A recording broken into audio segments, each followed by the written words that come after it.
All right. Good morning, everyone.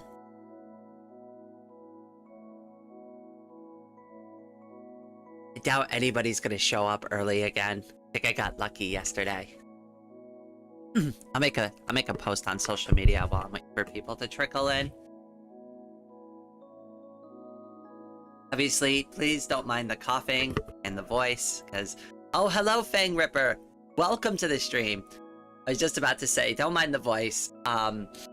Don't mind my voice. I'm also a little laggy this morning. Obviously not feeling very well, but I still wanted to do something.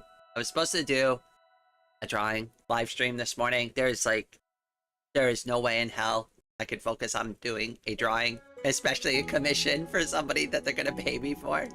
So, we'll do that tomorrow when I'm feeling a little better, or maybe Monday, depending. But I want to be well rested because I have the Pride Parade this weekend. So if I'm feeling sick now, there's still a chance for me to feel better by Sunday. So I want to rest well. It's Thursday, so there's still a shot for me to be okay by Sunday. So if I'm feeling under the weather today's the day to take it easy and not push myself too hard. Hola, your favorite purple turtle. Craig, welcome to the stream. You're probably gonna have more energy than Rain this morning, though. I'm working on my third cup of coffee right now. Hasn't done a goddamn thing for me. Not a single thing.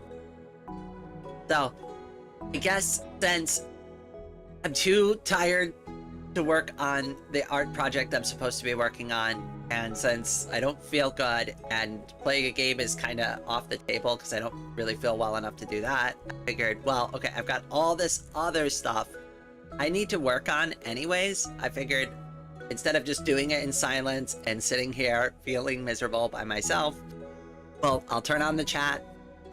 We'll still stream a little bit. I'll stream some of the stuff that I'm working on so that you all can just kind of see. But it's not going to be like anything major. It's not like anything super insightful. I've got to clean up my live stream schedule. I've got to get OBS put back together properly after a couple of things. I've got some title card stuff I've got to work on, like some graphics and stuff. So we can work on all those things. If you're curious, I'll show you kind of some of the stuff that goes into the background of running a YouTube channel. Oh, hello, Aubrey boy. Welcome to the stream. It's nighttime, so I drank 2 cups because I got addicted to... Oh, no. Oh, Craig. Oh, Craig. Don't get into caffeine pills, my friend. I had a coworker that got super into caffeine pills, and, they'd get all jittery all the time, and I'd be like, you good? You good? And they'll be like, yeah, I'm just coming down. And I'm like, I don't think you need to be coming down off of caffeine pills, man. Get a hold of yourself. I'm just getting the shakes from coming down. I'm sorry, just for caffeine pills. And I get why he's shaking. He's not shaking because they're addicted, but it makes it look like it, right? Because they're so over caffeinated. Yeah, don't mind me. I'm just coming down from the caffeine pills, man. I'm sorry, it's just such a ridiculous thing. And there's where Rain's head is at this morning. Oh, Beatran, welcome to the stream. I have Hobbit coffee. Oh, I've never had Hobbit coffee. I'm drinking a blonde roast right now. It's okay. It's not bad. Kind of average. Kind of mid-tier. Just like me. Yay. You know what they say, I like my YouTube results like I like my coffee. Deliciously average. Okay, I'm gonna be super goofy this morning. Don't mind me. Don't mind me. Just chalk it up to being sick.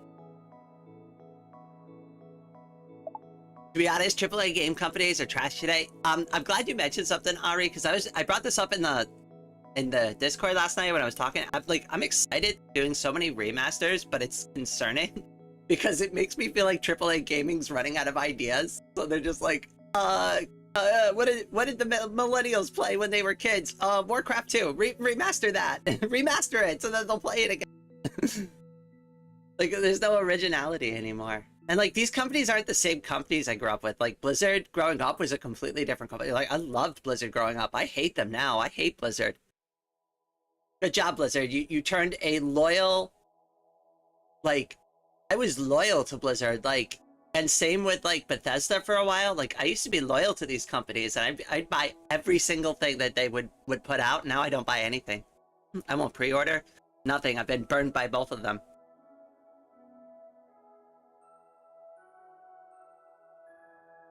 Oh goodness. I'm gonna mute out the coughing so y'all don't have to listen to that. That's gonna be... Ugh.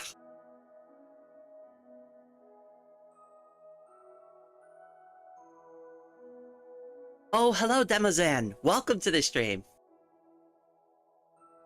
At least I got a lot of the... Oh, I forgot to turn on the chat window. Oh, no. Oh, wow, I really forgot to turn it on. Holy crap, hold on. Wow, I'm just completely unprepared, as always. Jeez, Rain. Jeez.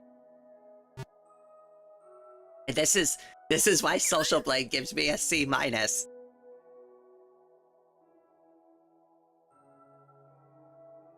There we go. Oh my goodness, that's so much better. Yeah, now we can all, like, you know, see what we're doing. Wow, there's 11 people here. I haven't even posted this on social media yet. I'm still, like, trying to get myself together at the beginning of the stream.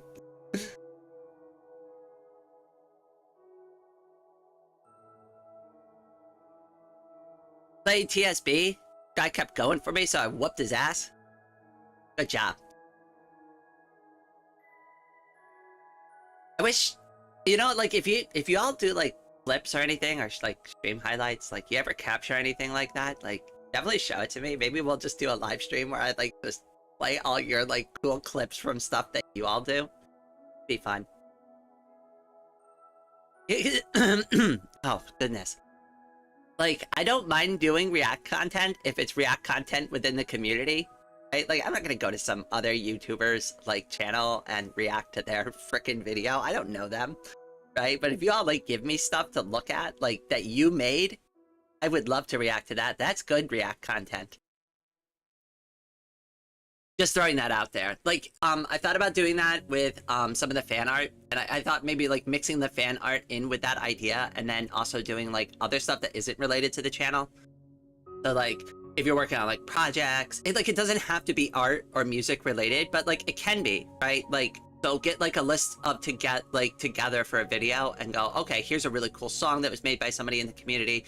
Here's a really cool drawing. Here's some fan art that's been created by the community. Here is some, so I thought about doing like that, and we could do it on a live stream so we can all react together to it. And then I can cut it into a video, and then we could just watch it together, and it could be like my first little react video that, you know, is it stupid because, you know, I'm not stealing somebody else's content from their channel.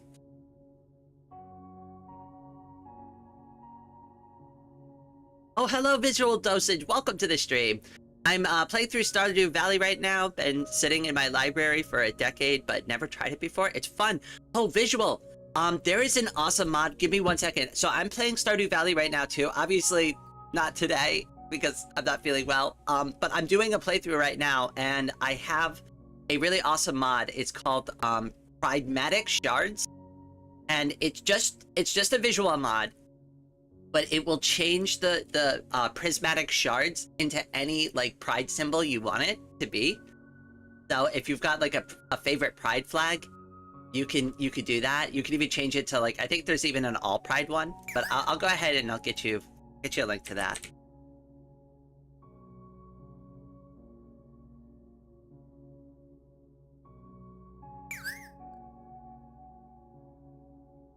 See here, pride, attic.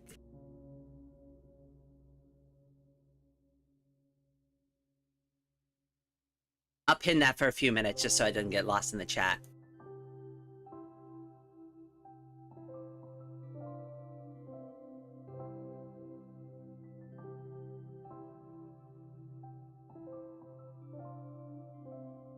Stardew Valley is a certified hood classic. You know, they used to say that about, so I played Harvest Moon growing up on the Game Boy and the Super Nintendo, and oh my goodness, I had such, such a such a romantic kind of relationship with that game. And I know that sounds like a weird way to like describe my experience with Harvest Moon, but like I could imagine myself for the very first time like living a life like that. I set up my farm the way I wanted to. I got married to the girl that I wanted to.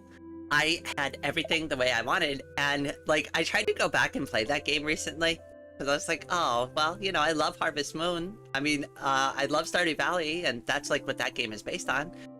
What's Harvest Moon like after all this time? It sucks. Don't go back to it. Stardew Valley's all you need. Trust me. Just trust me on this.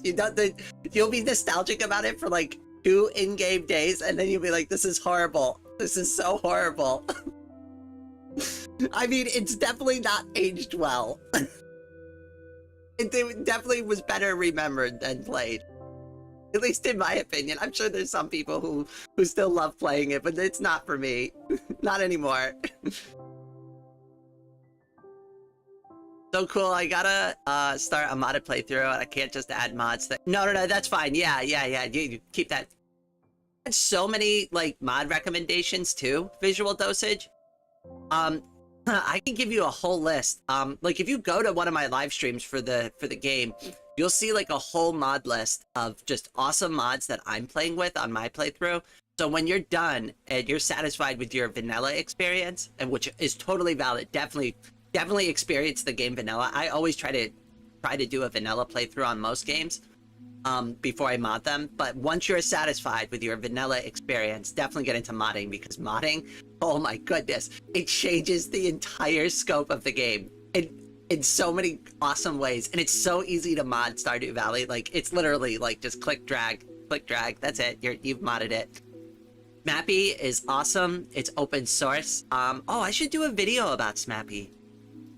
But yeah, anyways, the Stardew, there's like a little like mod interface. It handles everything, works on all like platforms, Linux, Mac, Windows. Blech. Windows, oh god. It's gonna make me feel more sick. Nobody mentioned Windows. Blech. Hate Windows. Hate it. You see that Linux Mint symbol on my chest? That's right, I'm a Linux girl. Oh, but Windows is easier to use. Oh yeah? Well, why don't you use one to see your way out of my office?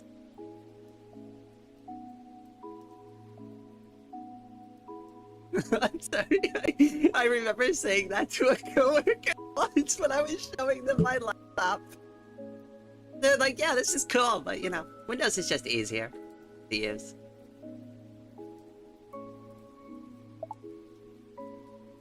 Oh, hello, Vlad.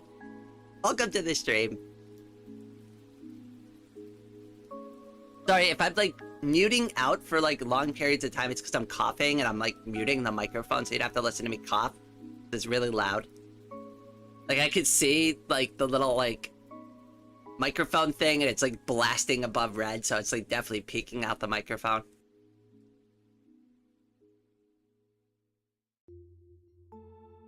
Now Raid needs programming socks? Oh goodness, I need so many clothes. I need a wardrobe. Like that's like one of my biggest fears for this upcoming Sunday is I've got this Pride event coming up and I don't know what to wear. I don't have anything for spring or summer. Completely unprepared for this. I'm gonna go there and look like some... I don't even know what I'm gonna look like. I'm gonna look like a freaking mess. Ah, you know what? It reflects who I am inside. I'll look as I am. The outside will reflect the inside. Perfect. Hey Ray, did you know that I was working on Shellcore map and ended up lagging the whole game? Oh no! Oh, I gotta check that out. Hey, you know what? We'll dedicate a little bit of time to this stream. We'll check out some stuff too. We won't just chat. Like I said, I got some stuff I want to do too. We can all like kind of watch me do that, I guess, because you know, well, that sounds so much fun watching Rain work. Right? So we'll do that after I get a few things set up. It's actually kind of nice that there's so many people here. Again, I still haven't even like posted this stream on social media yet. Oh Jesus Christ. Rain, pull yourself together, girl. Okay, social media. Go. Wanna come hang.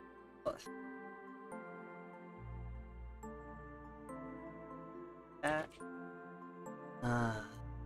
Okay, we'll do the. Oh, which emoji do I want to use today? Oh, you know what I could do? It would be probably a lot more fun for everybody. Why don't I just here, I'll put this where is it? Properties.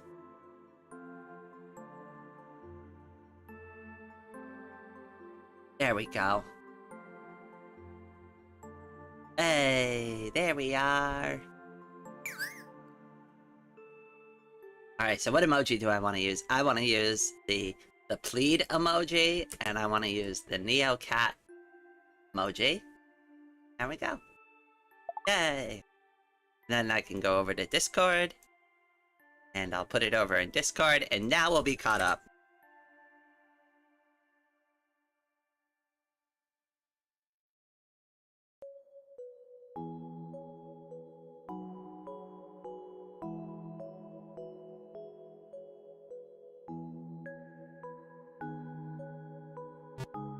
Alright, there we go. And yay, now you're looking at my, my social media feed. Here, we'll go to global for a minute. If anybody's unfamiliar with what they're looking at, this is the Fediverse. This is where I hang out, like, all the time. I'm not on YouTube. You can usually get me through here. Actually, sometimes I say this as a joke, but it's sometimes easier to get a hold of me on here than it is on Discord.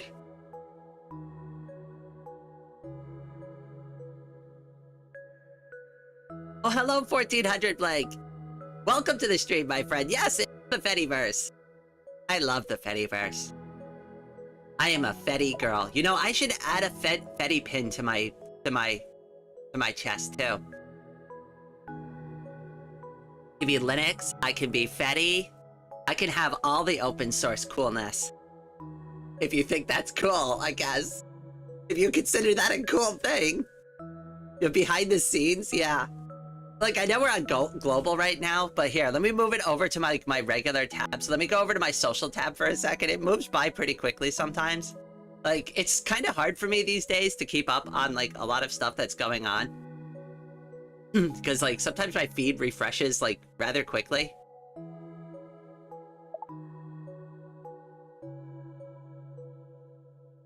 It's Dr. House. I like that was a funny meme. Does anybody know that show? From Dr. House?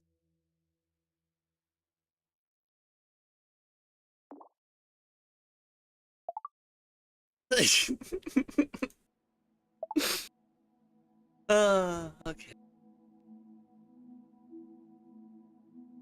Oh, hello, Ari. I saw your post. See you. See you, my friend.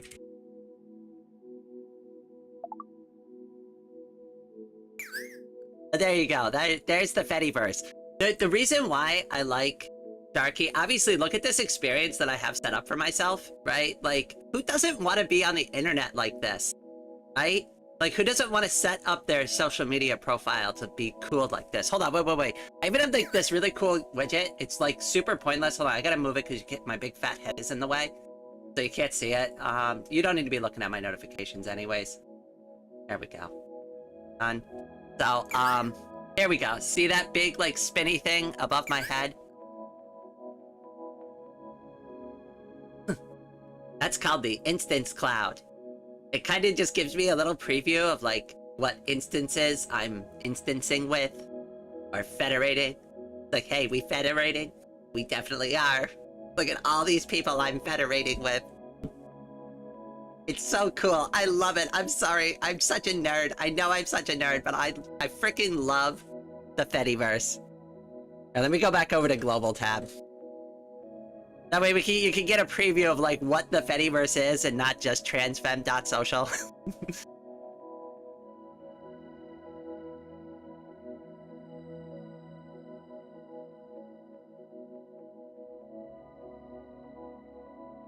Oh, hello, Lemon Zest. Hello, Escape Goat. Welcome to the stream, my friend. Sorry if I'm, like, kind of missing some of the chats. Like I said, I'm a little bit sick. Oh, hello, Tony. Oh, Global's kind of dangerous on a live stream? Oh, that's a good point. You know what I could do? Oh, I'll do Bubble. Bubble will be good. Bubble's always a good safe one. Because that one uses, that's like a more of like a curated list. Uh-oh. Uh-oh, I killed my avatar by accident. Whoops. Hold on a second. Just died. I gotta bring myself back to life again.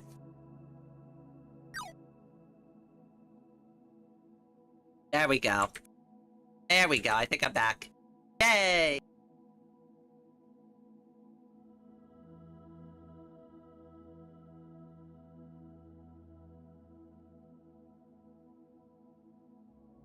Wait, Rain, that must be what you have. It's lupus? It's always lupus, B-Tran. It's always lupus. It's always lupus. And for anybody who's not familiar with Dr. House, like the first guest they always go for is lupus. It even becomes like an in-joke later on in the show, and they're like, God damn it, it's not lupus. It's never lupus. I wonder if they ever did an episode where it was lupus. That would be great. Where they like thought it was lupus, and then they're like, no, that's never lupus. And then it ends up being lupus the whole time.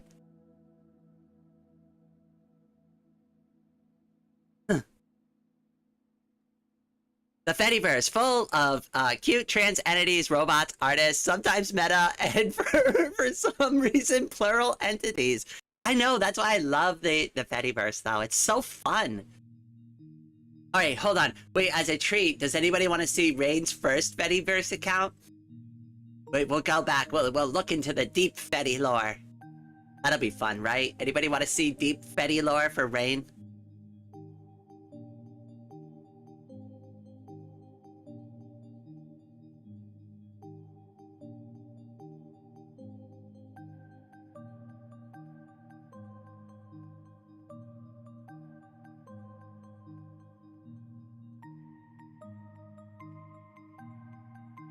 We're gonna see Rain's secret not safe for work follows. Get your clips ready. I don't have secret not safe for work follows.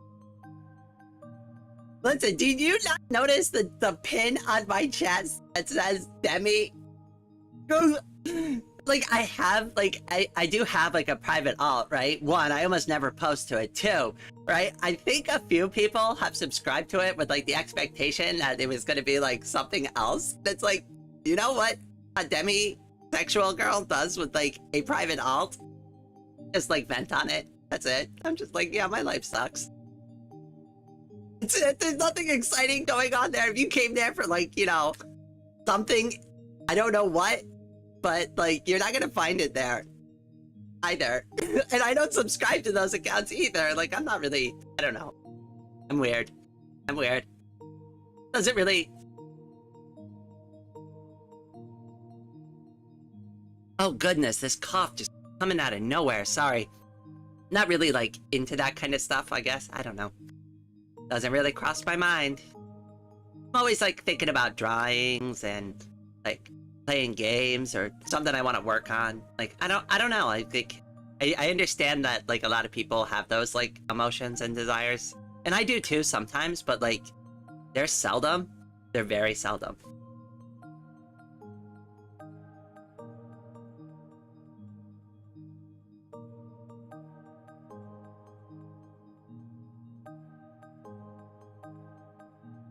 Fedi is full of Yassine. Yes, if you're on the Fediverse, you're eventually going to run into a user called Yassine. She's, they are awesome. They are an awesome person.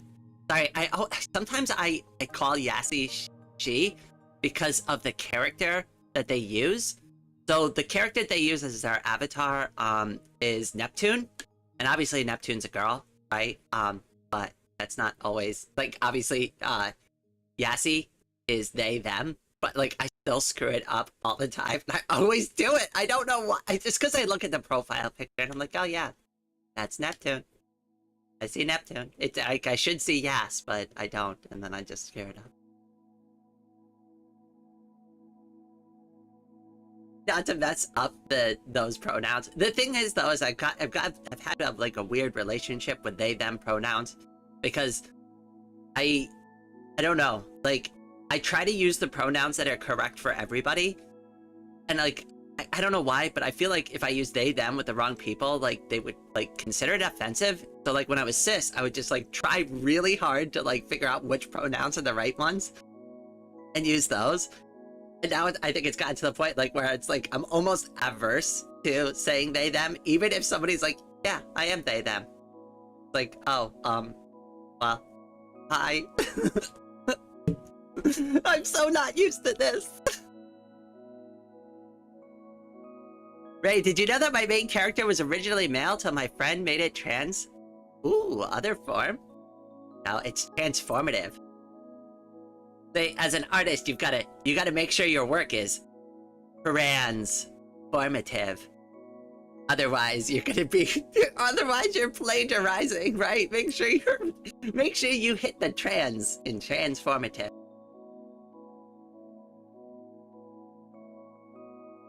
Okay, hold on. Let me pull down the Fediverse. We're gonna get into other things here in a minute. Oh, wait. I promised I'd go to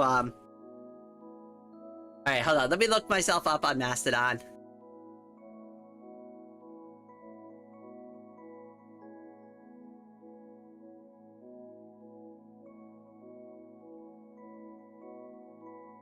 Is this the account? I think so. Yeah, this is the dormant one. Okay. Alright. You ready? There we go. So we're on Mastodon Social now. And this was my very first Fediverse account. I moved over to Lethal Lava Land from there. But this was my very first Fedi account. Not much to say here.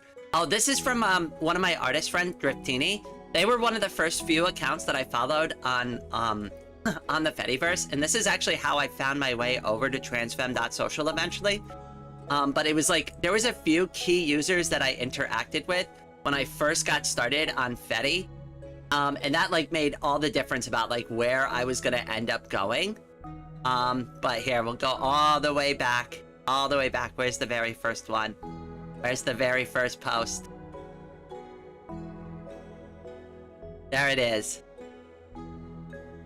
Look at this is such a, I read back through this post all the time, and I like kind of like almost slap myself on the forehead because it's like, what is this?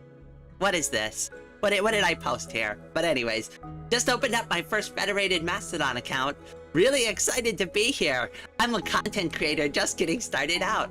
I focus mostly on Linux and gaming content, but I also post travel videos. I'll be posting some of my previous videos until I'm caught up. I'll keep it to 1 link per day. Looking forward to hanging out with you all. 1 boost. I came to the Fediverse, you know, with the resounding sound of meh. Meh. Oh. Not a grand welcome. No. Nobody said hi. Just like, yeah, meh. But hey, I found my way through.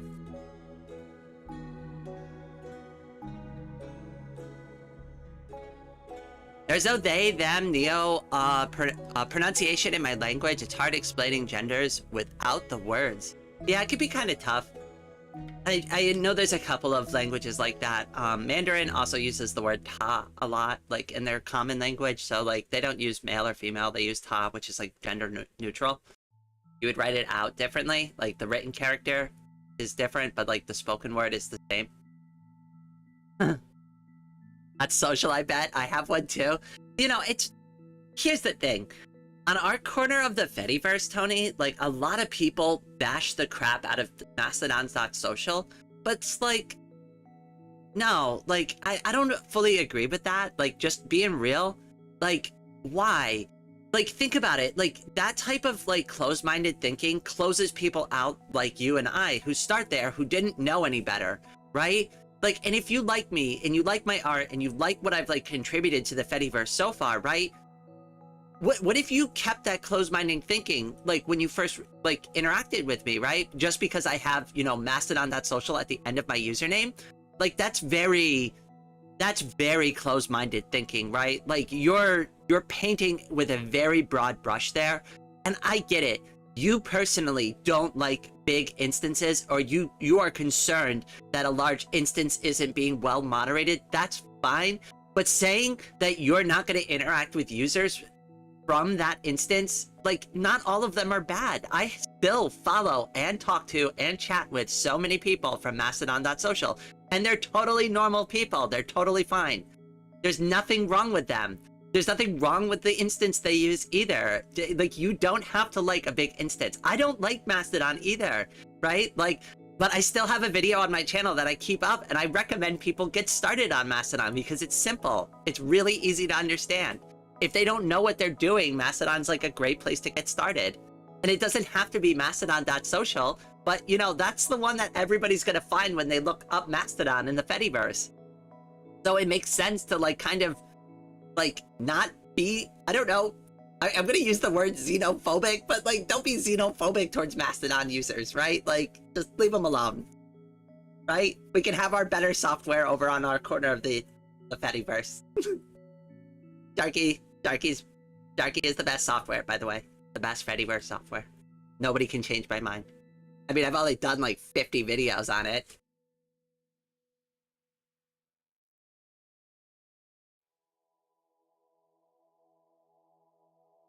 Oh my goodness, the chat is flying by. I am like 5 steps behind today, so please, everybody be forgiving if I'm missing your chats. That's why I got it up on screen. Don't worry. I'm sorry if I'm missing it. Make sure you at me today. If you're not adding me, I'm probably gonna miss important stuff. Oh goodness. What's my opinion on Akoma and Pleroma? I haven't had a lot of interaction with those two like Fediverse software, so I don't really have a huge opinion on them. The one thing I do know about it is most people I run into, like who use it, are always looking for help using it, so that's not a great sign, right? They're like the few threads I've seen about it, it's usually like, I just started an Akoma instance and I need help. Raina, remember that one time when I mentioned that Shellcore Command Remastered is free, and you were like, oh yep, throw everything I said in the trash. I know. I get like that too. Like that's like that's just my thing. See, I can't talk today. See, this is why I was like, I can't do a drawing in a game this morning. Like my freaking brain is melting into my skull.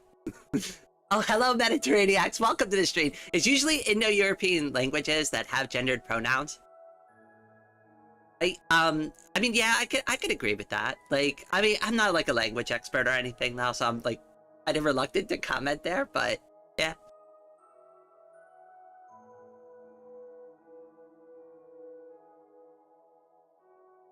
How much do I charge for my art?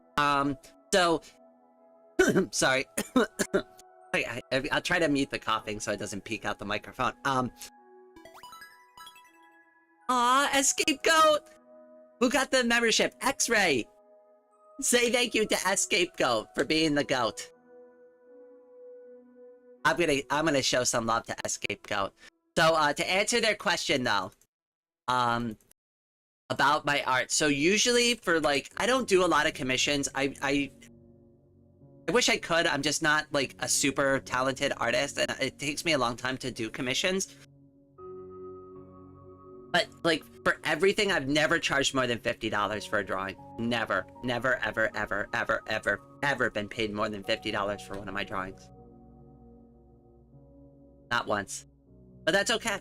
That's okay. I'm not drawing it because I want to make money on it. I'm drawing it because like I want to make people happy, and you know, obviously I want to take care of myself a little bit, but you know, didn't put in like 3 days of work for the money. I did it because I wanted to do the idea. I thought the idea was good, right? I wanted to work with that person.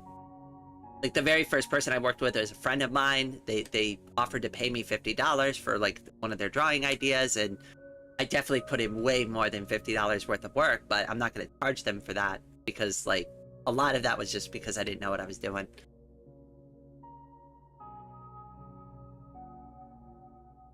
X-Ray, you're the goat too. You're the goat. Everybody in my chat's the goat. We're all equals here. Everybody is the greatest in their own unique way, right? Like, we all have our own individual talents. And I know what you're thinking. I know what you're thinking. I know what you're thinking right now.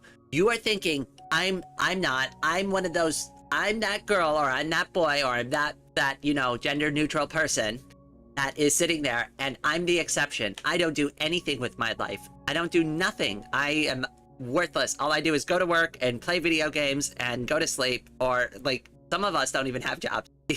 Some of us are just like, nope, I just exist. I just exist, and somebody feeds me and takes care of me, and I'm useless, and I feel like I'm useless. Like, but I just want you to understand that just because you're not doing something right this second, and you're not being super productive and successful in your life right in this moment, that's okay. And if you're not super productive and successful tomorrow, that's okay too. And the day after, and so forth and so on. But the one thing I would encourage you to do is to slowly every day try to incorporate something that you want to change about yourself and make a small difference in your life, instead of like trying to throw all of these like I think a lot of people fall into the trap of like, I'm gonna wake up today and change my entire life, right? I'm gonna wake up, my house is disgusting, I'm gonna clean my entire house. That's a very lofty goal. Micromanage that. How about instead of, I'm gonna clean my entire house today, I'm gonna get up, I'm gonna brush my teeth, and I'm gonna straighten up my bedroom. And you start with that. And when you finish that first task, if you're still feeling pretty good, you move on to the next one. And then you move on to the next one. And then, hey, guess what? The whole house got cleaned, and you don't feel overwhelmed by it. But if you like say, I'm going to do the entire house today, and you only cleaned one room, and you only got one room done, well, now you feel like a failure. You did something, but you feel like you got nothing done.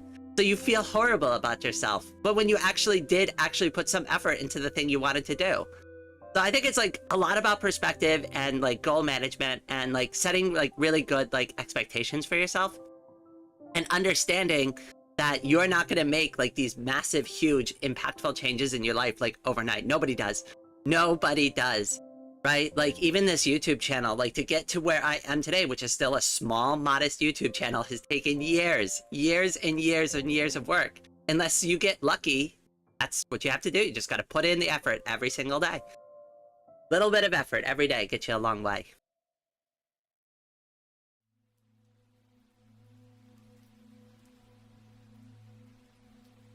Oh, hello, Zookeeper Cannon. Welcome to the stream. And Astra Nima, welcome as well. Oh, there's so many new people here today. Best Fetty YouTuber? Aw. I don't know about that, Ari. I don't know how many people actually talk about the Fettyverse on YouTube. Probably not a lot. I'm playing a tower defense simulator in Roblox, beating up some Fallens with my own Fallen recruits. Demozan, do you ever stream or anything? Or do you do like any clips of like the stuff you play? You do. You can post a couple of them. I'd like to check them out. Applause. I like that. I'm gonna call you DS though. Is that cool with you? I don't want to call you Dip, because Dip seems like a kind of like an insulting nickname. Like, who are we hanging out today? Well, we've got Rain, we've got Ari, we've got Zookeeper, and then we've got Dip over there. You know, it doesn't sound like a good nickname. Like, it doesn't sound like an endearing nickname. But DS sounds fine. Everybody likes DS, because, like, Nintendo DS. Sounds cool. Quote-unquote stream? I know what you mean, because this is not a lot. Like, what are we doing here? I don't know why everybody wants to come and chat with me. It's like, how is this entertaining for anybody? I'm glad you all are here. No lies, right? But it's like, I feel bad because like we're supposed to be playing games and doing art, and I don't feel good, so we're just chatting instead.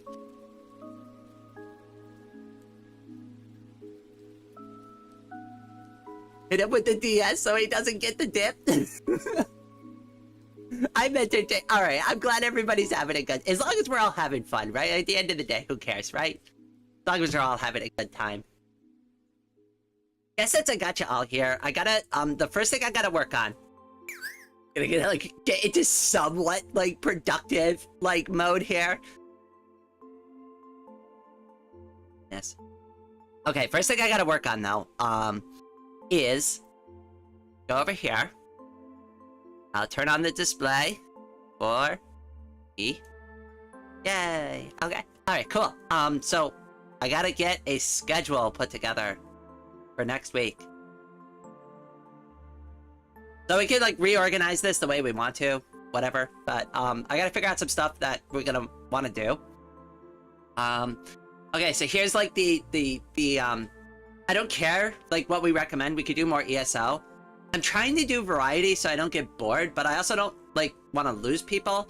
I don't know. Like the games I've been playing recently are Elder Scrolls Online, RimWorld. But we could also do like Needy Streamer Overload. We could check out some new stuff, but I'd like to get a schedule put together. That's something that I needed to get done yesterday. I was sleeping, so I didn't do it. But hey, since we're all here, we could decide on some topics for upcoming live streams.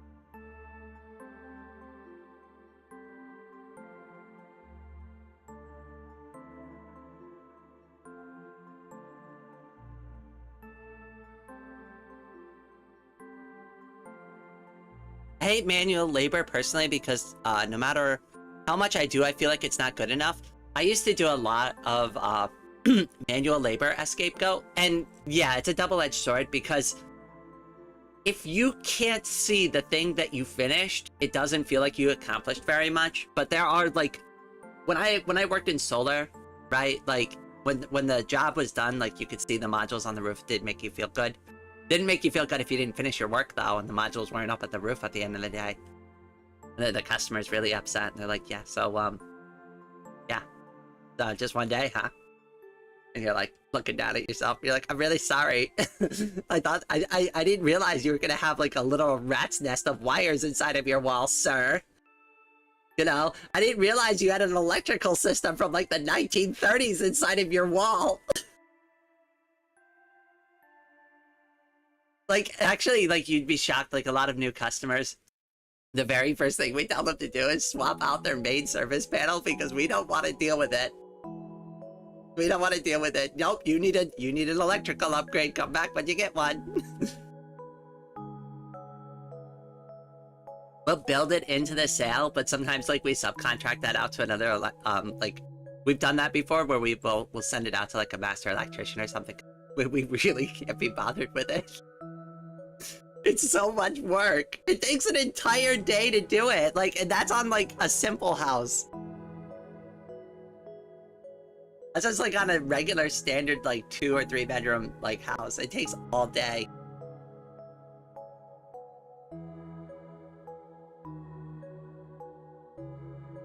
Oh, this is my first stream I can catch live? Oh, I'm glad you're here.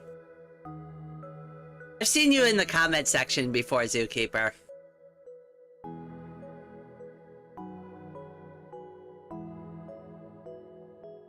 End of the day, it's night. I like the way you said that, DS. I'm gonna do that. You know, at the end of the day, it's night. The year round. Hope everybody has a good one. That's a great way to end a night live stream. Love that. That's so silly. Oh, hello, Karu. Welcome to the stream. At Raid, I'm using the chain gun setup where I only use towers and I have a literal miniguns. Ooh, we should do a tower defense game soon. I'm actually looking into electrical college, not solar in particular, but maybe something indoors. So, you really can't go wrong with electrical. Uber, I actually know alright, I'm not gonna sit here and pretend I'm like an electrician, but I'm knowledgeable. I'm really knowledgeable in it. I am definitely way more knowledgeable on the solar aspect of electrical, but I would still like gauge myself as like, I don't know, somewhere in between like apprentice and intermediate as far as like electrical knowledge is concerned. Definitely still have so much more to learn there. It's a big field though, and it's a good field to get into. Like if you're really unsure what to do, electrical is a really good field to get into. It doesn't really require a lot of school. There's always a company looking for an electrician. Like you're never gonna run out of work because like, I mean, think about it, like everything's electrical these days. You're never gonna not have work. The only problem I have is, like, I became disabled. Like, otherwise I would have been staying in green energy electrical for, like, the rest of my life. Like, that was my career at this point. I mean, I guess now I'm a VTuber and a whatnot, but, like, that was supposed to be my job.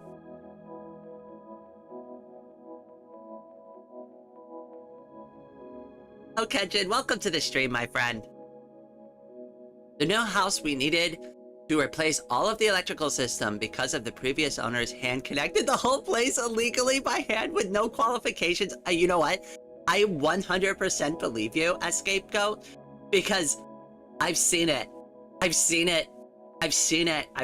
I've seen it with my own eyes. I've walked into people's houses and I'm like having nightmares that their house is gonna catch on fire. I'm like, how have you been living with this? How have you been living with it like this? How has this not exploded and killed your entire family? I have left people's houses and I'm like, you know, you're gonna promise me you're calling an electrician tonight before I leave, right? Like, we're gonna get on the phone with an electrician right now and have them come over tomorrow and fix this for you, right? I'm like, don't want to oversell. I don't want to freak people out, right? But like, I also try to like emphasize that sense of urgency. But like, you know, I really recommend you get an electrician to look at this like tomorrow morning. Is it that? Yes. Yes, I really recommend by tomorrow morning you have an electrician here to fix this.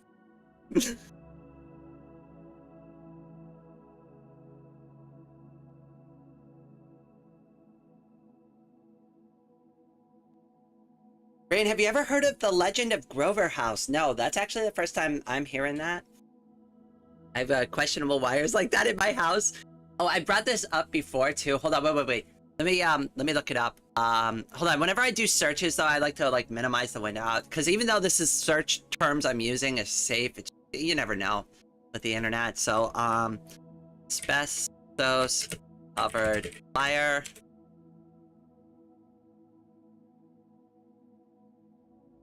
There we go. That's what I'm looking for.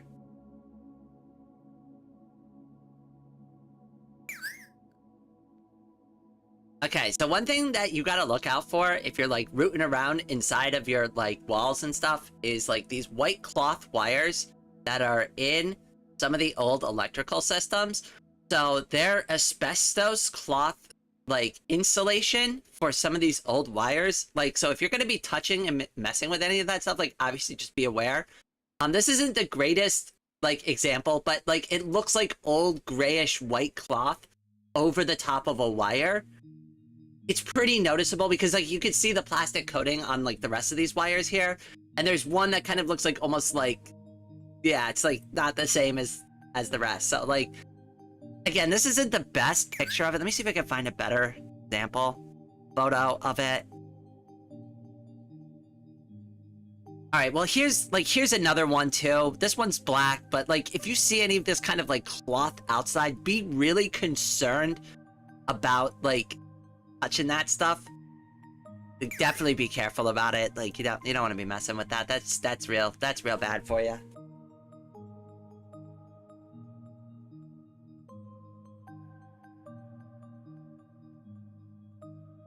Oh yay, it's time to take my meds.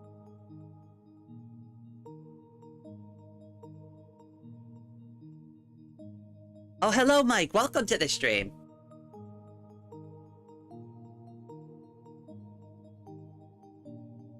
I live in an apartment that was built in the 40s. As a kid, I've seen a lot of those. Oh my goodness. Yeah, that doesn't shock me. I live in a really old house too, and like, they did a good job splitting the MSP in this house. Like, I went down there and looked at it, but like, the problem is like, the service is just really old. So they split it to two, like 125 like amp boxes, which was fine probably decades ago. But now with like modern electronics, like it really isn't set up very well. We really, like, this house definitely needs a brand new panel in it, like at least two brand new panels in it. Like, you can kind of keep this going, but it just needs a better upgrade. It needs more to it. And like the outside wire, so like the main service drop going into the meter, it's a mess. Like all the wire is all frayed and everything. It needs to be replaced. I brought this up to the landlord before, but you know, it's his house, not my problem.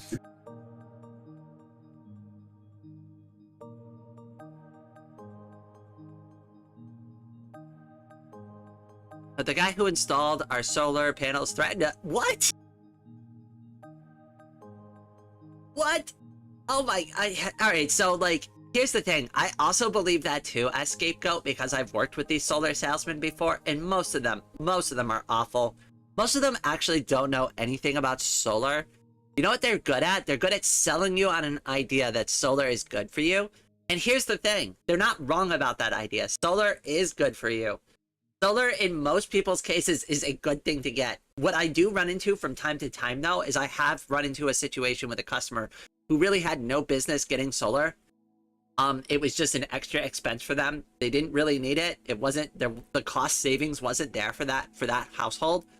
And like the worst part for them is we couldn't even design a system to fit on their roof that would like offset 100% of their electrical consumption. So they spent all of this money on a system to get like a 90% reduction on their electrical. And some people would see that as like a really good cost savings, right? And they're like, oh yeah, I'm saving 90% of my electrical bill. But that's not what this customer expected. That's not what they were sold on. What they were sold on is that they were going to save money and get credits back from the utility, right? And that's not what's happening here. So now they have to pay for solar and they still have to pay a little bit on their utility bill, and that pissed them off really badly, right? And I explained the math to them and I showed them, and I'm like, you know, listen, like this is a really good design though. This is a really, like, we're taking 90% off the top here, right? But I can completely understand that that's not the promise they were sold. They didn't want 90% off the top. They wanted 100% or more. And we can't achieve that. And the salesman wasn't honest with them about that, right? Like it only came to my attention because the customer had been with us for a while and wasn't getting the results they were expecting. And it like bubbled up to me since I'm like the one in charge.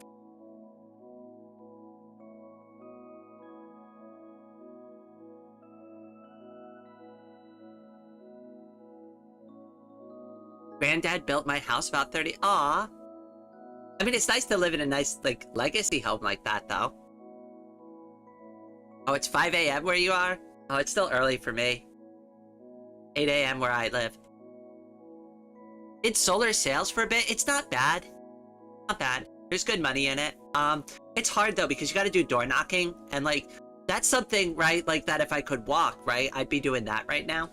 Like, honestly, like, you want to know something I would do?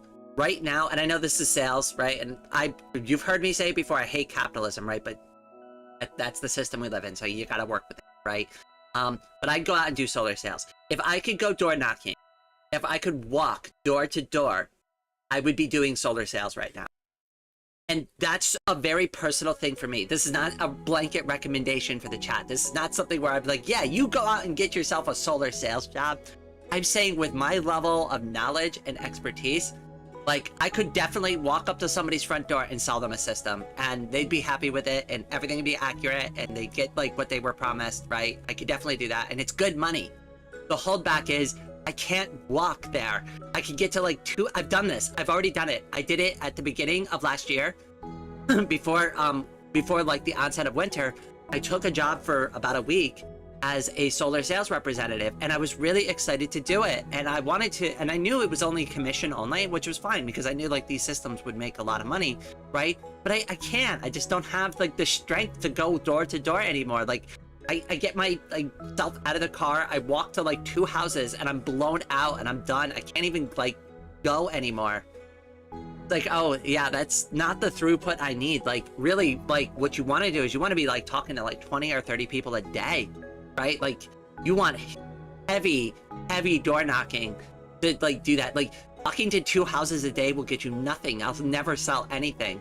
There's not enough, like sales is a law of averages, right? Like you can't like get beat up because somebody said no. You just move on to the next person. You don't fight them on it. You don't try to if somebody's not interested in buying something, you just move on. But you got to move on to the next house, right? Like, so, you know, of those 30 people, that you talk today, you're going to get 5 people who said maybe, and then 1 person who might actually possibly maybe be interested in buying solar for realsies, but you got to still sell them on the idea.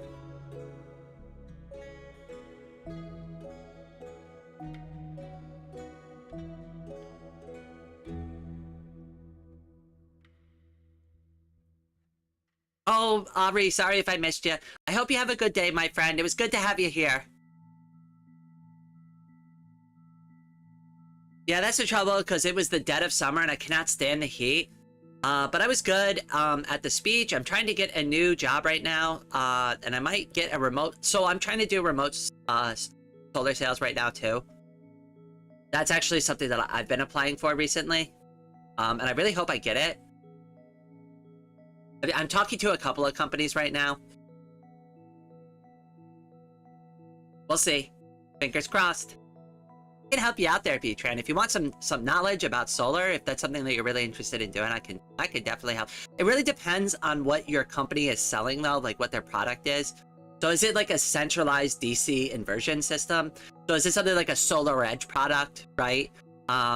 Or is it something that's like, you know, a microinverter system, like an N-phase system, which uses like microinverters under each panel, right? So like there is some nuance to like what you need to know. But if you like have some basic product knowledge, like all you really need to do is like do some simple math on their electrical bill and just show them that like their average consumption can be offset and even sold back to the utility. But like the one thing you really want to emphasize to people, and hold on, wait, I gotta whip open Krita for this. Hold on, wait. Okay, hold on. Great, yeah, that's fine. Let me open up OBS. So properties, go to Krita, thank you.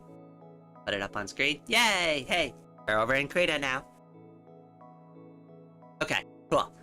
So, I hate that the pens are always like so huge. All right, so here's the realistic thing. You got like this. This is really what you want to tell people is going to happen, right? Because, and obviously this depends on which hemisphere you're on, right? But over here is going to be January, right? And over here is going to be December. So what a lot of salespeople miss out on, right, is like, let's say this customer finished their installation here, right? So they have their install. I'm doing this with a mouse, so don't mind the writing, right? So, oh God, I missed an A. So here's their install, right? So this customer has been sold. So they were sold over here, right? Sold. Oh God, my handwriting is awful today. All right, so they were sold over here at this point, right? And we spent the entire summer getting them over to this point where the install occurred. Now, what's going to happen to this customer? Well, you sold them on the idea that their system is going to offset their production, except now this is when we have permission to operate right here on this point of the install, right? So what's going to happen to this customer? Well, they're going to go through and they're going to get whacked with several months of electric bills because their system can't offset or sell back the energy that it produced. Because remember, what you're gaining in the middle right here is what is going to go and pay for your usage over here. So what you generate during the best, most productive months of the year is what goes and gets you through the winter months when there isn't a lot of solar production available. And this gets missed by so many people. And it's so important that you sell this expectation with people.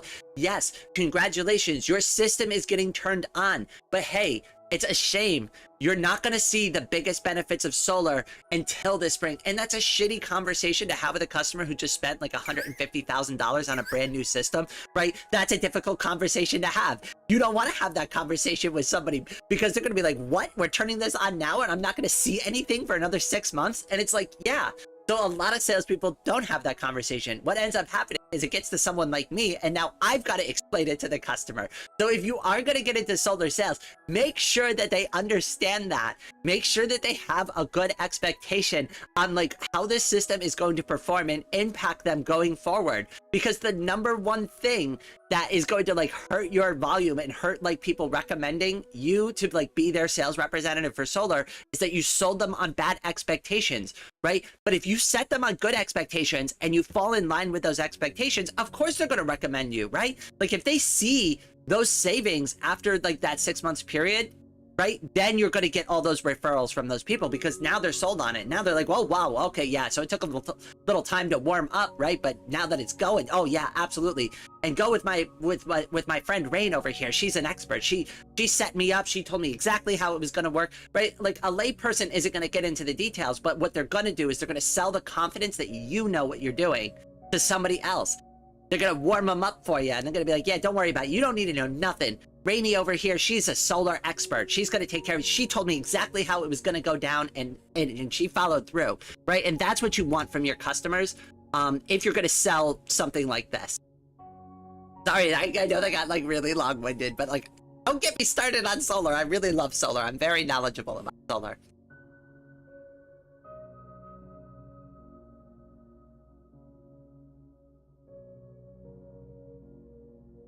Raid almost took down the Fallen King. Good work, Demozan.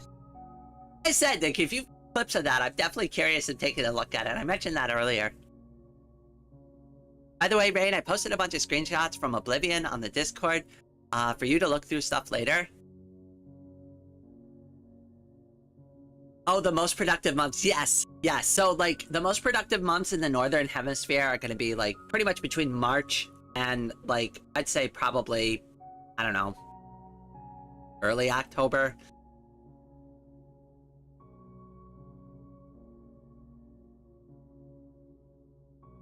Love it when girls info dump on their favorite topics.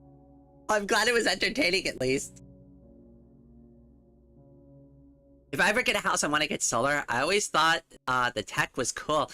It's a great investment. Like I said, I've got my favorite types of like setups for solar. For me personally, and I make this recommendation out to the chat, if you're gonna get roof-mounted solar, the only situation that I would get roof-mounted solar is if I have a standing seam metal roof.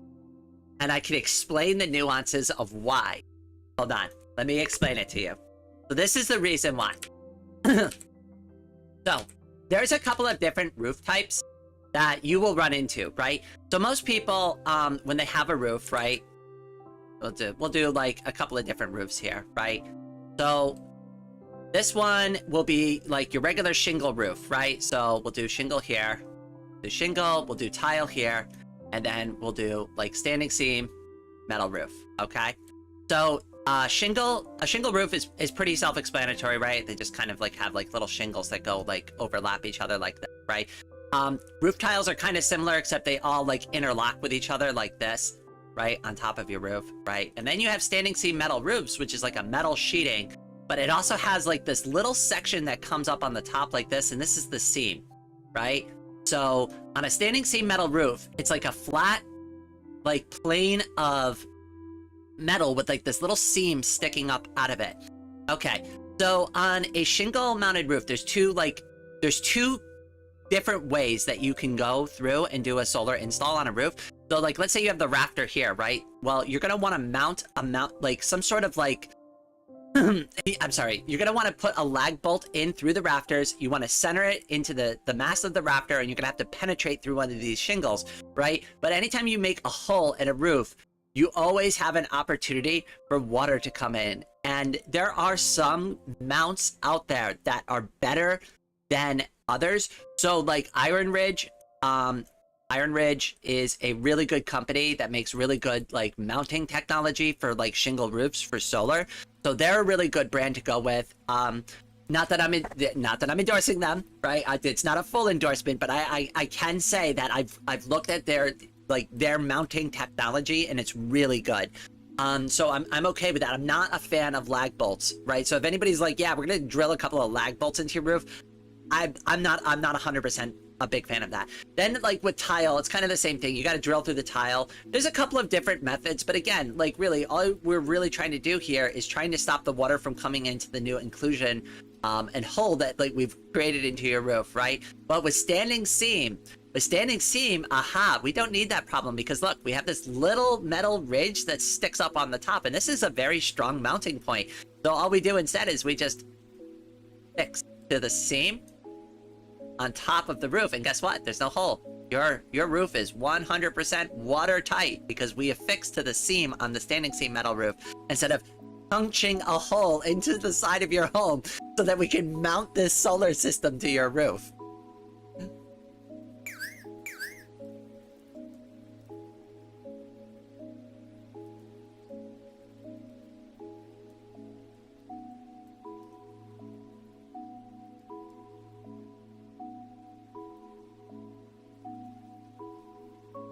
I love info dumps. I'm an info dump. I'm an info dump too.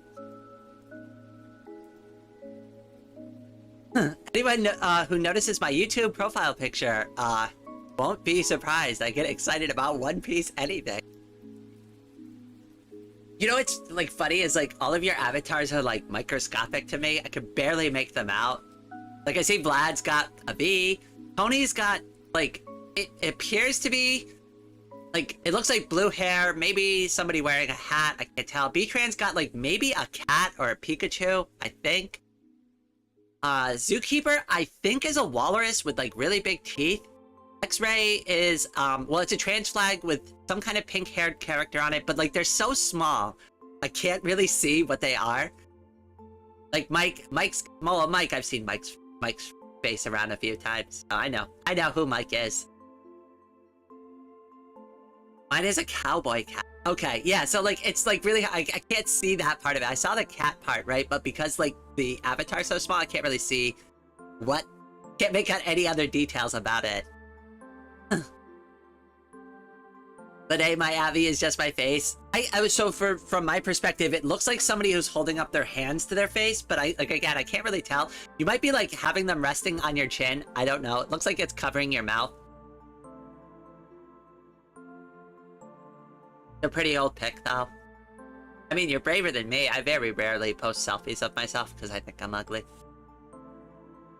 Oh wait, I don't need to think that. I know it!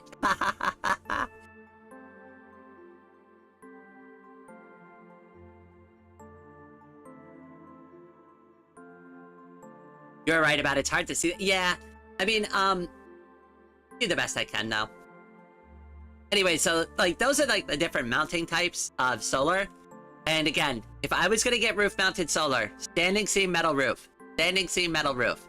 If there's one thing you walk away with is, should I get solar? Well, do you have a standing seam metal roof? If the answer is yes, then, well, that's a very good, viable option for solar. For everything else, make sure you hire a good company who's really trustworthy or has a guarantee on their construction. So, like, my company, in order to, like, get around this issue, we have a workmanship guarantee.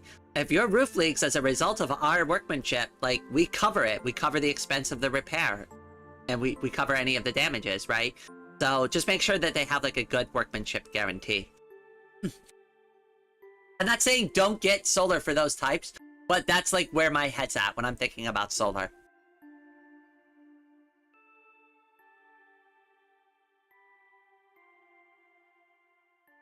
Oh, hello the peeps. Welcome.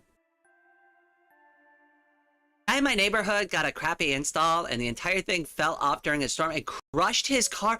Oh no. Okay, so what very likely happened, and this is without obviously being able to do an investigation. So a large part of my old job was investigating like issues that went wrong with the system that were like outside of like the scope of normal stuff, right? So like usually what will happen is you have these like little mounting brackets on the top, and they kind of like hug the modules down onto the rails, right? And you would be shocked how many companies will not tighten these down either enough or properly because they feel like that if they tighten them down too tightly, it's going to shatter the glass in the module. And that is possible. I've seen that happen before. But you still need to tighten these things down properly. And you need to make sure that you have all of your end and your mid brackets for these modules. And they're all affixed properly. And there is like, so like even when we used to do like our diagrams, there are electrical diagrams that even like contain all of like the little mounting points on the diagram. So the tech knows where all of like the little like bolts should be and where they need to unfasten something. So if they need to replace a module, like they're aware of like, oh yeah, I got to remove 3 bolts for this one. I don't know. Like, I don't know how other companies run their stuff. I've seen some of the diagrams for other companies and I'm like, oh my goodness, this is like garbage. How are you even getting anything done? I remember we took on a third-party like repair job for another company once, and I asked them like, hey, can you send me all of your information about this install? And they sent me goddamn photographs, and I'm like, what is this? And they're like, this is our install work. And I'm like, okay, where's the diagram? Like, where's the electrical plan? And they're like, what electrical plan? And I'm like, how did you get the inspector? They're like, we lost that. And I'm like, well, does the homeowner have a copy? No. Great. Well, can you get it from the town or something? I don't know. Like, I need it.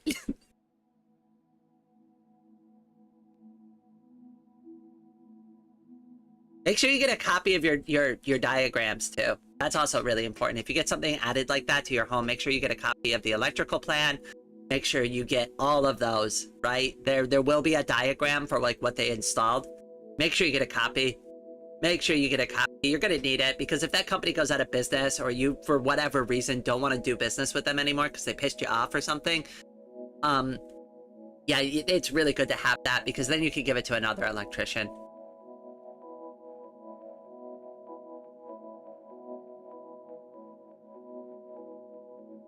I love German roofs because all you do is lay tiles. It's so easy to repair. Tile roofs can be great. It depends. They're not great for solar, but they are great, like, outside of that scope. Rhymes with Grug and an awesome meme. Rhymes with Grug. Oh, I think I know what you're talking about. Maybe. I don't know. I'm sick today. I don't even know. My brain's scattered all over the floor. For those who bring the tornado argument, Germany has had tornadoes like 40 or 60 a year, and our houses stand. Not built with paper. I mean, you've seen the way that houses are built here in the US. There's a reason why you can kind of Kool-Aid man through like most people's walls.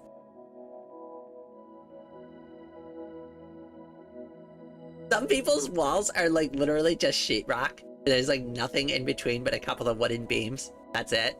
Like you could literally punch from the outside of their house into their home and stick like a fist through their, like, they'd have no idea. Could you imagine just being like sitting at your dining table and then all of a sudden like just some random hobo just punches their fist through the side of your like house? It sticks through your wall.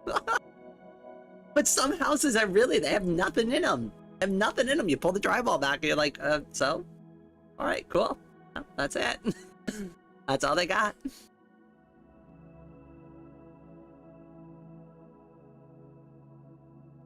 By the way, what do you call an architect who is also an assassin? Or wait, let me read that properly. By the way, what do you call an architect who is also an assassin plan to kill someone? A diagram? Ooh, I like that. I'm keeping that one. My house is made of bricks. Bricks are good. I want a nice stone house, like on the outside. I want a tiny house though. I want a tiny house. I want a tiny house. Actually, no, let me open up Krita again. Let me show you. I've got plans for my house. Hold on. Show you what I want. Alright, where's I'm gonna cheat. I'm gonna use the tools this time. Okay, so like let's imagine a rectangle here. So I want a one rectangle size house, right? I don't need much in my life to be satisfied. Okay, so let's say call this like the bedroom. I want like a bathroom area. I want like a kind of like a hallway that has like kind of like something simple like this, right? So like this would be like the door here, right? Have like kind of like a hallway So this would be like kind of like the kitchen and eating area. This would be like kind of the work area. And then the front of the house is just kind of like a living area. So I still have space to move throughout the entire house, but it's one small rectangle comprised of just basically just a couple of tiny rooms. And these rooms are not going to be big, right? These are going to be like very small rooms. I know I'm drawing it out. It's like the scale of it looks huge, right? But we're talking about like, I don't know, like I have a wheelchair, right? So like the idea would be the only movement I need to do inside of the house would be this kind of movement, right? So I'm only going back and forth between the house this way. And what I want to do is I want to install some handrails in the hallway here. So we'll put handrails on the walls here so I could walk around, or if I need to use my wheelchair, all I'm doing is wheeling back and forth throughout the house the entire day. It just makes it a lot easier for me to get around my own home. And since it's small, it won't be difficult. That's kind of part of the problem is I end up hanging out in one room a lot because like I don't want to move around. I don't want to like get and like set back up somewhere else. So it's like annoying. Anyway, so like that's kind of like my idea. So I want like a very simple floor plan with everything kind of like put together in a really compact way. And I don't have a lot of stuff, so this will work for me.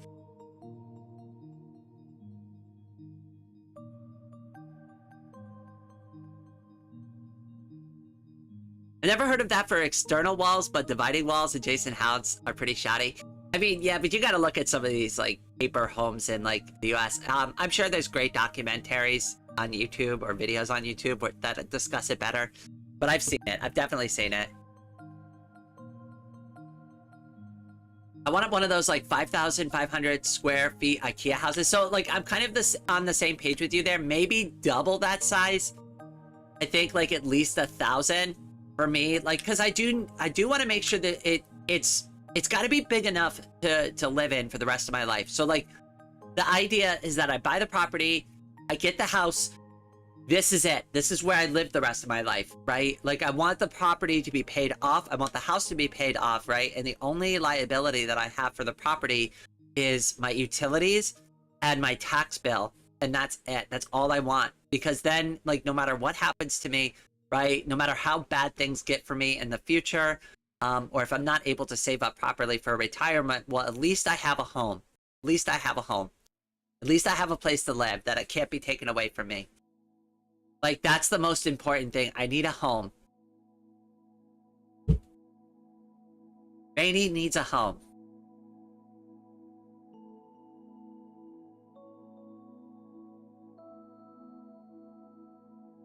Oh, hello, Artemis. Welcome to the stream, my friend. Yeah, if you're mobility impaired, it takes a ton of energy to move around a lot. Thank you. And like anytime somebody like picks up on that, right? Like this is not me being lazy. This is not me being like, I hate it though. I hate when I say I'm like, oh, I'm so tired from laying around all day. It takes energy just to exist like this. Like I really wish I could like articulate like how chronic pain is so exhausting. It's exhausting mentally. And by the time you need to use your body physically for anything, you're already like kind of half defeated, right? Because you already felt the pain and you know what the pain is going to feel like on the next action. So like if I need to walk down the hallway, let's say I need to go do, all right, here's a great example of something I need to do later today. And I've been in pain since yesterday. Like I've been in like this with all the bad weather and all the like the weird stuff that's been going on recently with the weather. I've been aching like crazy, right? So here's a realistic thing I've got to do. I am mentally preparing myself to walk down my spiral stairs later so that I can go wash my laundry. Now, what is going to be involved in this, right? What's the process going to be like for rain? Okay, so I've got to get the laundry basket down the stairs, walking down the stairs without killing myself on a spiral staircase. So how do I do this? What do I do? Well, I do have a series of handrails that go around, right? Actually, you know, I could draw out some of this visualization. We don't need to. All right, so how do I do this? I have a series of handrails that goes around. So what I do is I drop the laundry basket on one step, and then I grab onto the rail, and I make sure like I'm really like anchored down, and then I just take the corner of the basket and I drop it one step, and then I move my feet down, and then I just drop it one step, and I got to do that one step at a time. One step at a time, but we can get to the bottom. It takes a little extra time, but we can get there, right? We can manage our way down safely, right? But that's a lot of extra work. That's a lot of extra work and time just to get the laundry basket down. But okay, all right, we're good. We got the laundry basket down, right? So like, how do I get it over to the washing machine, right? It's kind of hard to pick up. It's not too heavy, right? But good, but it's extra energy. So usually I just end up dragging it across the floor. So, you know, I get it over there. Get my laundry in, you know, get the wash cycle going, right? And now I gotta get up the stairs again because I can't hang downstairs in the basement for 40 minutes. So now I gotta walk all the way back up the stairs. So, but that's easier, right? So I can just take my time, just slowly go up the spiral staircase, make my way to the top, and by the time I get to the top, right? Well, hey, the first part of the cycle's already almost done. So like I'm spending the next like 30 minutes recovering because I know like very soon I'm gonna have to go back down there again to wash my laundry, to get the laundry out, right? So, okay, all right, time goes by, right? Manage my way all the way back down the spiral staircase again. And mind you, like I'm only on the second floor, but technically we're scaling 3 floors here because this is in the basement. So I make my way back down there, right? I collect my wet laundry, put it in the laundry basket, and now I need to hang up my laundry because I don't dry my clothes. Like, in a dryer, I hang dry all my clothes at my apartment because 1, it smells better, and 2, I like hang drying my clothes. I just feel like it comes out better. I don't know. I'm weird like that. But anyway, so I like to hang dry my clothes. So now I gotta get this wet basket of clothes all the way up the spiral staircase. So how do I do this safely? Right?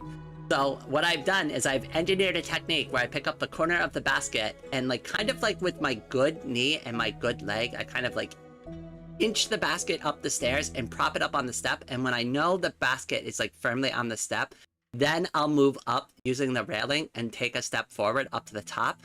But this takes forever. This is the part that is the most tedious about doing laundry, and I hate it. And it takes frickin' forever, and I'm exhausted by the time I get to the top of the steps because it's not easy to move the basket up the steps in these manners. Okay, so now I'm upstairs, right? Oh goodness, that took forever, right? I'm exhausted already. Guess what? Still have to hang up the goddamn laundry. Still have to. So I gotta drag the heavy ass basket all the way across my floor. I gotta set up my clothesline, and then I've gotta hang the laundry up. And I know this seems like one minor task. But now that I've like kind of explained this process, does everybody understand why this is so freaking exhausting? And it's like, what did you do today, Brain? I did the laundry. I'm wiped out. It sounds so pathetic, right? But like when you get into the nuances of like what I'm actually doing, like with my time and how much more effort it takes for me to do something simple like that, it's so many people take for granted that their legs work and they have the energy and the capabilities to move objects around in the space that they can. I was one of those people, right? Because like before, all it would have been was like no thought. I just run down to the basement real quick, toss the laundry in. That like there would have been no thought. Like I used to never even think about doing laundry. It's just like part of something you just do. I had no thoughts into it whatsoever. Now it's like this whole thing I've got to plan for. I've got to like build up like strength in my heart so that I can like physically get my laundry done. By the way, thanks for reminding me to do my laundry. Oh, hello, Dark Raven. Welcome, my brother. I hope you're doing well. I'm back. I also started a rebellion against the fallen king. You sound like you're having quite an adventure this morning, Demozan. Sounds exhausting. Oh, yes. Yeah, I wouldn't want to do all of that every time. That's the problem. And that's just like kind of the circumstance about like where I live. I've brought this up on Fetty before. And like where I live on a 2nd floor apartment. I've lived here for like 5 years now. I moved in here before my accident. I became disabled here. And I've never had the means to leave. I've just been kind of stuck here. This is a very cheap place to live. The landlord is very good to me. It's relatively quiet here. But, well, except for when the trains go by. Spoon Theory is a good explainer, and that process sounds like it takes so many. It took me so long to not just assume I could do things without thinking. Yeah, so like that's like a lot of it too. And like I explained that to somebody too. It's like, okay, so like, let's say I wanted to go to the mall, right? Like, I don't ever get to really go outside anymore. And unless somebody really wants to go with me and put up with like pushing me around or like helping me out all day, there's really no point in me going anywhere. Because like, let's talk about the process of getting to the mall, right? So I gotta get up, I gotta get dressed. That's not too bad, right? But then I gotta go downstairs. I gotta drive, gotta get my wheelchair into the car. The wheelchair's in there. I drive. Then I gotta get out of the car. Gotta get my wheelchair set up. I've gotta get in the wheelchair. I've gotta wheel myself all the way into the inside of the building. And then I've gotta have the arm strength and the stamina to get myself into every single store and navigate myself around each unique floor plan inside of each of these stores. Now, this is possible to do. I've done it many times, right? But if I wanted to go and shop the mall properly and like kind of like really casually shop, that's a very limiting factor because I may only get to 2 or 3 of the stores I really want to before I'm too tired and my arms are blowing out. And if I don't have somebody with me who's willing to push me around, well, too bad. Well, guess we're going to GameStop next time. I'm going home. I'm tired. And it sucks. It sucks. And that's also why I want to get the wheelchair upgrade, because the wheelchair upgrade will allow me to move around for longer because the wheelchair is more mobile. It's less heavy, got better wheels on it, it's got bike tires on it, so like I'll be able to cruise around, I'll be able to like get more out of each like push in the wheelchair because it's like designed to be like a mobility wheelchair and not just like a casual like, oh, you're at home and you need to get around your house kind of wheelchair. So like for those reasons I want to get it, but it's like expensive. It's really expensive. It's like $1,500 for a new wheelchair. Trying to save up for it, but it's like, you know, it's gonna take forever.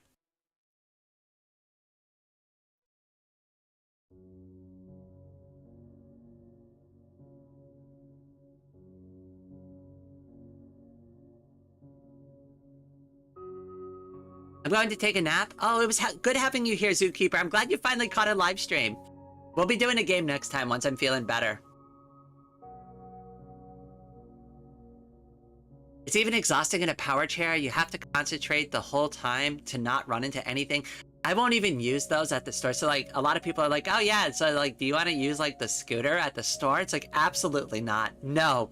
Oh my goodness. No, I hate it. 1, to the point that you just made. And 2, every time you go backwards in those things, it's beep, beep, beep, beep. And every single person in the entire store turns and looks at you. Every single time. Every single time. I just want to just evaporate into nothing and die. And like the worst part about it too is it's not immediately obvious why I'm sitting there. So it like, I don't know. I just feel very self-conscious about it.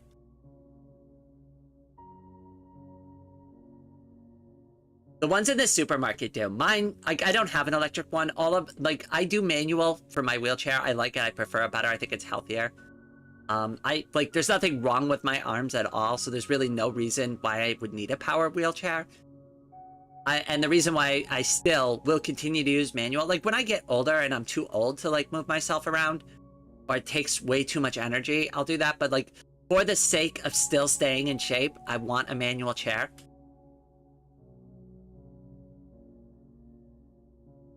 The scooters are horrible, so slow, so low to the ground, and the beeping is awful. Tony, you know exactly what I'm talking about. They're terrible. I'd rather limp around on my cane for 5 minutes and push around a cart with one hand than it would be to use one of those stupid-ass slow scooters. And I gotta stand up anyways to, like, get most stuff off the shelf. It's like, what? Look, now I'm just adding extra crap to it, especially, like, when I just kind of, like, hobble around the store real fast. I know exactly where everything is in my local supermarket, so I could just like beam to each aisle, just grab the thing I need, get to the like self-checkout, check myself out super quick. It's like an in and out thing. I also know like where the low volume times are at the store, so I don't go in. I don't have to wait in line for like 15-20 minutes, which is always a pain in the ass. So I could go in, no line, in and out. We're good.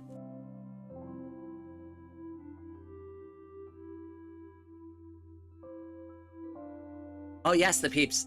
Most supermarkets here have a scooter, but they're pretty bad. I have shoulders issues. I try my best to do manual, only I can't do it. Yeah, that's what I mean. Like if you have any issues with like your arms and stuff like that, I was very lucky that like the only issues I ended up having as a result of my accident with my arms was I landed on my wrist really bad and they were sprained for a while, but like eventually got over that. But like nothing got broken or damaged. I could only imagine how much worse this would have been if like my arms ended up getting broken too.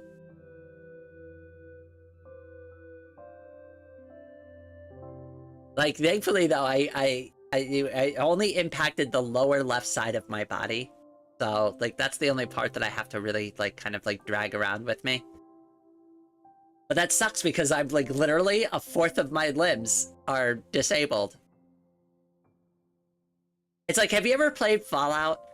Have you ever played Fallout, right? And you get one of your legs disabled and you see the little, like, the little Vault Boy character dragging one of his legs around? That's Rainy.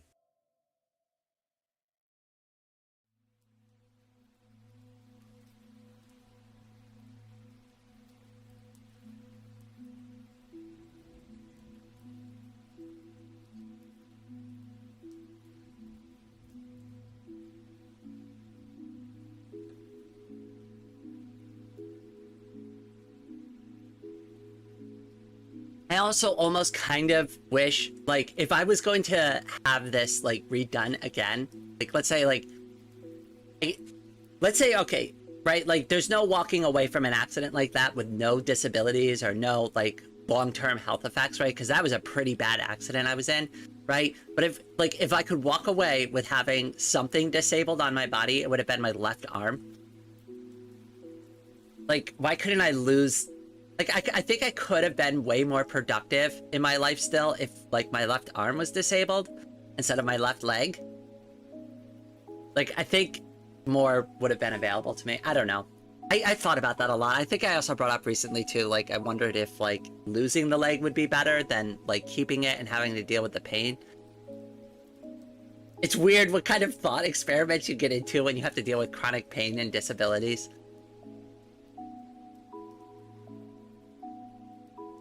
We only got the public scooters in the malls, but our supermarkets are too small for them. That's kind of a shame. What do people who are disabled use in your country, the peeps? Kind of curious. Real German stores, you enter and leave really fast, so it would probably be a dream for you. Ah. Okay, yeah, so if they're like pretty small and convenient, that'd be fine. Yeah, US stores are just so... That's the problem. Like, what I tell people, like, you know, hey, when I go to Costco, I have to use my wheelchair. There is no way I could do a Costco trip without doing it in the scooter or, like, in a wheelchair. I have to. There's no way I could make it through. I'd make it through half the warehouse. And that would be it. I have to use a wheelchair for that. Just don't have the strength for it. And the problem is like, over time, like, the right side of my body is really strong.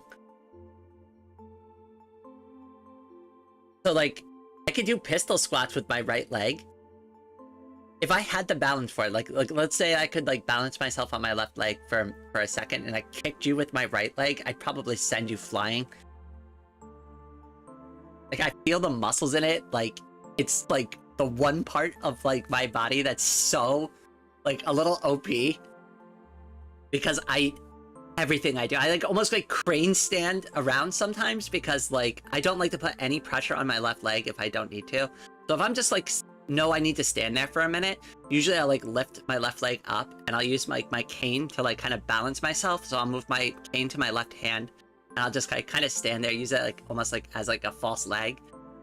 So, like, only my right leg is only, like, really holding myself up. I do that all the time. Flamingo kick, yes! Like I said, if there was a way for me to balance myself, but, like, that's the problem. As soon as I put any weight on my left foot, I'd be on the ground instantly.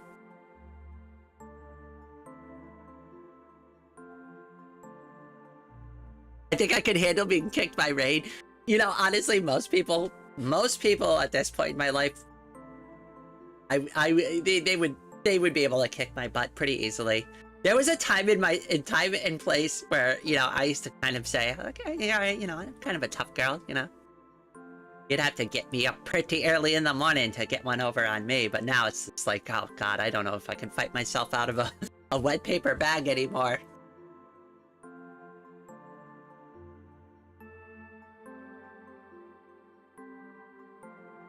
so weak. Especially even like, here's the thing, not just being disabled has weakened me, but also I'm on HRT. That has also weakened me significantly. I have so much more less power now just because I've been taking that and I'm losing muscle mass. I'm changing over, like my body is changing actively and I don't exercise the same way I used to.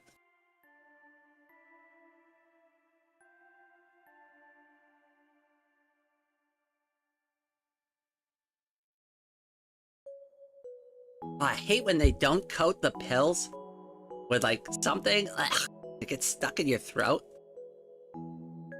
Yeah, I know. I was supposed to take my medicine 40 minutes ago. I forgot to do it. I got distracted.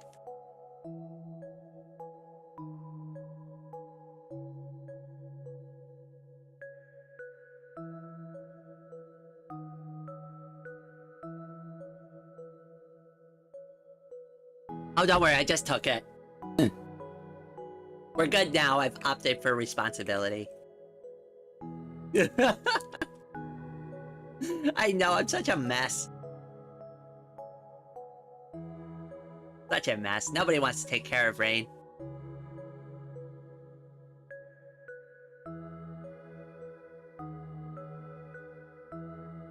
The good thing I'm modestly okay at taking care of myself.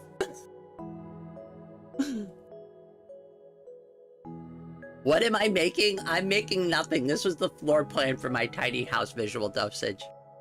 I was talking about like what kind of house I want because I'm disabled. So I want like a really tiny house with like just a couple of rooms for like a bedroom, a bathroom, a kitchen, a dining room, and a living room. But this would be like a really compact design, and there'd be like handrails and a extra wide hallway for a wheelchair. It'd be like super easy to get in and out of each room. It'd only take like a second to move from like the living room to like any other room. It wouldn't like be like big movements, like a couple of steps. And everything would have like handrails on all of the walls. So like that way, like I can always navigate around the house easily. And of course, I'm gonna have a really nice. One of the things I want to make sure I have plenty of space for is a proper bathtub for me, and a shower space that's big enough to accommodate a chair, so I could sit down and shower properly in a sitting position, and then have a good enough bathtub where I can lay. But it's also easy to get in and out of the bathtub. I don't have to like walk over the side. And I know they do make bathtubs where they have like a little door that you can like open to get in and out of the bathtub. So I would want one of those. But like that's all I really need for like bathroom requirements. So as long as it's got enough space to do that, like we're good.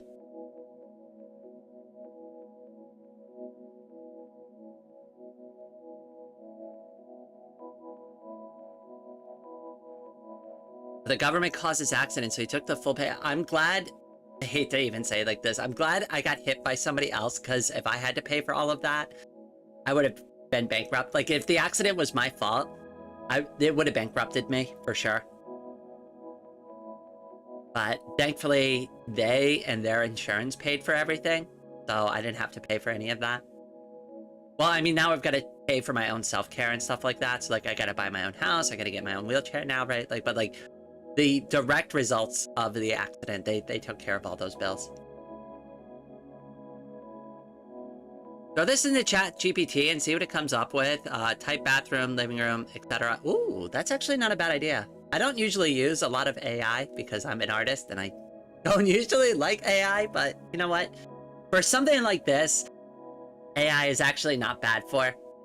Like, for making plans and using it as a tool, like, I'm okay with it.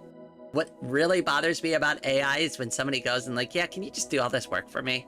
And then I'm just gonna like, yeah, just thank you. Thank you. I didn't need to do anything.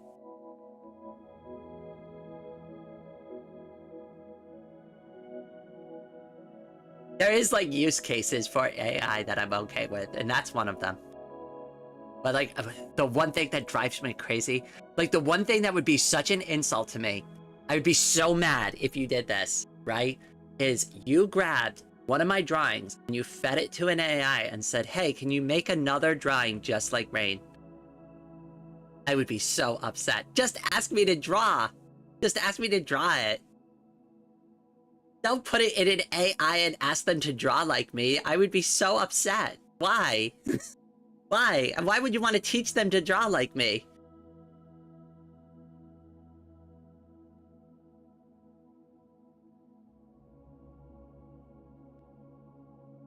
Oh, the peeps, you gotta be careful because like the chat gets zeros out stuff, especially if you're like adding any like weird words to it.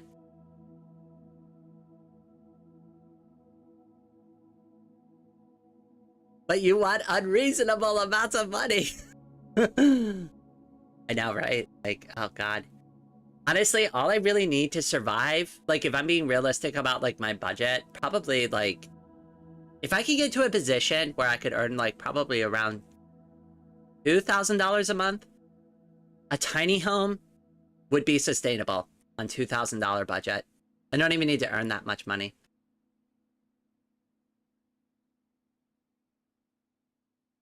Well, that's not really accounting for like all the new inflation stuff and the cost of groceries going up. So, then maybe I might be wrong there, but like just napkin math, 2,000 for like to be able to sustain myself like this.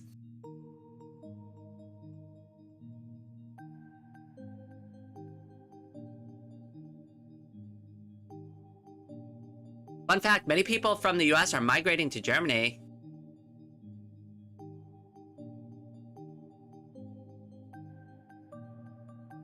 I've been up too late, I must sleep. Get some sleep, X-Ray. No worries. $2K a month, where do you live? That's gone in like 5 days here. So I live out in the middle of nowhere. And in the New England region of the United States, so that's the northeast part of the United States for anybody who's not aware. And I live out in the middle of nowhere, very rural. And rural areas are very inexpensive. So as long as I live in an area that's not too rural, right, so I can have some good internet connection and stuff like that, the cost of living will be sustainable. I don't need to live in a city. I don't need any of that, right? What I need is a town that has some decent infrastructure, grocery store, gas station, I don't know, a couple of like basic amenities, and that's it. I don't really need a lot. I'm a very simple girl.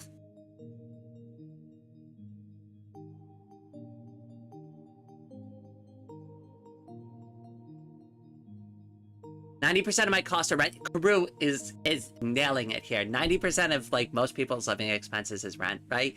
And if I could pay off the house, right, and I can pay off the property and I don't owe any money for that, like really the only thing I need to take care of is my tax liability for the property and food and utilities. That's it.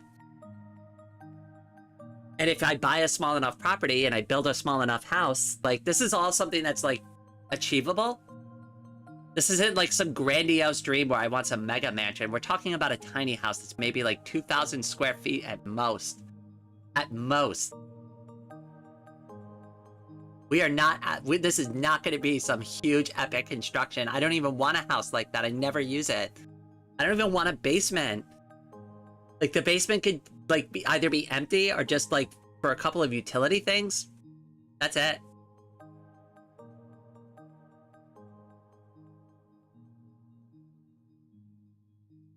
Your friend? Who? You're all my friends. So many of my friends come in and out of this chat. Like, that's what's great about where we're at with our community is, like, the people that have, like, always been supportive of me and have just been friends with me and have come in and hang out, like, also now are intermixing with my community, but I consider all of you my friends.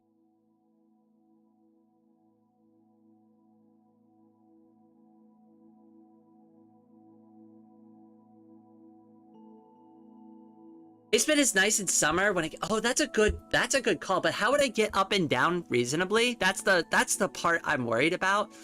Is like, let's say I get to a point in my life where I need to use the wheelchair full time. There needs to be a way to egress down, up and down to the basement without it being like this huge thing. Like, I would really want to make sure it's set up where I can do it independently and I don't need somebody else to like intervene. Like at a certain point when you get to a certain age, you might need like an in-home assistant or a personal nurse or something. That's different. That's a different thing. What I'm talking about is I don't want to have somebody go like, oh, hey, I can't get downstairs to flip that breaker, right? Like I don't want to be in a situation like that.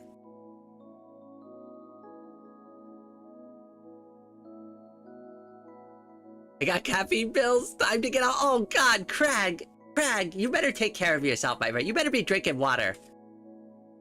I'm watching out for you.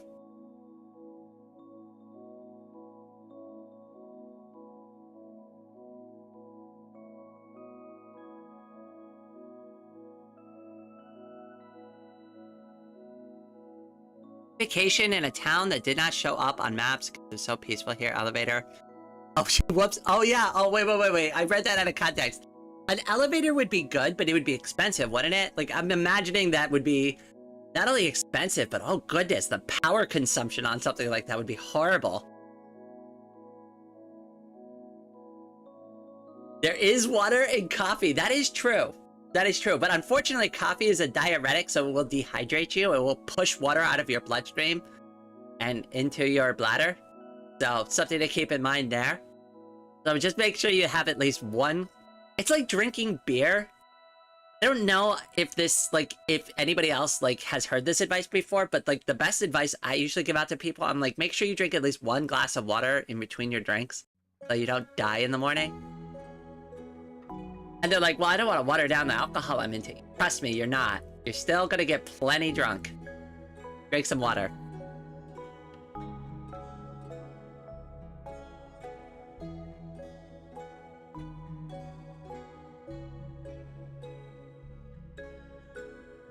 There is water in coffee. Rain 2025. Do like a bunch of inspirational quotes. Like, I don't know if anybody remembers those from like a long time ago. They used to put like somebody's like face like in this like almost like cloudy visage, and they would make up like fake quotes that they said.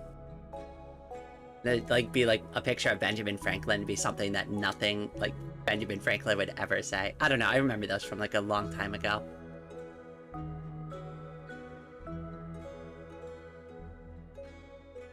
Yeah, so I have those like things turned on, the peeps, like for like the message getting shadow banned. Just so everybody knows too, like certain words are automatically like zeroed out of the chat. If I don't turn that on, if I don't turn on auto moderation, the chat is going to get absolutely out of control. Absolutely out of control. There's a reason why I have to have it turned on. Like, so the reason we can have fun and we can have the conversations we're having right now is because I have those moderation tools turned on. If not, and I turned off all of those moderation tools, yeah, my chat would be really, really popular. It'd be flooded, all right, with a bunch of transphobic bigots that are tossing tomatoes at me because they hate me. We only had one bad person get through the filter yesterday, and that's because they had to split up the naughty word they were trying to type into chat. So they work really well, but unfortunately, there is a side effect to that, which is it's going to catch messages sometimes that aren't really related to any of that stuff.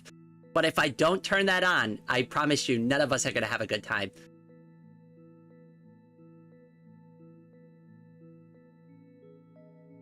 People are losers, unfortunately. And that's why I go over. So like there's another like VTuber, and I will go over to her streams all the time. Her name is Ava Chan, and she is popular than me. She's bigger than me, and her chat gets it all the time. And I feel bad. So like usually when I go there, I'd love to hang out and spend more time like chatting with her community. But like most of my time there is like half the time is just knocking out like bigots in her chat. And trying to like get like those messages zeroed out before she sees them, because they say some really awful things to her. Really awful, terrible things. And like all she's trying to do is paint a model. That's it. That's all she's doing. She's doing art. So I will stand up on the front lines and defend her. I will defend her right to be a cat girl and paint some models on YouTube.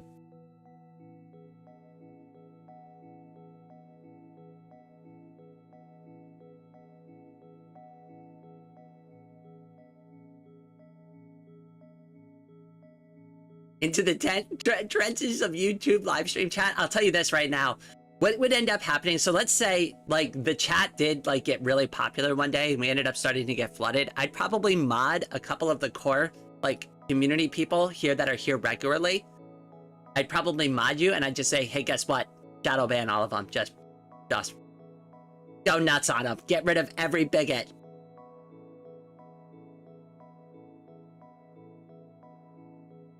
If I can't handle the hammer and cudgel by myself, I'd probably deputize like one or two of you. And I'd be like, okay, guess what? We're gonna clean up shop real quick so we can go back to our normal chat. It doesn't take that long too. Like from my experience, like at most, like you'll see them in waves of like maybe 5 to 10 minutes. And then like, obviously after you shadow ban like a couple of core few of them, they'll go away.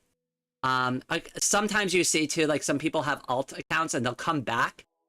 But as soon as you shadow ban a couple of their accounts, they get tired because it's a lot of effort to keep making new like channel accounts just to keep chatting.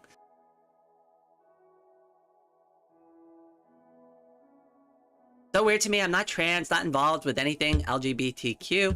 I just like your streams, but why go out of your way to hate on something that has absolutely nothing to do with you?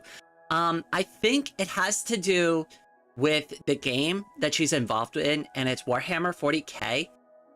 I don't know anything about the Warhammer 40k community. I don't know if there's any bigotry in that community. I don't know anything about it. So I'm not saying this is a community issue. All I know is that that's what she does. And she gets a lot of hate for being a trans cat girl painting Warhammer 40k models. That's it. And she doesn't even do anything on stream that I see that's like you know, like there are people that get on live stream, right?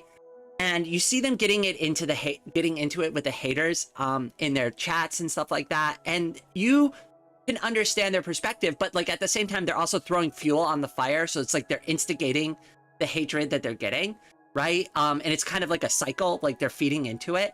But I don't see that there. I really see her doing her best to try to ignore it or just like blow it off. And that's the part that like really tugs on my heartstrings. It's like, I don't see her like engaging with that hatred, but yet here they are, like still trying to do it, still trying to get a rise out of her.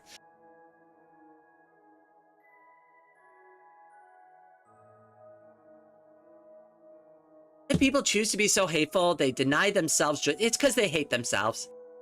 They hate themselves. They can't stand that somebody else wants to be happy doing something fun because they're so miserable. They don't have like the capability in their heart to feel joy for anything that they do anymore. So the second they see anybody doing anything happy that doesn't fit with their worldview, bam, throw poop at them. Throw poop at them. They're not valid. They can't be happy. I'm not happy. They're not allowed to be happy either. That's 90% of those people that you run into.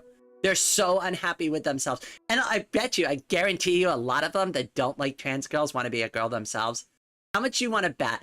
I guarantee you that most of these people that hate transgender women want to be a girl themselves and are just in so much self-denial that they can't stand that somebody else actually did it for themselves. So why can't I be a girl too? Well, you're not allowed to be one. If I can't be a girl, you can't be a girl either. Like, that's how, like, I see a lot of it, honestly. Like, I'm not allowed to be a girl.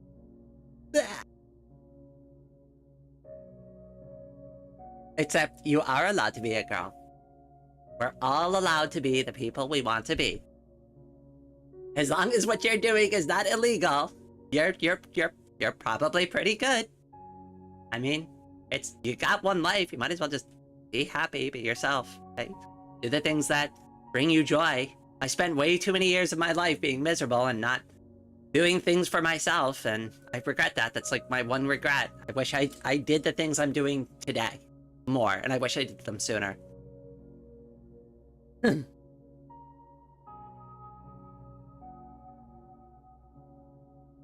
Isn't everything on 40k just straight up racism at its I have no idea, to be honest with you, Craig. I really don't know. I really don't know anything about that community. The only observations I've ever made are from like Ava's live streams and my interactions there. And I will just say she gets a lot of them in her chat. And they're bad too. They're really bad. They're really mean. They say some really awful things. They've come up with really creative ways to bypass chat filters. It's bad. It's really bad. And I really don't want that to happen in my live streams, which is why I have things set up the way that I have them. You have to subscribe to this channel. Over time, I'm going to up that time limit. Right now, it's set for 60 seconds. 60 seconds seems to be pretty good, a good deterrent for most people to not be crappy in the chat. right? But over time, I'll up that until the point like where we find a nice happy medium where you need to be subscribed for X amount of time before you're even allowed to input anything into the chat. And whether that be like 5 minutes, 10 minutes, 30 minutes, a day, whatever it needs to be, so that like the people who enjoy the experience that we have today, we preserve that. We preserve that experience, because I don't want a bunch of bigots and a bunch of hate coming into the chat and washing out everybody else who's trying to have a legitimately good time here.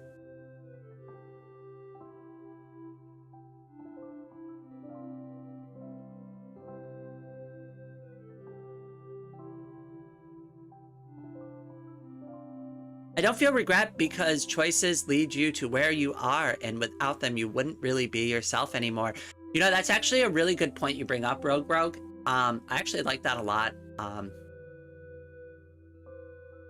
The reason why I agree with you on that is because, like, I mean, obviously there's so much that's happened in my life, right? But I see like my accident as like a big turning point in my life, and like all the things that I used to do, if I didn't do them, if I didn't do that, if I didn't have the accident, I didn't have the disability, none of everything that's good today would happen. And yeah, things in my life aren't perfect, right? Like, obviously I'm disabled now, but I'm working towards being the most happy that I've ever been.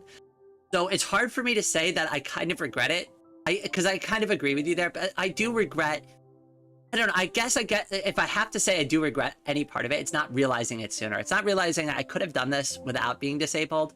Like, I could have done this at any point in my life. And it unfortunately took, getting hit with, 10.5 tons of wake-up call, like literal wake-up call, to like get me to like want to be the person I want to be and to be happy. I wish I didn't have to do that. So that part I regret. But, you are right though. Like, things happen for a reason, and here we're here today. So, it is what it is.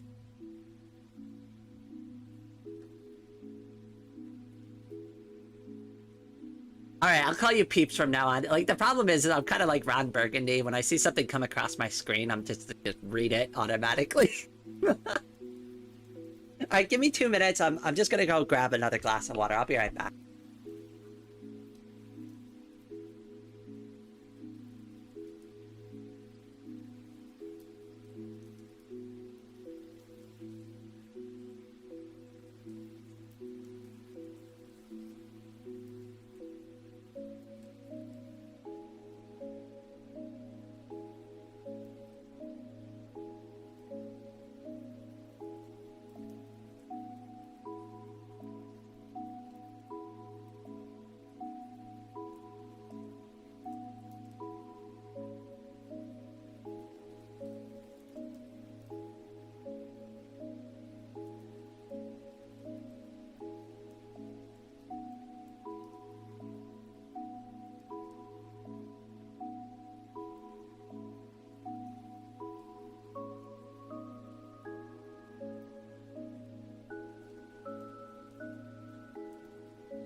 All right, I am back. I got some water. Oh, it is getting warm. Like, not only do I not feel good, but it's like 82 degrees. Ugh. Ugh. Make sure you're getting water.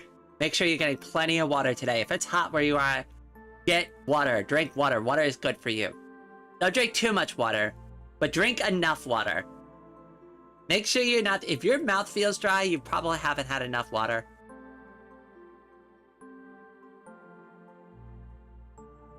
You've got a little bit of a weird taste in the back of your throat. Guess what? Grab a glass of water. That'll make you feel better.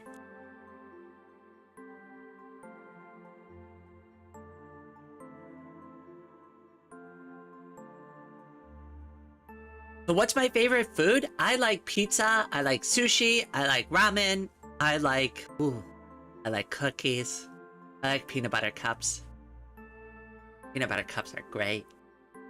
I like dark chocolate. Dark chocolate's really good. I like cooking at home too. I love making sandwiches for myself. Like, I won't go out and buy sandwiches, but like, I'll make sandwiches at home. I really like making deli sandwiches. I like cooking.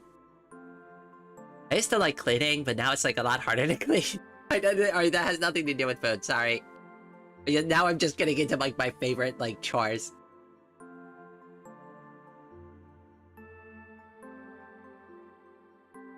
Did you say to start day drinking? Yes, ma'am. As long as it's water. As long as it's water. I made that joke yesterday. Somebody was like, oh, I could go for a mimosa right now. And I'm like, oh yeah, God, me too. And I'm like, it's 9:30 in the morning. I'm like, oh, that's great. Nothing like getting, you know, 3 sheets to the wind at 9:30 in the morning.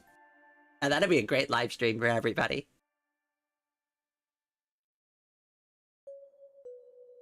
It's super ridiculous when I'm drunk. Not in a bad way, but just like in a really silly way. I'm a very silly drunk. I just start laughing. It's a little ridiculous because I laugh a lot at stuff and I start snorting. Then I get really hungry. And then I pass out. That's about it. There's really not much to be said there.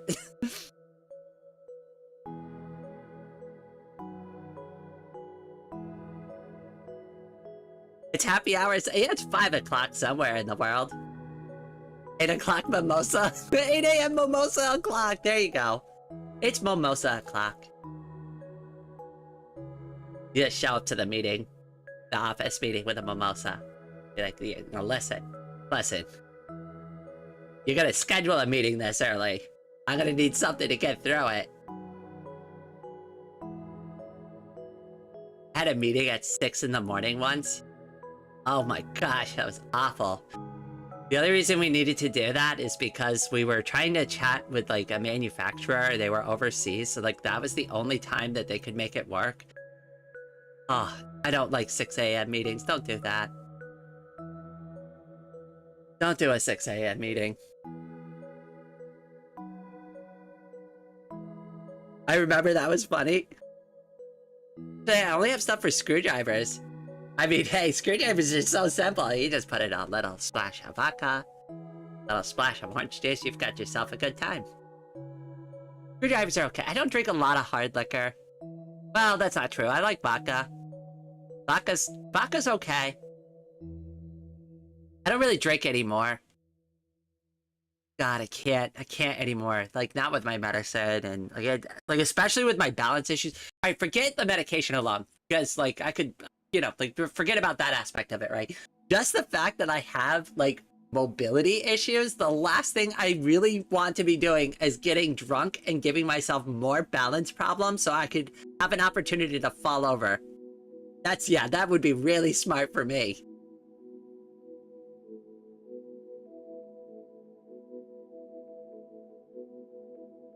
Like, maybe if I was in a wheelchair,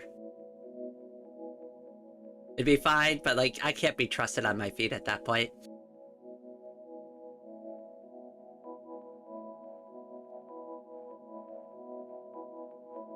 I have a 32-ounce bottle I fill with water, and I drink 4 times a day. So I've got a 2-liter bottle of water that I try to get through every single day. So if I can finish that 2-liter bottle of water, consider it a good day. If I drink a little more than that, that's pretty good. But I think like 2 liters for me is at least a decent enough amount of water.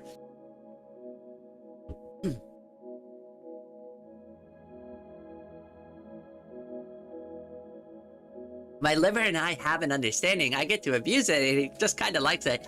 So my friend has a shirt And whenever he goes drinking, he wears this, and it says, "The liver is evil and it must be destroyed." I always thought it was funny.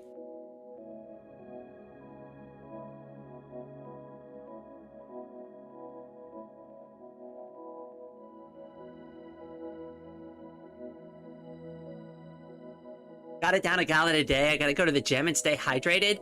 So I used to do the 1 gallon a day thing too, like when I was really big into fitness and hiking and stuff. I just don't see the need to consume that much water anymore because I don't really do very much. It's also the same with eating too. Like sometimes I tell people, it's like, oh, I only ate once today. They're like, oh my gosh, Rain, take care of yourself, girl. Get some more food. Like, do you realize how little energy I use sitting in one spot all day? Not hungry. I'm fine. I'm sated. I'm good. Like, I probably could go like 2 or 3 days without eating and still be totally okay. Not that that's healthy either. Like, you should eat a little bit every day, right? Because you need your basic vitamins and minerals and stuff, right? But like, I'm just saying, like, I could probably fast for a week straight and it'd be fine. I'd be totally okay with it.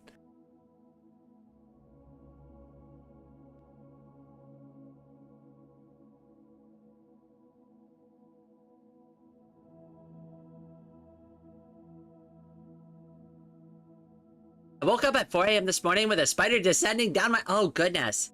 I read somewhere that people swallow like 2 to 3 spiders a year on average. I don't know if that's true or not, but that's so freaky. Can you imagine eating a spider in the middle of the night and you have no idea?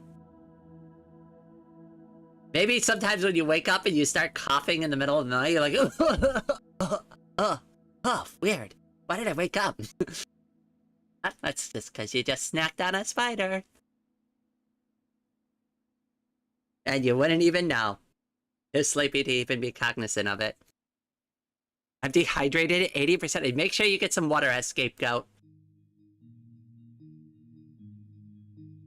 It's so important. Especially like when I used to be at my old job, I used to emphasize all the time, you better be drinking water. You better be drinking water. You better not leave this warehouse without a case of water in your truck. Like, because not only is it an OSHA requirement, but, you know, nobody needs to die. To the frickin' sun. Like, I mean, come on. Also, don't drink cold water if you're dehydrated. Drink warm, like, room temperature water. I always drink room temperature water. Drink room temperature water. It's better for you. Your body will absorb it faster. If you've drank too much water in the day, colder water is better for you, but room temperature water is the best.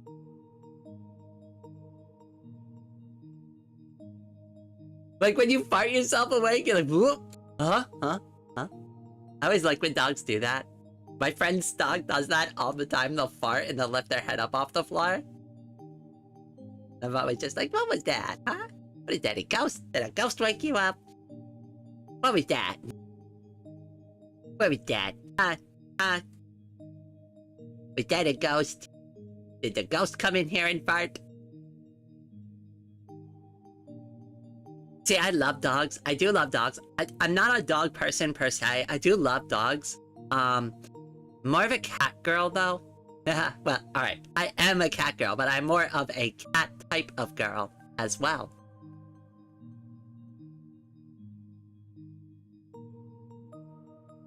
I think we should ban dihydrogen monoxide. #1 cause of drowning?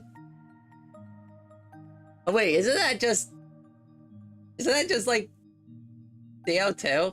Wait, I gotta brush up on my chemistry now.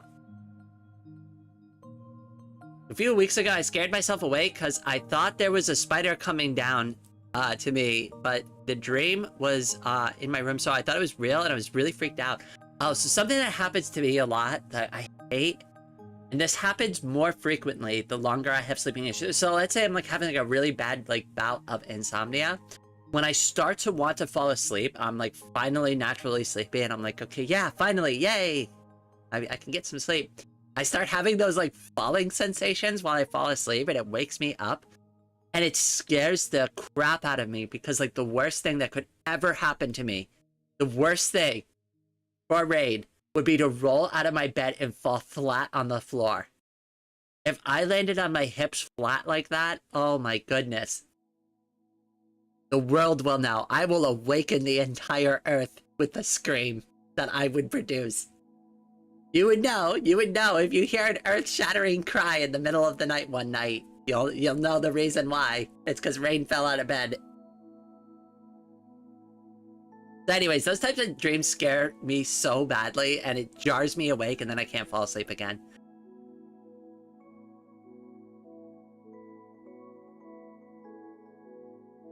The hydrogen monoxide is H2O? Oh, goodness. I never claimed to be a smart girl. Or a cute girl. I never claimed to be either of those things. You all say I'm smart and cute, but I know I'm not.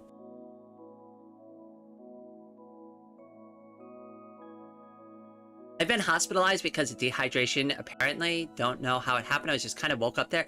That's why it's so dangerous, though, as scapegoat. That's why, like, making sure you're properly hydrated is good, because you're not going to know. It's going to sneak up on you. It's going to hit you like a ton of bricks.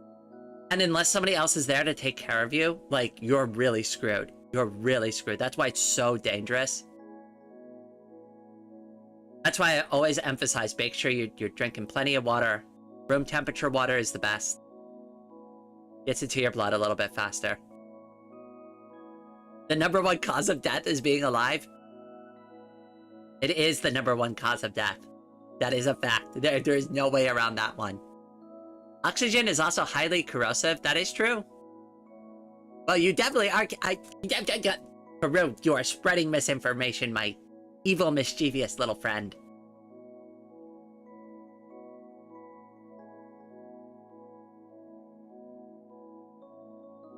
Have you heard yourself talk about solar power? How are you not smart? Aw. Ah, thank you. Maybe I'm just smart in small circumstances. I'm smart in small doses. Like, very circumstantial. It's like I'm a good artist in some circumstances, too. Other times I'm just like, you know, an enthusiastic doodler.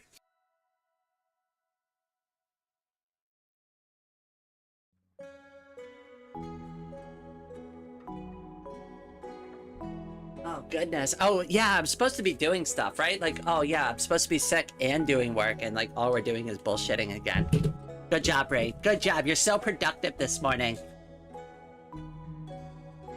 So productive. You look at all this art that I've been working on and all these other things. Yeah, so good. Okay, all right. Let's go back to my schedule, because that's what I need to work on real quick. Properties. Go over to game. Here we go. Cool. All right, so I need to set up a schedule for next week. I'll just keep this here nice and centered so we can all look at it together. It is so cute this morning. I can't key mash, so you're gonna have to listen to me do it, like, ugly. Oh god, now you know I'm, like, really going off the rails. Oh no. Oh. Okay, alright.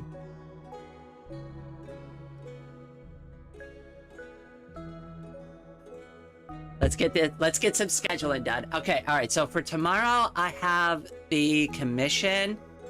I don't know, I'm not feeling great still, so I might move this back over to Monday. And maybe just start the week off fresh. We'll do the drawing on Monday instead. So, oh, this is annoying. I hate when they do it like this. We'll edit. So we'll start the week off by doing the drawing. I think that's probably a better strategy. So we'll reschedule this one to Monday. So we're good there. So that's the first change. We need a live stream for tomorrow. Probably could do ESO, or we could do Stardew Valley. What are we thinking, chat? What are we thinking? I want your input on this, since, well, obviously you all are, like, the regular viewers here, right, of these live streams, so absolutely put your input in.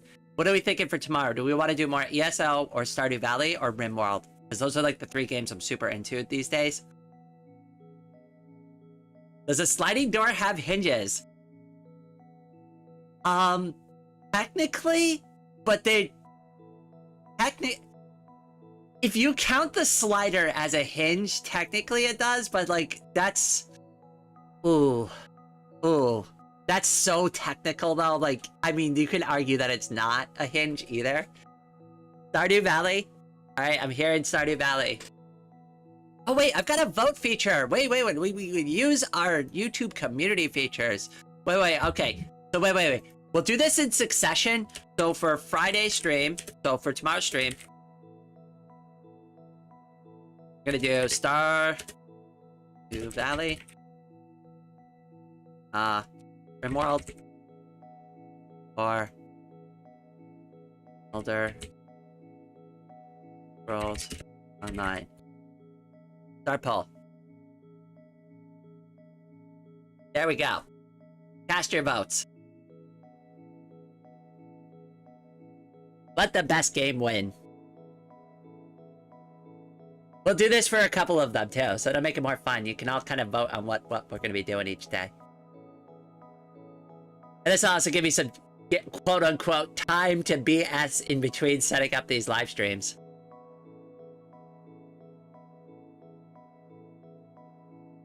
I know nothing about any of those games. Well, Stardew Valley is a farming simulator. It's a lot of fun. Very cute.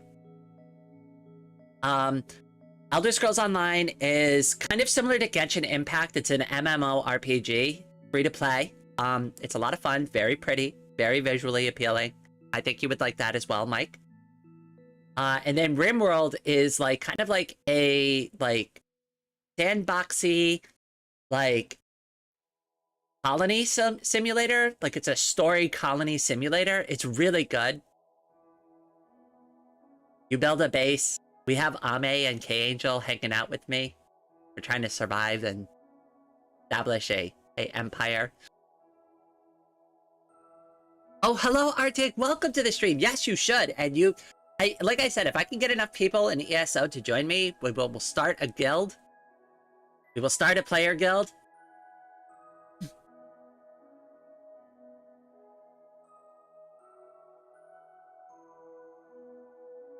I haven't played in a while. I mean, that's okay. Me too. I haven't played in God since like it was like 2017, 2018. It was a long time ago. It was a really long time ago. Definitely like right around before the pandemic.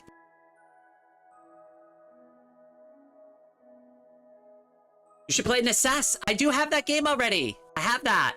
And I played it on the channel before, but I don't think enough people, like I still don't think I was like getting enough people in my stream so I kind of recognize I was playing that, but I could put that on.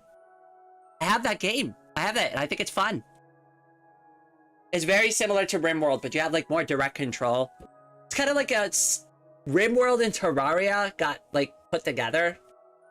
I don't know if that's... I haven't played Terraria, so somebody else correct me if I'm wrong there, but like that's...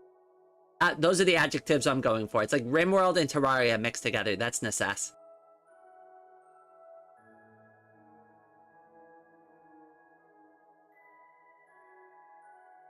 Tried ESO many times. It's just not the MMO for me, and that's valid.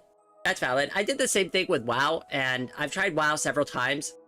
I also tried WoW earlier this week, and it still isn't the right MMO for me. ESO is better for me.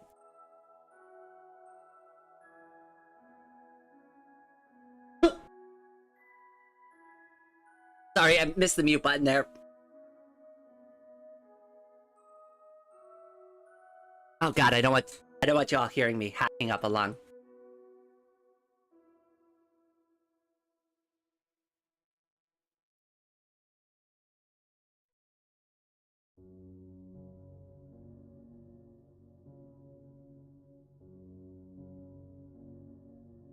Terraria and Minecraft are like siblings. I still gotta play Terraria. I still haven't done it. I think you should try out Tainted Grail, Fall of Avalon. The new open world RPG. Very strong Elder Scrolls vibes. Very nice. Well, Stardew Valley's only at 50%. We sure did split that poll, but Stardew Valley is winning, so we're gonna do Stardew Valley.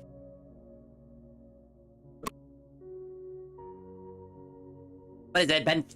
Alright, I'll give it one more minute for Oh, and what? We pretty much got everybody in the chat to vote. There's nobody else to vote. There's like nobody abstaining. Okay. All right, so we'll end the poll there. Been about 5 minutes. I will go ahead. I'll schedule that Stardew Valley stream.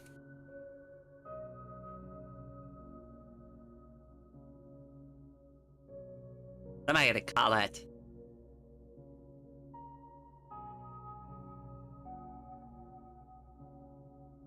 Quest. And more stuff.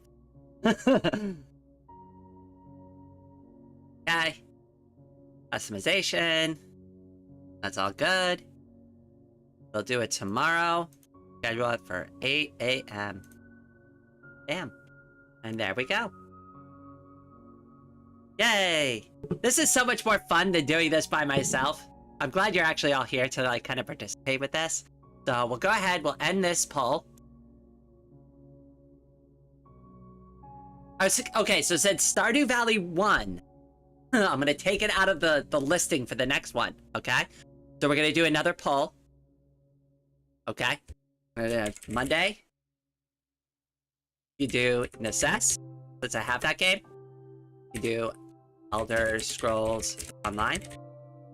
And then we can do RimWorld. Oh wait, I'm doing art on Monday. Never mind. This is for Tuesday stream. Tuesday. For Tuesday?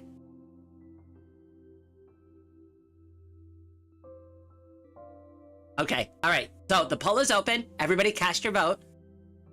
What do we want to schedule for Tuesday?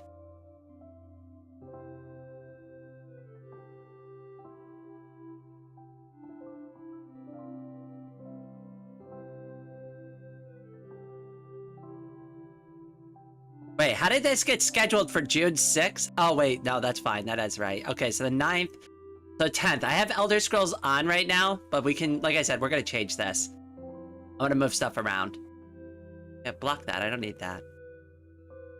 So go ahead, cast your votes. I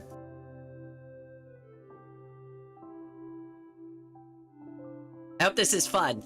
I hope you like picking what's going to happen on the channel. I think this is better, too.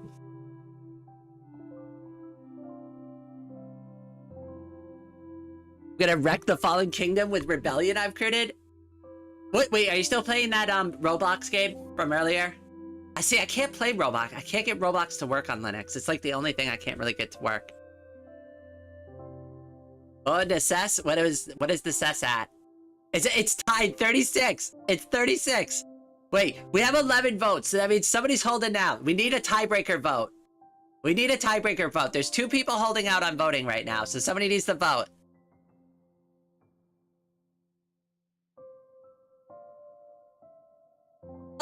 Oh gosh, it's bouncing back and forth. Okay. I think the Necess is winning. We've got 12 votes now. We've got 12 votes. I'm gonna hold it for a minute, just make sure it doesn't change. And just so you know, I'm definitely not voting in this. I am abstaining my vote.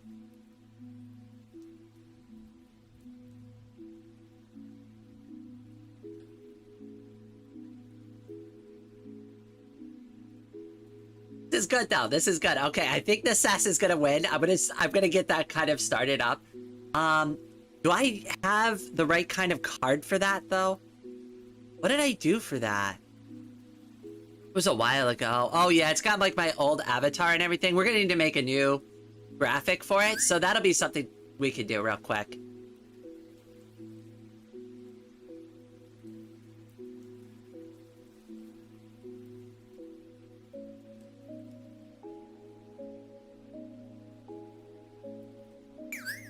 So let me move over here. Properties, we'll go over to Krita.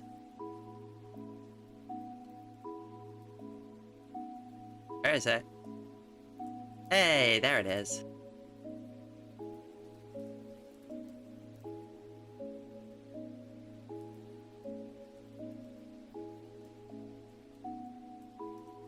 I have a feeling we're gonna get one. At least one of them's gonna be a Stardew Valley one. Let me get a Necess thing going up.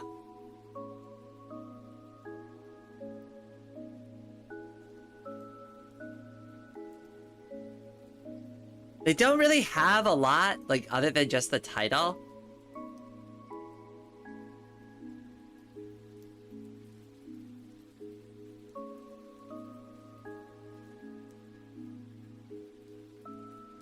Maybe I can grab, like, I don't know, something from the game.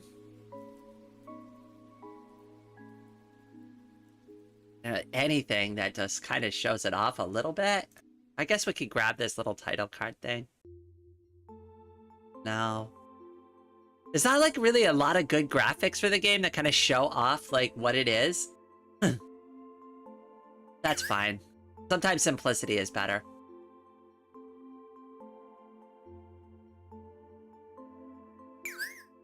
I think we'll grab this. This is probably the best representation of the game so far. We'll use this. I know you can't see it yet. It's about to get loaded in. Icons. We can get rid of that one. This one we don't need. And paste. Web. Hey, there we go. Hey, I can't see OBS. I'm gonna go get cake. Be right back. Okay. What kind of cake are you getting? When you come back, let me know. You only have 12 votes with 10 watching. People can come and go. You'd be surprised. People are, like, hanging out and lurking and stuff. And I also don't believe, like, the amount of people watching is always 100% accurate. I don't know if there's, like, lag time on that or whatnot. ESO is Elder Scrolls Online. It's a MMORPGs based on the Elder Scrolls series, which is a lot of fun. It's really good.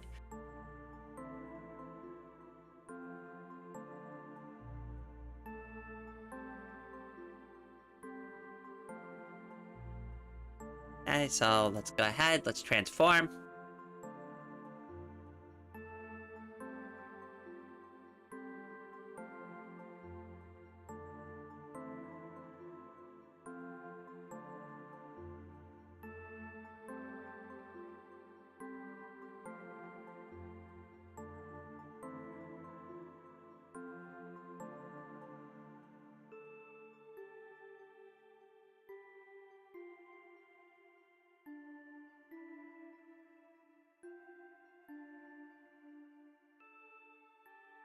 You know, it wouldn't be a title card if there wasn't some stupid arrow to indicate what I'm doing.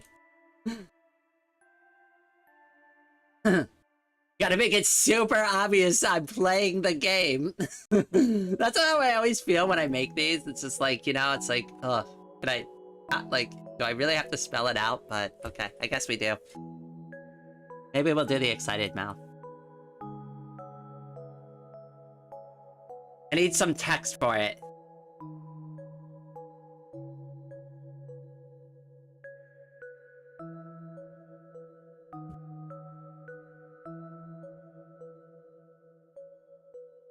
That's 12 on my end. I got 13 on my side. Who knows? Who knows what it really is? I could have like 200 people here, and I wouldn't believe it anyways. Like, there's no way 200 people are gonna watch this. I think the most I've ever had watching my stream once is like 50 people. And I didn't even know, because I didn't have like the thing turned on. I only found out afterwards. I was like, holy crap, 50 people were watching this? Wow.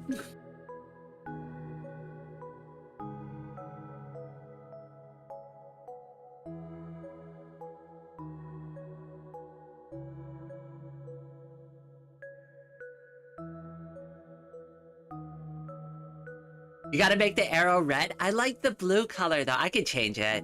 That's easy enough. But I do like the blue.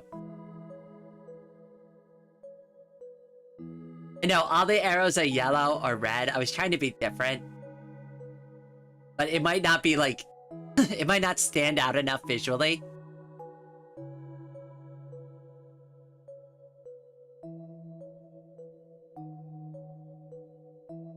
That's cutie to watch while drawing. Aw, Arctic. I appreciate that. I'm the ultimate... Oh, maybe we should do some Elder Scrolls trivia. We could do like a game night. That'll be fun. I like the pale blue color. Me too, I'm biased though. I'm definitely biased. I mean, look at my dress. Oh, he's joking about the... Okay, all right. No worries, no worries. Well, I'm reading it as like constructive criticism. I'm like, yeah, you're right. Yeah, I do see a lot of the red and the yellow ones. Maybe it's not visually appealing enough. Like, I'm already going into artist brain.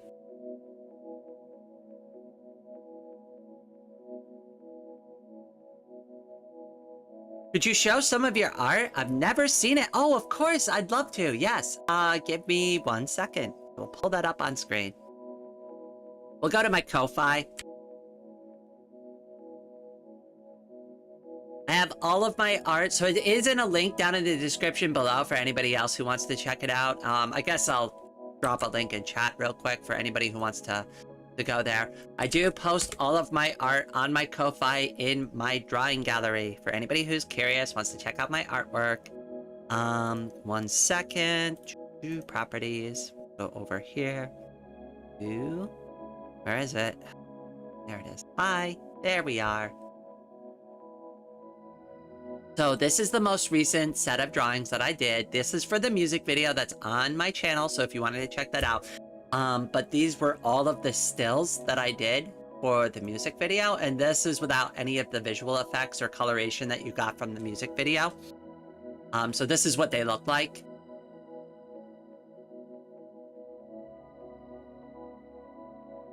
And for anybody who's unaware, the theme of the song was called Water Splitting Scorpion. And since that's the title of the song and there's no vocals for the song, it's just a piano roll, I just kind of leaned into that theme and I went with the Poison theme. So that's what I went with there for that. So if anybody's kind of wondering what the art style is, that's what I went for. And like the idea of like the story, there's not really a story to be told here, right? But the idea of the story is like, you know, to fight on, right? Like no matter like what your emotions are about the situation, you keep your arms held up high and strong and you keep fighting no matter what. No matter what. That's like kind of like the little moral from the drawings that I had there. I have been working on like a bunch of like other stuff. So this is the one I did for Aubrey Boy. I did this for their birthday. I did this on live stream, so we did this on stream. This is one I did recently, where I'm trying to work on like more details for the characters. So like this one is like the first time I've actually tried to draw in like really muscular abdomens on a character, like putting like a lot of muscles. I almost never draw muscles on any of the stuff I do. And I think this actually came out pretty good. It's not the best, but like it fits for what it's going for. It's supposed to be kind of like an Akira Toriyama style drawing. You know, powering up, like I've got the fireball ready. I've got like my like quote unquote spirit bomb like ready to go. I'm not messing around. You want to mess with Rain, you better be ready for a fight. Like that's kind of like what I was going for there.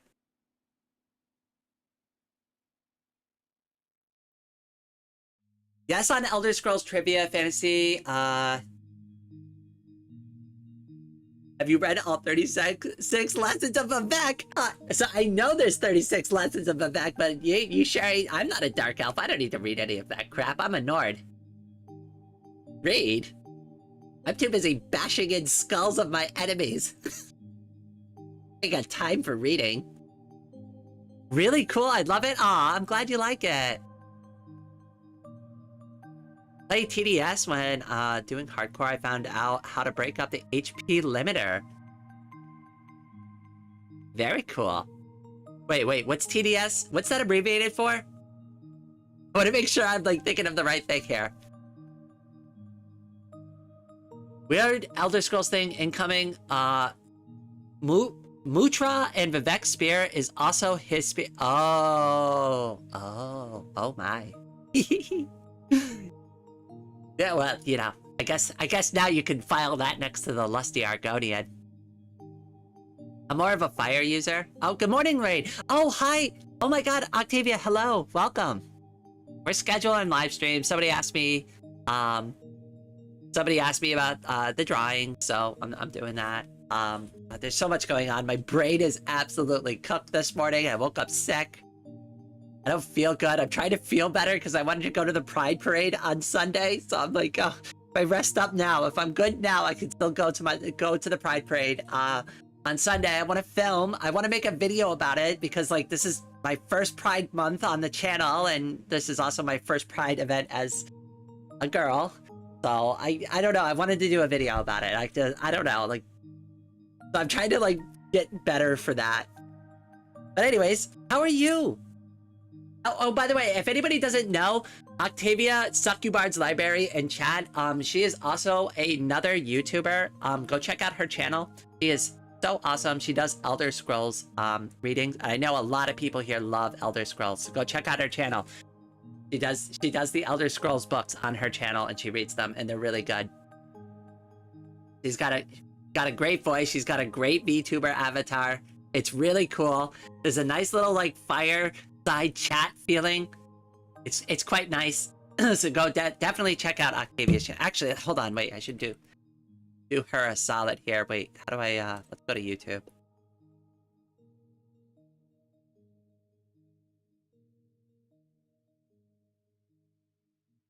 Succubard's Library. Did I find it? Why can't I find it? Did I type it in wrong? Maybe I spelled it wrong. Can't find your channel.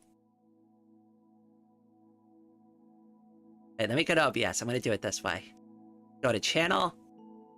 There it is. Grab that. There we go. Drop the link.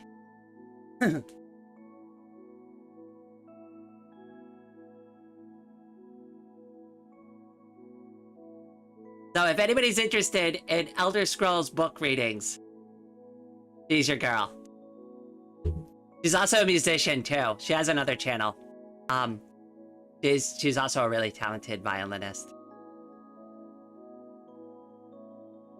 Oh, the apostrophe, okay. This was easier. This was a better way to go about it anyways.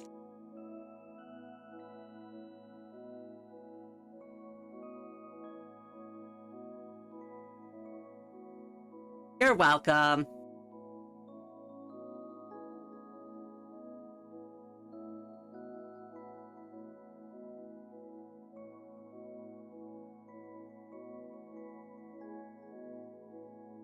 All right, hold on. I gotta finish up this graphic before I get distracted again. Where is it? There we go. Do I even need to write anything? I think this kind of sells the idea without having to write words on it, but like sometimes putting something on the screen with text helps. I don't know. Screw it. We're just sending it like this. I don't feel like thinking of something else. Unless anybody has like something they recommend to put on the front of this thing. I don't know Necess super well, so I don't really like have like a funny cheeky thing to say about it. Like with Factoria, I could write spaghetti guaranteed because like, you know, that's an in-joke for the game. But like I don't really have in-jokes for Necess yet, so I don't really know what to say.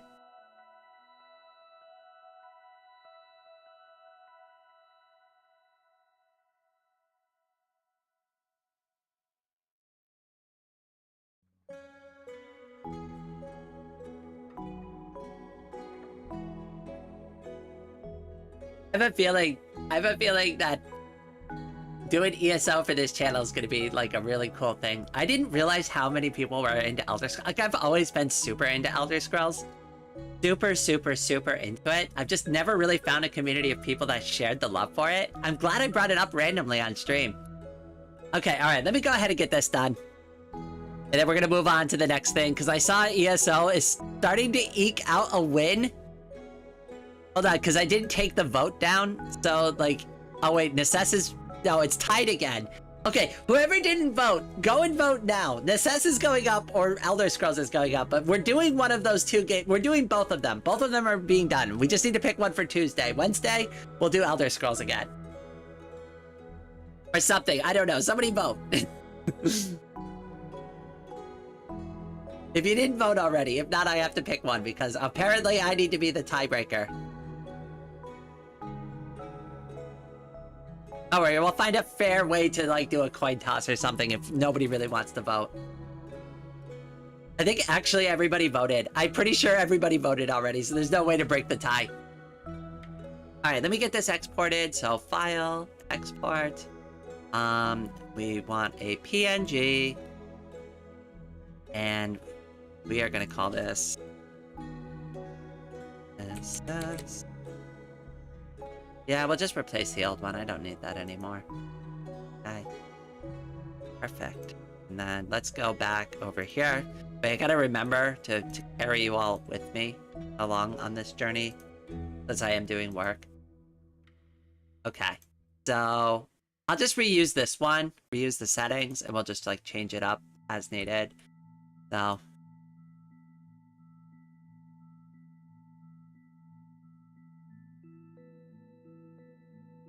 I don't know. What are we even gonna do? What's the title of this? I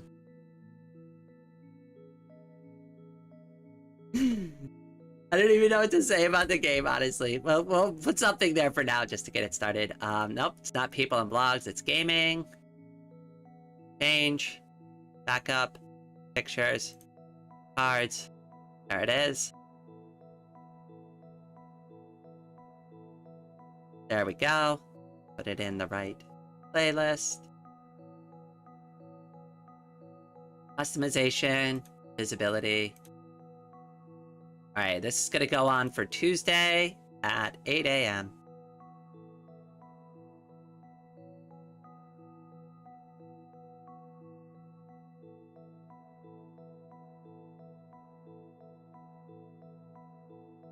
Okay, cool. Since I already have the Elder Scrolls one up on the channel...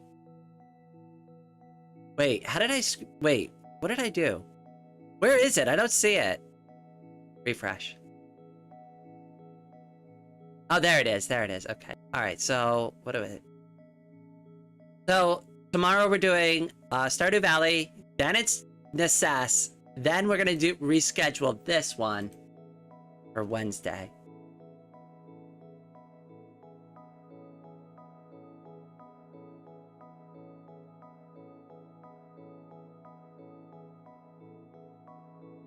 Okay, all right. Awesome. So now we've got a Stardew Valley coming up. We've got a Necess one coming up, and we've got an ESO one coming up. So we just need to pick one more game for Friday. I know like it says there's something already scheduled there. Don't worry, we're going to reschedule that. So we got something for Wednesday. We need Thursday now. Thursday is the next one up.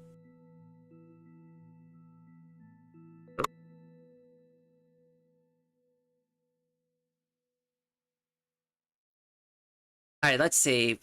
So Necess is one, ESO is one, Stardew Valley is one. So we've done all of that. Let me start one for Thursday.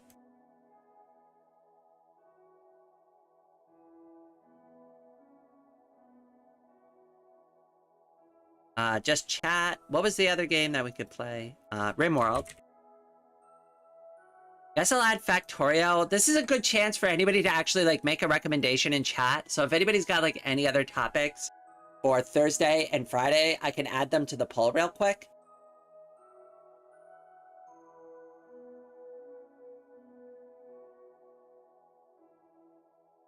I haven't bought Kenshi. I want to do Kenshi. I really do. I haven't bought it yet. It's on my wish list. It's on my wish list.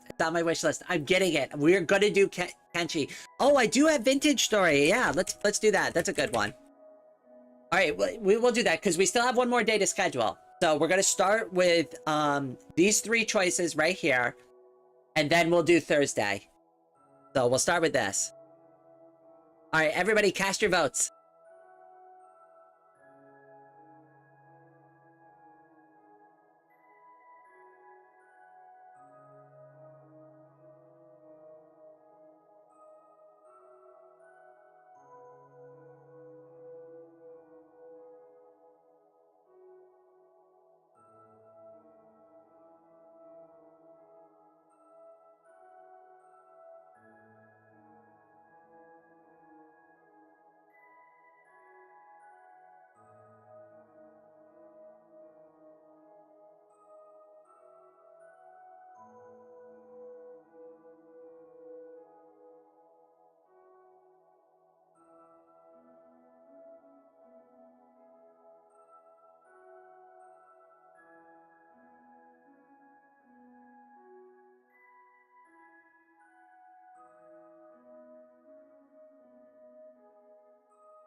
You're good, peeps. You're good. You're good. No worries. I get excited about that kind of stuff too. Sorry, I went to go get some more water. I'm washing my water bottle. Usually I don't need to go get water this often, but like, you know, you do need to clean that water bottle every once in a while. Make sure if you're using water bottles, you wash them. Yeah, just because it's water doesn't mean you don't need to clean it.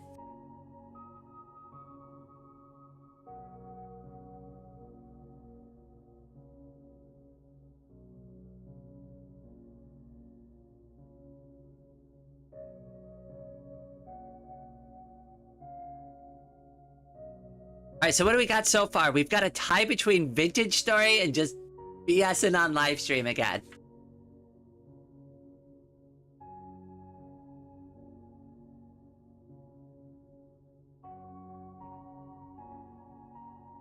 Well, that's a tough call. If I have to split the vote, I will, but we've only got 9 votes so far. So, I'm gonna give it a chance for a few more people to vote.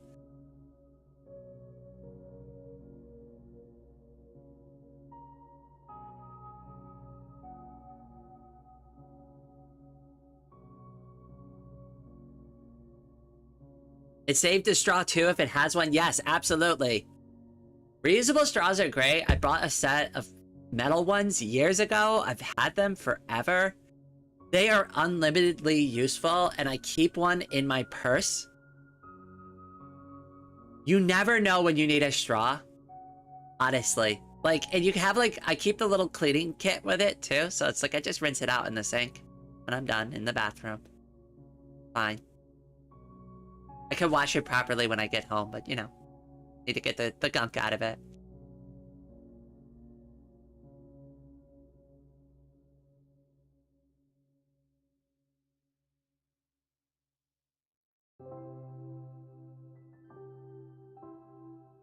Your mouth is what makes a water bottle. Honestly, I hate to say this, like, I know a lot of people are going to be offended because they'll be like, I brush my teeth, I take very good. Everybody's mouth is disgusting. And it's just like a biological fact. Like, even if you brushed your teeth, if you went out and you bit somebody, like really bit them, like broke into their skin, you're still probably going to give them an infection from that bite because your mouth is dirty. And like, there's nothing you could do about it. I guess, like, maybe if you use some Listerine before you bit somebody, like, that might help, but, like, your mouth is, unfortunately, like, one of the most gross parts of your body, and it's, like, under constant warfare all the time, too, because it's an open orifice on your body, so it has to constantly fight all of the things you're breathing in, like, all the things that want to invade your body and kill you, it has to, like, go to war with. 24 hours a day, 7 days a week, from the minute you're born and you breathe your first breath of air to the day you die. It is a non-stop battle.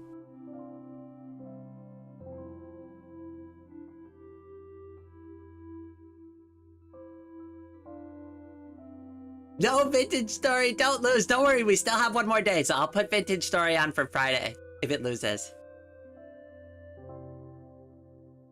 To be fair, the human is just a long tube. I mean, that is a fact.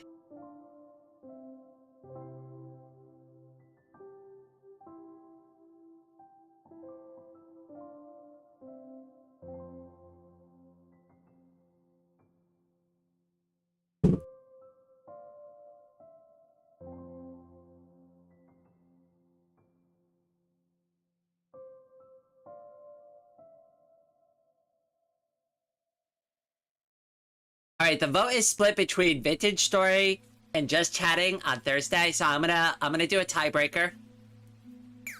Okay, how do we do this? Flip a coin?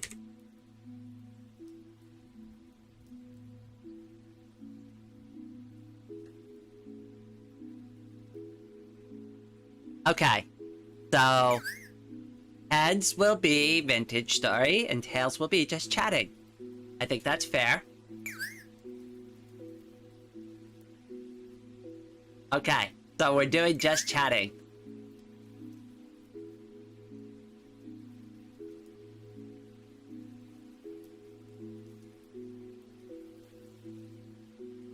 How many holes does a body have? That's actually a good question. I don't know. Rain, why aren't you dual streaming anymore? Because my internet sucks. And it was like becoming kind of an issue. So I stopped. And I'm not really getting that much traction on Twitch anyways.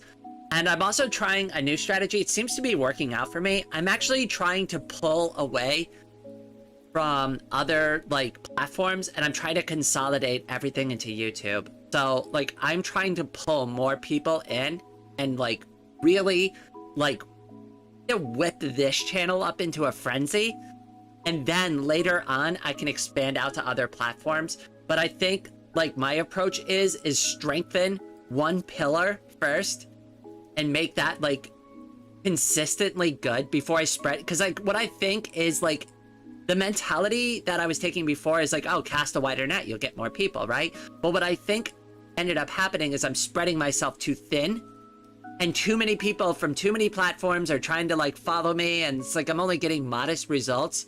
Whereas like recently when I've like consolidated, be like, all right, everybody come to YouTube. We're all watching my YouTube shorts. We're watching my live streams. Where this is where I am. This is where you find Rain all the time, right? Like even on Fetty now, I'm like, hate to do that because I love Fediverse. I love posting on Fetty. I love shit posting on Fetty, but like I've got to get people from Fetty to be interested in my live streams sometimes too, and I got to pull them into one spot. So like YouTube is where I landed because I could do videos, I could do YouTube shorts, I can live stream here. Just it's a good all-in-one solution for me. So that's like my strategy.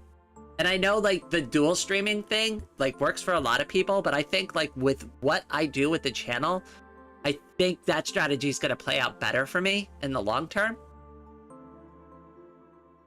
Because I don't just live stream, I do videos too. So like I think I don't know, like, but that's what I'm going to try.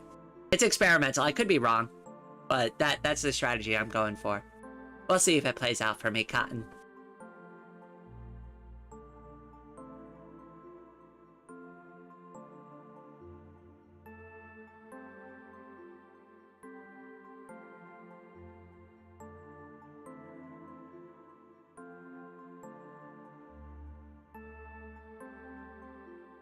Oh boy, here I go yapping again. I mean, that's how I'm gonna feel when I schedule this stream.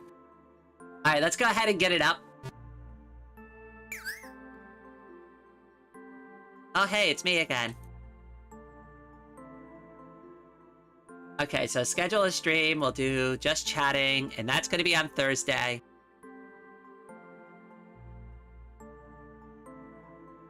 Say hi to me, cuties. People and blog, just chatting. Yep. Where's the date? Pick the date. Where's the date? Where's the date? Oh, I forgot. Where did they put it? There we go. And we will do this for next Thursday at 8 a.m.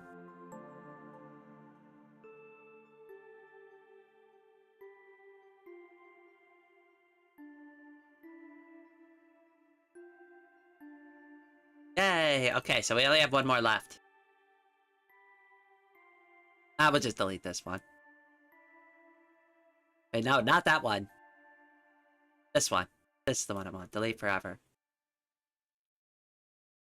Okay, let me refresh.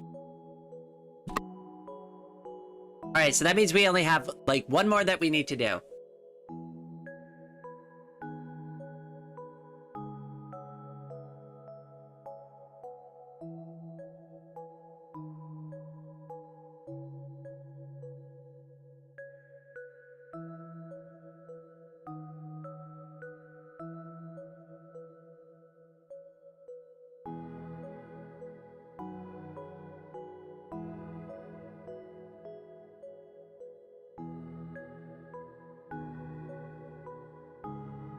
I gotta say, chat is faster and more populated than it used to be. It's been flying by. Like, actually, it is helpful when people at me when they want to talk, because it's like kind of sometimes hard to pick out if people are talking to each other now or if they're talking to me, because sometimes it's both.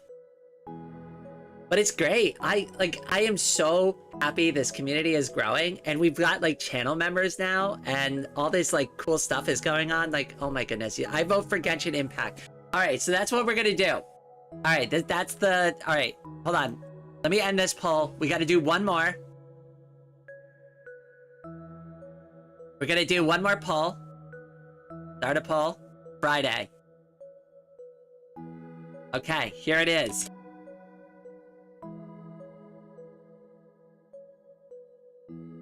I'm only doing 2 choices this time, okay? So that way we don't split the poll 3 ways. It's going to be either Vintage Story or Genshin Impact.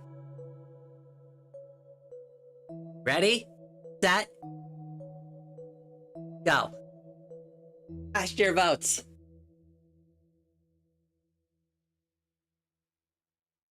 And Mike, if Genshin Impact doesn't win, we'll do Genshin Impact next Monday. Holy smokes, oh my gosh, this is a landslide. Everybody's like, yeah, do Vintage Story.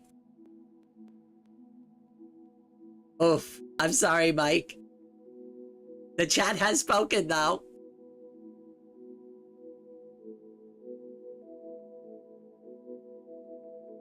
We can do Vox Libre and Minecraft. I like Vox. We haven't done Vox Libre and Luanti in a long time. We really need to do that. Maybe we'll do that the week after.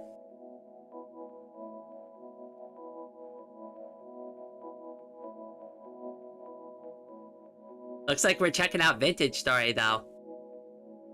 That was a landslide. Oh my goodness. I mean, Genshin Impact did get a couple of votes, but like, oh my gosh, Vintage Story just absolutely took it in a heartbeat. 73 to 27%. Damn.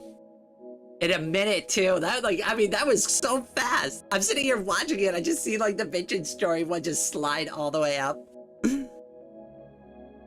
Well, thank you for the participation. Okay, all right, hold on. Wait. Let's go ahead. I can start scheduling a little bit more too. I think only scheduling 1 week in advance is probably a good idea. And then once a week, we'll do a Just Chatting one. But during those Just Chatting live streams, we can like schedule and plan out more games that we want to play. Or if something's like really popular, we're all really interested in it, we'll just set up live streams around those things too. But that way, audience participation always. We're picking the things we want to play based off of my interest, and everybody can vote for it.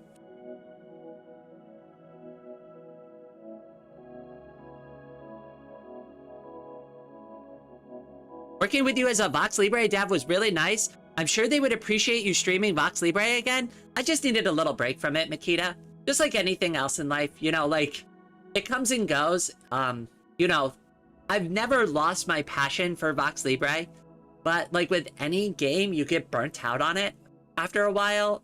And then like, you just need a little time away from it to like kind of remember why you enjoyed playing it. So it's not, here is a statement that I just want to make very clear. And I'm glad you're here to hear this, Makita. Vox Libre and Luanti will always be a cornerstone of this channel. It's never going away. I will always play it. But I do need breaks from it from time to time because I get burnt out. Variety is the spice of life or something like that.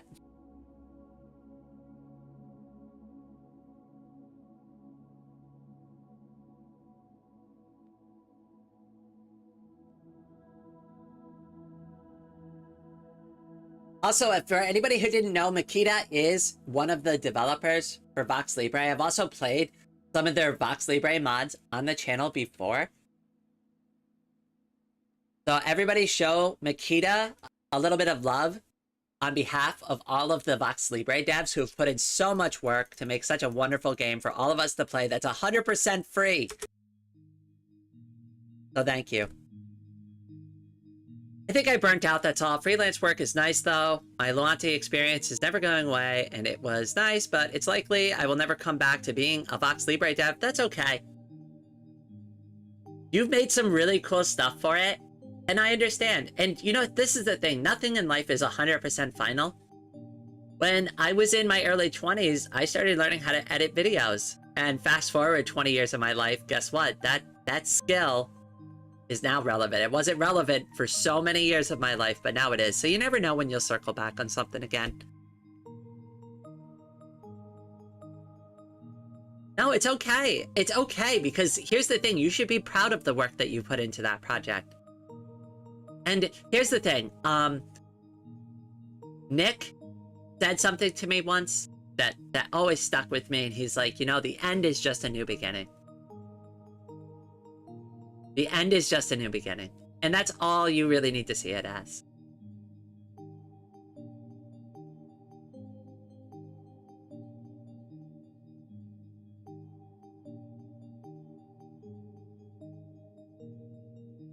Okay, so I guess we're doing Vintage Story, so now I gotta get a card put together for Vintage Story. So let me move you all back over to Krita. Is this fun though? Is everybody having a good time with this? Are we having a blast? I think this is fun. Everybody seems to be really interested in doing all of this.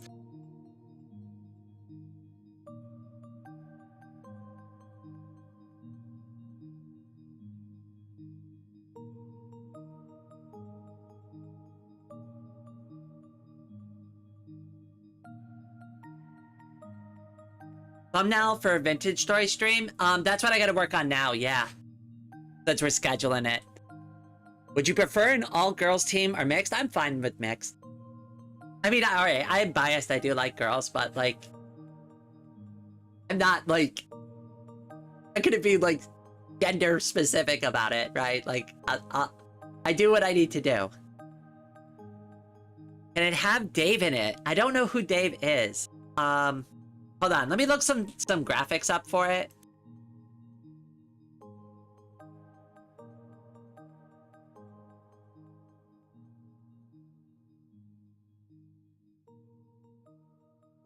So here's one that I found. Hold on, I'll pull it up on screen in a second here. Let me get rid of this one. Paste. So I found this one.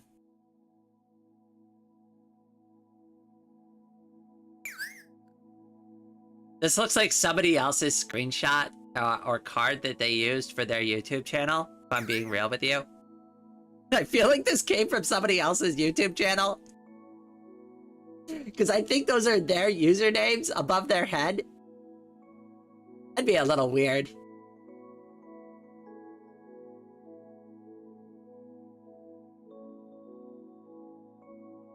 Elder Scrolls Book Club, perhaps. I think Octavia's got that covered. She's the Elder Scrolls lore master.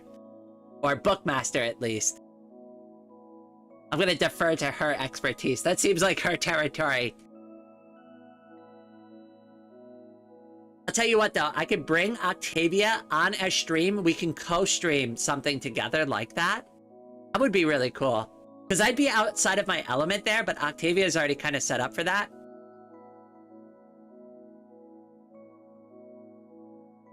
Not a master, a mistress. Oh, I'm sorry.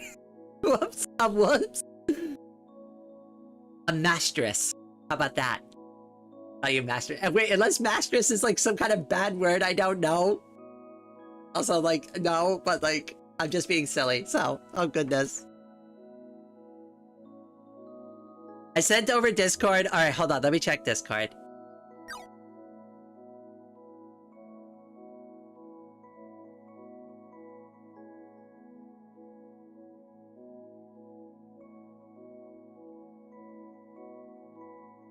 Oh goodness, I love your avatar in Discord. That's so cute. Okay, let me get rid of this. I'll remove this one.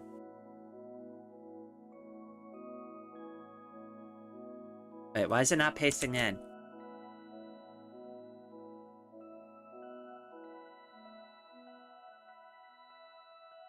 Oh, okay. Hold on a second. Wait. There we go. Layer, import layer, downloads. There it is. This one?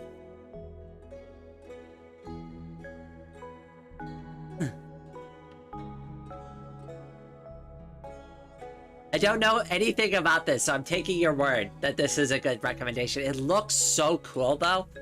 I will say that this is a really cool screenshot, so I'm going to use it anyways, even if I don't know. No, not the clickbait. I hate to say this, Makita, but it works. It really does.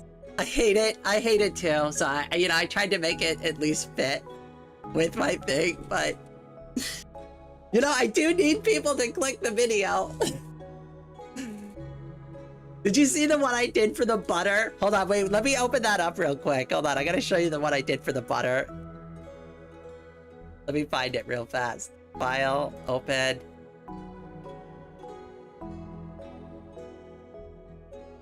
Pictures. No, that's not it. Wait.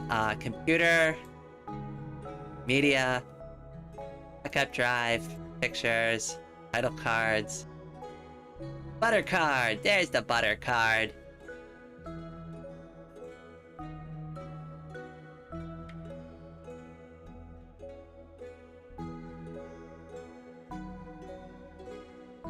I mean, you have to admit, it does look slightly clickable.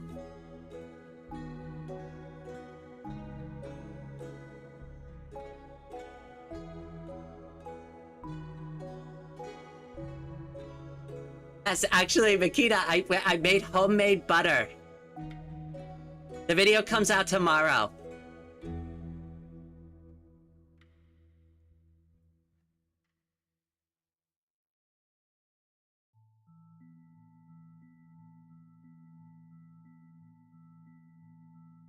I watched that video. It was 10 out of 10 butter.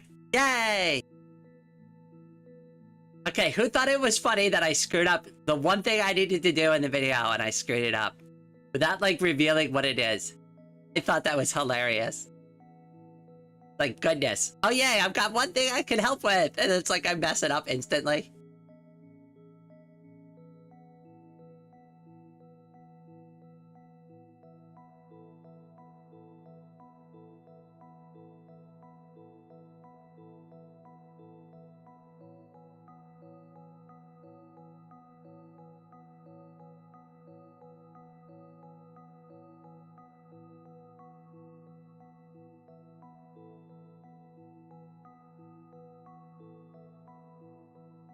The video was 32 out of 32 durability. English is too clickbaity. Or just English in general. The whole English language is just clickbaity.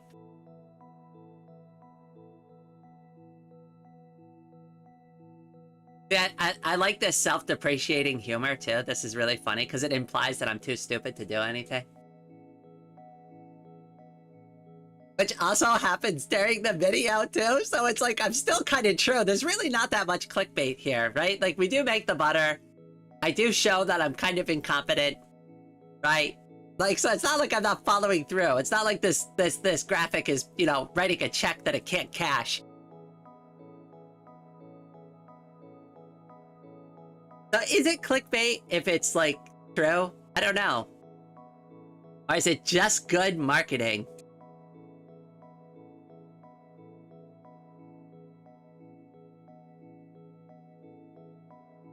It's 5 languages in a trench coat, and it's very familiar with mugging other languages in dark alleys and rifling through their pockets for spray. Oh my goodness, yes, especially with French words. Especially, and it's always funny to watch somebody screw it up too, like laissez-faire. They're like, this isn't a lazy affair thing, and it's like, do you even know what you're saying? Because it's like, you're not wrong, but you're also not right either. I had somebody do that to me before, and they're like, I don't like this lazy affair business. And I mean, I'm like, do you mean laissez-faire? And they're like, no, lazy affair. I'm like, are you serious with me right now? Like, I looked them like dead in the eyes, and I'm like, are you joking with me? And they were like dead. It was deadpan. Deadpan. They're like, no, it's lazy affair. Which, again, they're not wrong. They're not wrong, but it's like, okay, well, you do you. You stick with your lazy affairs.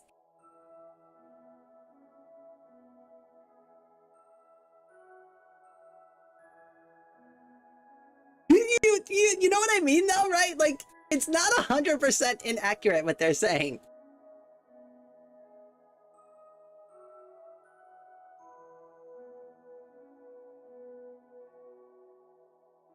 My eyes are so dim. Hey, caffeine works. I just pump myself full of like copious amounts of coffee and just let myself rip on the world. Like a little, like a cute version of the Tasmanian devil.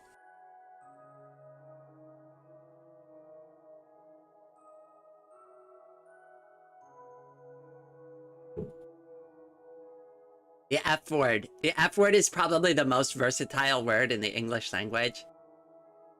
You could do almost any with it. Anything you want with the F word, and it doesn't break the rules of English. It's like invincible to all rules of English. Which is why it's so commonly used everywhere. Because it works in every capacity of the word. You can use it in any part of a sentence.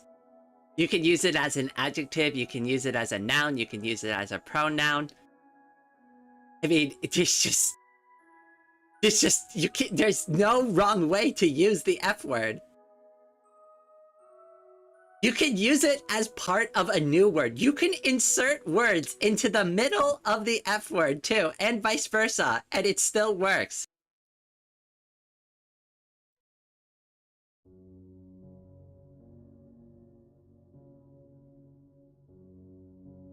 Like, has anybody ever heard the word abso-effing-lutely? Like, you can break apart words. Like, it's impenetrable to have, like, almost any rule in English.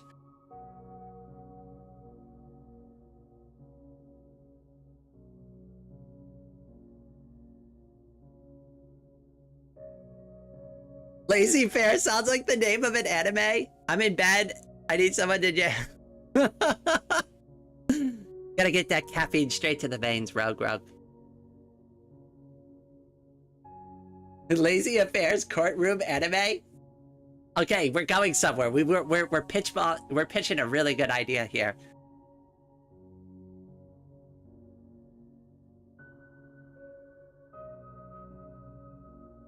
Okay. Alright, I gotta actually do work now. Hold on, wait. Alright, so we'll do this. Transform it down just a bit. Kinda like that. Okay, we need a title. So we need to get the vintage story logo.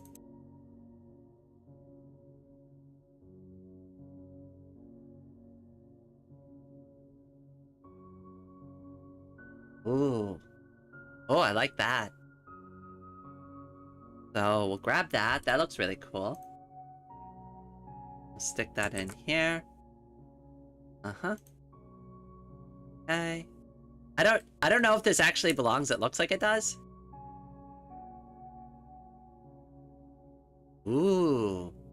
Okay, alright. We're getting somewhere with this. We need to kind of move things around a little bit, make it work, but I think... What if we try this?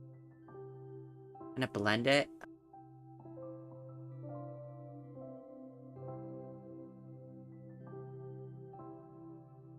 Kinda works a little bit, but it's still a little visually busy. We need to move the Dave thing around a little bit to kind of accommodate it.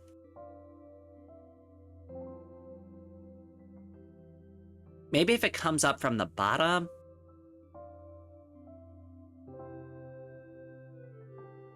Like, I feel like it almost works. But I don't want to cover up Dave. Dave's like kind of part of this, so it needs to be like part of the scene. But I'm thinking something like this. So like the tree matches, but I don't want it to block the hole either. I don't know. Hold on. Let me think about this for a minute.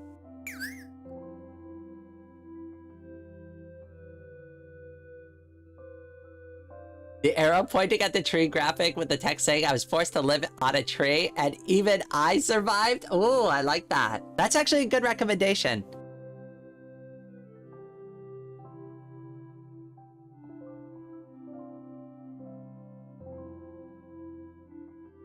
Like Makita's suggestion so far. Oh god, I'm so cooked right now. It is 84 degrees in my office. Hold on, wait, let me convert that over to Celsius. Let me convert that out over to like real units for the rest of the world. C to F. For everybody else, that is 28.8 degrees. It is almost 29 degrees in my office right now, and I'm sick. It is awful. Disgusting. I'm gonna go take a cool shower after this.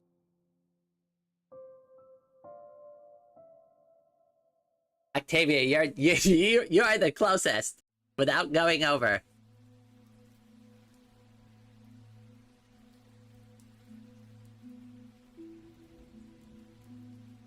The worst part about this, Octavia, do you know what temperature it was outside when I woke up this morning?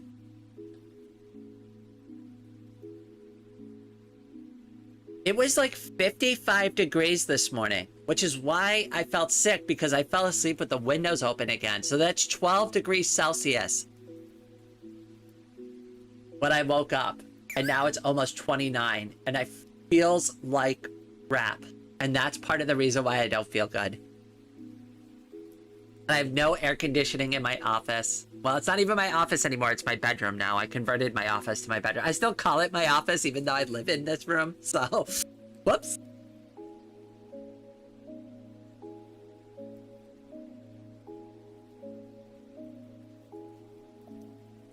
I would die. It's fine. It's fine. I'm wearing shorts right now. I've got this, like, shirt on. It's like a sports shirt, so like it's like breathable material. Pretty good.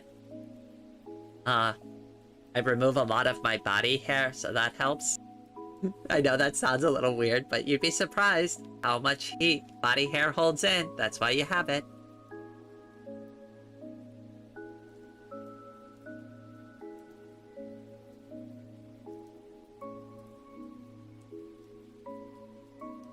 It's so good. Like, all right, during the winter, it was bad. I'd shave my legs. I'd get like a draft, and I'd be like, ooh, too cold. But now it's like, ooh, yes, that's a nice breeze on my legs.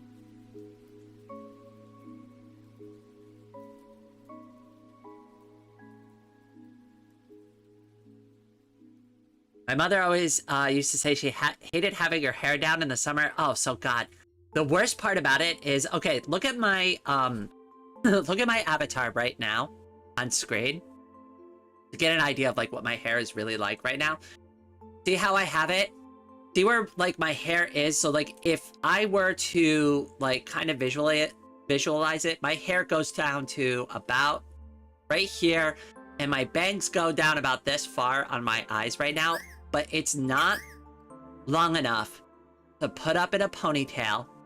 I can't put it in pigtails yet because my hair is poofy and wavy and ridiculous, and it's uncontrollable, and I freaking love my hair. I love my hair.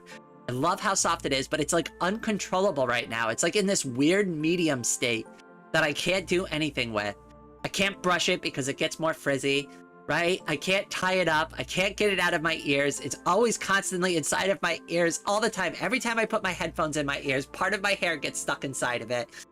It's awful, and I love it at the same time. Like, I'm definitely can't wait until it grows a little bit longer.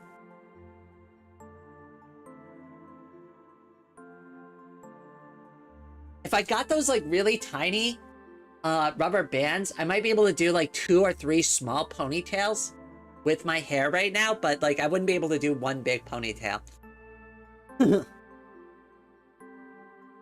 What happened to the Trans Femme self-care series after the first episode? I just haven't had time to film it. But that's the nice thing about having playlists, is like I could just add to it anytime I want.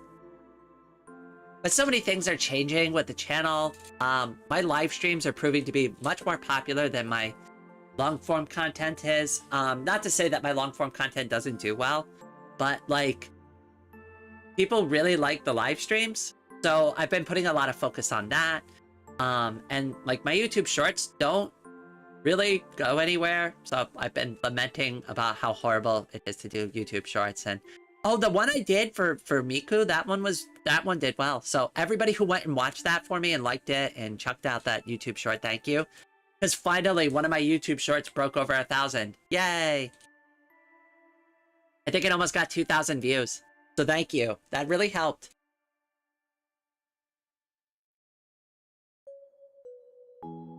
I hate that I have to put like a huge call to action to watch like content on my channel, but like really it does help. It really helps when you go and watch that content and you like it, and like especially when it's like with something that I'm struggling with. It's so helpful. It really is. It really helps out the channel. Like, you really have no idea like how big of an impact you as an individual have on the channel because of the size I am right now. I'm not a huge channel. I'm very small. So every time, every single one of you does something, it changes the landscape for me so much more. So I'm going to drop this YouTube short in there. If anybody missed it, Miku subscribed to the channel the other day and I made a short about it. So check it out. It's only like 30 seconds long.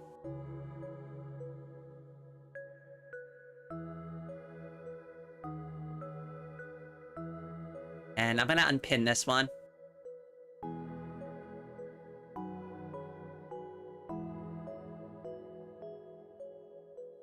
Marley, welcome! Welcome, my friend. Hopefully I said your name correctly. I think it's Marie. Marie. I'm gonna go with Marie. Sorry if I said your name wrong. But welcome, my friend. This channel should be more popular. Aw, thank you. I appreciate that. I've been plugging away at YouTube for a while. But hey, we're all here now. You've all found your way to raid eventually. And I love that you're all here. I'm so happy. I think I saw you mention that on Fetty, but I don't remember watching it. I mean, it's not, it's just silly. It's just Hatsune Miku subscribing and she says, you know, she supports trans rights at the end. It's cute. That's it. It's not anything important. Nobody really has to go watch it if they don't want to. But like the point I was trying to make is because like a bunch of you yesterday went and did that and went and liked it and went and watched it, I think that helped like me and the algorithm a lot more. So like really like thank you. Thank you. Like, cause like I was so frustrated. I'm like, I keep making these YouTube shorts and like they don't go anywhere.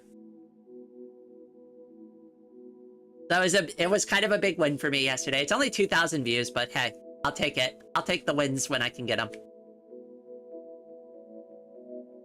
You should make a video about nuclear reactors and another one about quantum physics so that the landscape doesn't matter.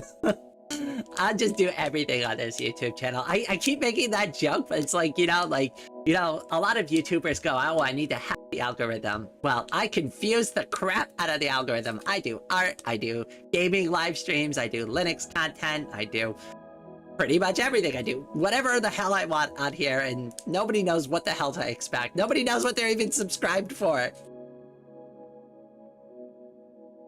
They're like, yeah, we're just here. We're just here. For some reason, you all seem to be hanging out, though. You all seem to stick around, so I must be doing something right.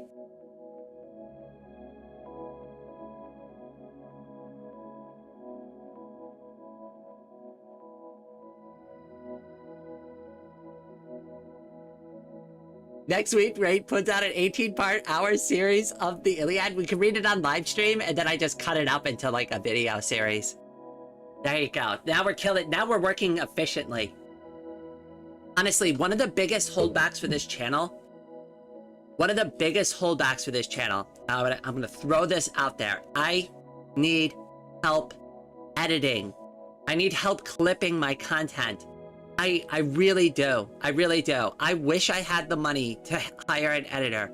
If I could hire an editor, I don't even need them to edit like my main videos, though that would be really nice, right? It would be really nice to take all of that off so I could just like focus on live streaming. But what I would do is I would do the live streams, right? And I would say, hey, here's the live stream we did yesterday. Cut this into an episode for the channel. Or cut these last 3 live streams into one episode for the channel. And then that way people can recap on the games that we play.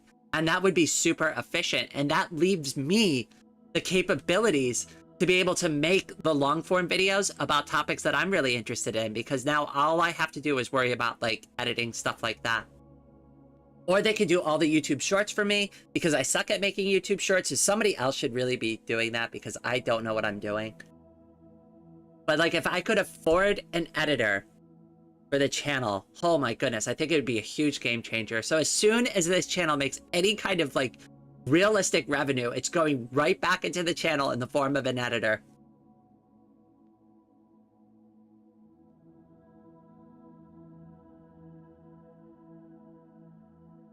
Things would be so much easier with an editor. We'll get there, right? Like, I mean, I've gotten this far. So I know I'm not losing, but I'm like, it feels so hard to win. It feels so hard to win on YouTube. It really does. And then you just see some other random person, they happen to just get like really lucky because they did something viral that everybody liked, and they just like get hit. It kind of sucks sometimes. Like, I see that happen and it's like, well, I wish that would happen for me. I wish I was that lucky. I wish one of my videos would just take off virally. But it's fine. It's fine. It's fine. Like, the problem with like what I do is like, open source software isn't like something that people are really like going out of their way to search for. And I understand that like some of the topics I cover on this channel aren't mainstream and people just really aren't that interested in it. But that's fine. I'm doing it for me. My content at the end of the day is made because I wanted to make it and I wanted to contribute. I don't care if anybody else has made a video about it. If their video's better, it probably is. But I wanted to do a video. It's really for me.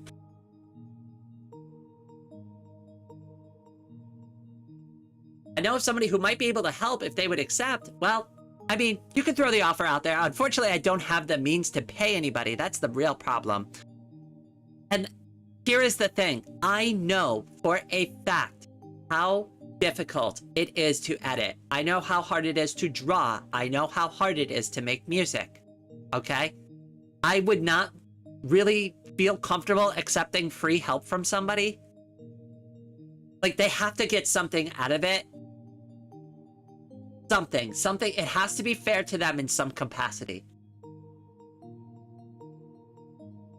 I don't know, but like usually money is the best way to go.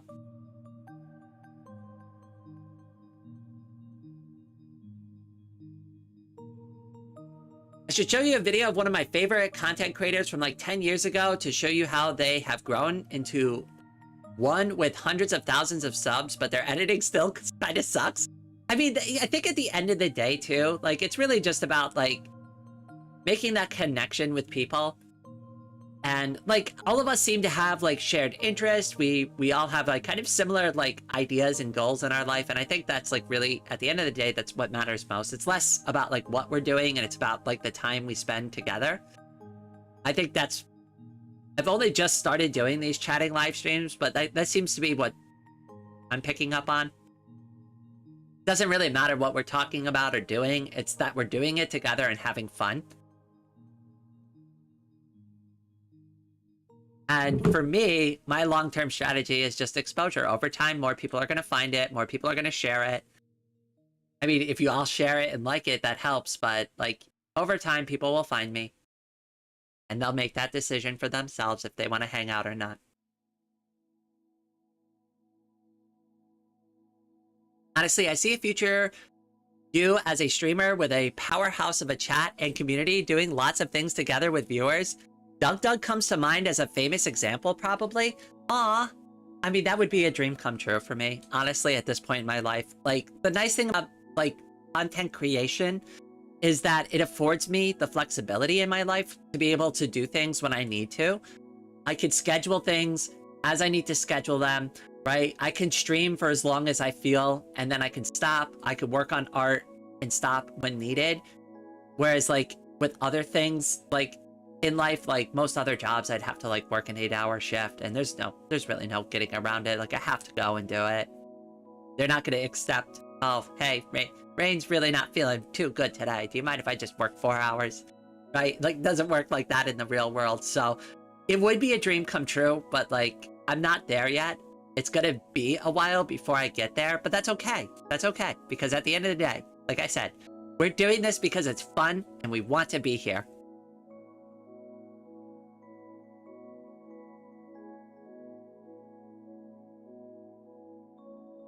Nothing will deter us because this is what we want. This is what my heart is set on. I do want it. And I do want to encourage everybody that like once you find the thing you really want in your life, like you know what your heart is like really after, definitely do whatever you can every single day to try to further that goal. It's not going to be something that you get overnight, but I promise you, even on the days where you feel like nothing got done, you're getting there. You're getting there. It just takes time. Don't look at the examples of how easy it was for X, Y, and Z, because too often these days, like, those examples come to the forefront because like our communications are so good, right? And it seems like it's way more common than it actually is, but like most people have to work really hard to get to where they are. And that's the normal experience. And that should be the realistic expectation you set for yourself. It's going to take time. And maybe I'll get lucky, and that would be great. But I don't expect good luck to like soar me to the top of like the algorithm, you know? I feel like I'm going to have to earn it. So as long as you set realistic expectations like that, it'll be fine. Everything will be fine. Everything will be okay. I've survived every bad day of my life, and so have you, because we're all here today.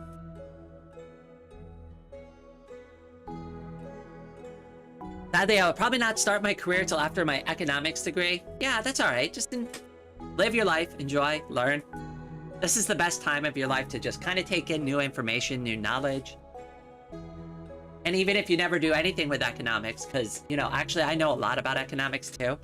So like, I know like on this channel, we've gone over the solar thing, but the other thing I'm actually pretty good with is finance. I'm actually really good at reading like stock market charts and stuff.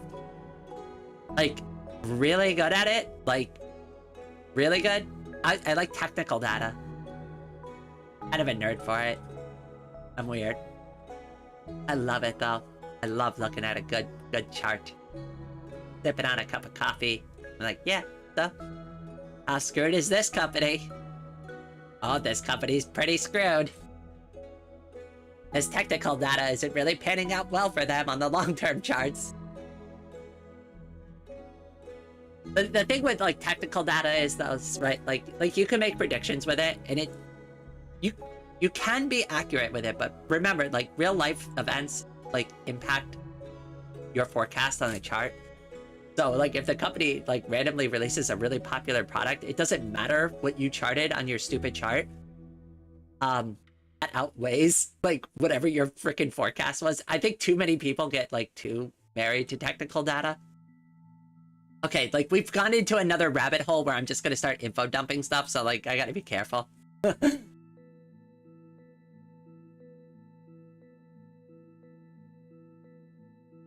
If I'm so good with stocks and shares, why aren't I a billionaire?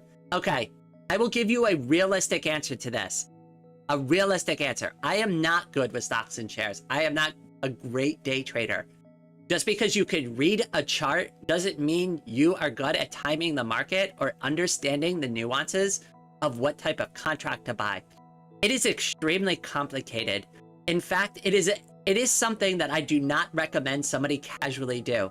In fact, if you're considering for a second, like, oh yeah, I could totally be a day trader, I'm gonna recommend that you go out and you get yourself a big fancy textbook and you read an economic textbook on trading before you even consider buying your first contract. And I'm like being dead serious about this too, because like, here's the thing, buying stocks is not too dangerous of a prospect to do. But buying contracts could put you in the poorhouse, like super easily. You can definitely overextend yourself by accident and not realize like what you're doing and get yourself stuck in a trap. And you're really gonna be sorry. You're really gonna be sorry. So like, definitely know what you're doing. Be very like familiar with your Greeks, like study up on all of that before you make a decision that is going to impact the rest of your life. Because if you want a good example of bad things happening to people who don't understand trading, go to Wall Street Bets. Go to Wall Street Bets and look at all of the posts that are titled loss, because those are the people that didn't understand what they were doing, what they were buying, and now they are suffering a really big hit for the rest of their life over. I mean, like even if they file for bankruptcy, that's going to impact them for a minimum of 10 years. So like, be really careful. knowing and understanding one aspect of trading does not make you necessarily a good trader in all aspects of it. There are so many facets to trading that you really need to have a very diverse understanding to be good at it. And I'm only really knowledgeable in one sector of it. That was like a really long-winded way to answer your question, Mike, but hopefully that was good information, and hopefully it's a good enough warning for anybody who thinks they can just kind of casually get into it. Really know your stuff. Really know your stuff, and know your Greeks. And study up. Read up.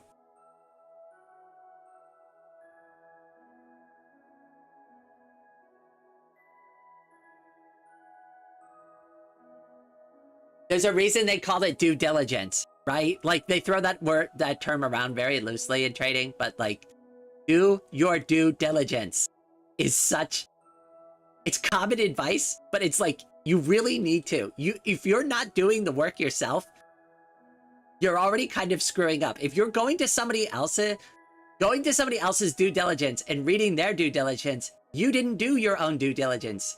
You read their due diligence. Do your own due diligence. Do your own due diligence.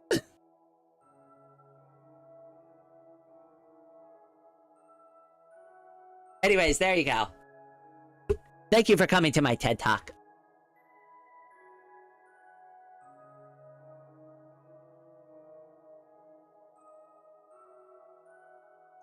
The stock market is ultimately a way, if you could go back in time, even a year, you could become instantly rich. I mean, like, in my opinion, and again, this is an opinion. This is an opinion. I'm just making this very clear in my opinion. The stock market is completely rigged. If you're not like a hedge fund manager, you really have like no impact on the market. And it's really just a rich person's playground to suck out the money from the middle class. That's just, again, my opinion on it, and also a reason why I don't actively trade, because I really feel like it's a zero-sum game, and that eventually, for most people, you're just going to put your money in and lose it in one way or another. Again, opinion. That's an opinion. That's an opinion, just to be very clear. It's an opinion.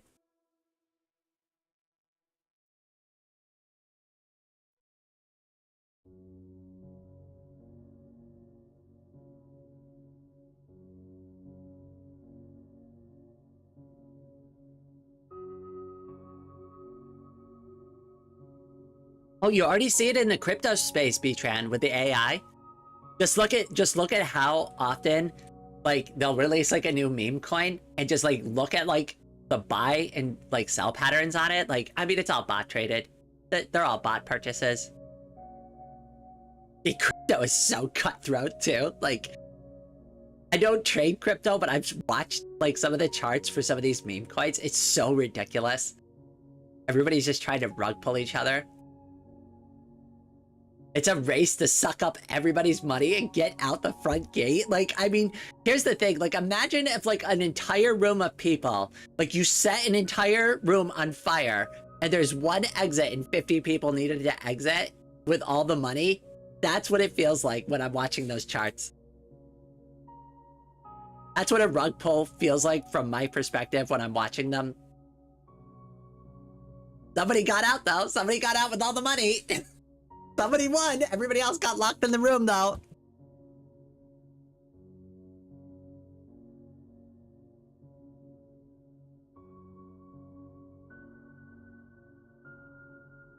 Oh, B-Tran, I haven't had a chance to watch any of her videos yet. I was sleeping a lot, like, since yesterday. I started feeling more sick yesterday afternoon. Oh, I'm sorry. Sorry, so I started feeling sick yesterday afternoon. I started sleeping a lot. I've been sleeping pretty much since on and off, like taking naps since yesterday afternoon. Woke up, still kind of feeling a little sick this morning, which is why I didn't do the art or do any of the other stuff that I said I was going to do. And why we're like, kind of sort of working, but kind of not. I'm kind of BSing this morning.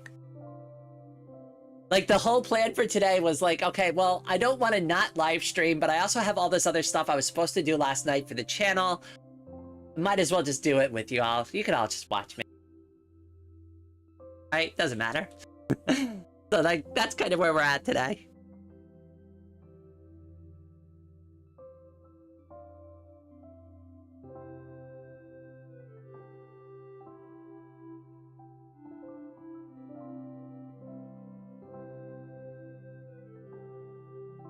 Really need to get some more music done on the folder rain. The current list is quite lost. Oh, that's all right. Go ahead and send me whatever you got, Dark Raven. I will go ahead and I will go ahead and add those to the channel. 1 second though. Just so everybody knows, Dark Raven is the one who does all of the music for this live stream. So I would be remiss not to shout them out real quick, since I literally use all of their music for my live stream every single time. So if you haven't already, I dropped a link in the chat. Go check out Dark Raven's YouTube channel.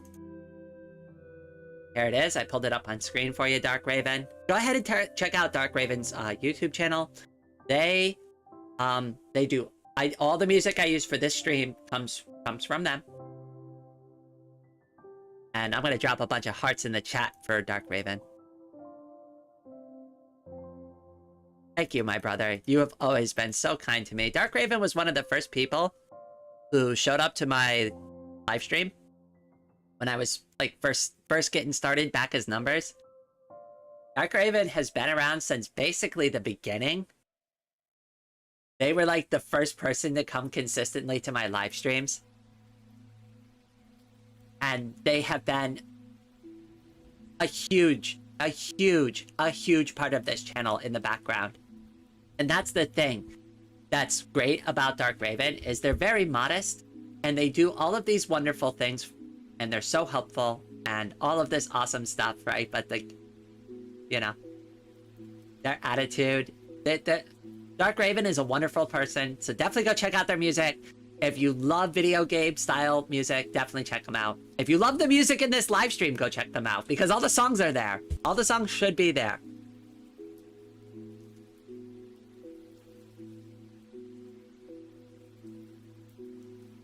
Dark Raven is fan number one Burb.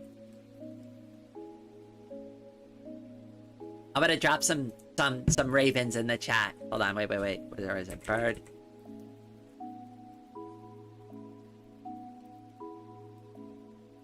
I am going to flood the chat with Dark Ravens.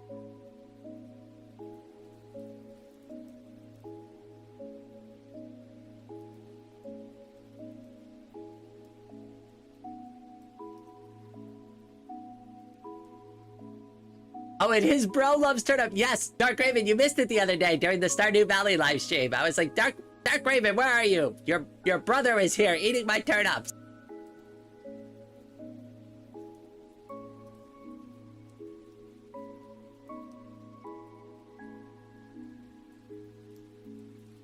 All right, let me get back over to like what I'm supposed to be working on, which is like that card. Oh God, my brain.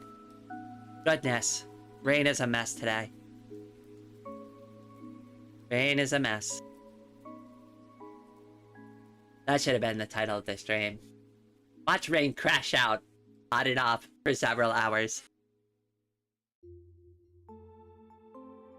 Oh, I have an unused title card that plays off of that theme. Hold on, wait. I want to open that up real quick and show you because it's super silly. 1 second.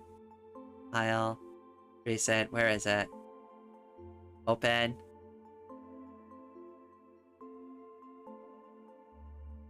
It's the queen of crash outs. I thought it was silly. I thought it was a fun idea. I never scheduled this though. That's unused.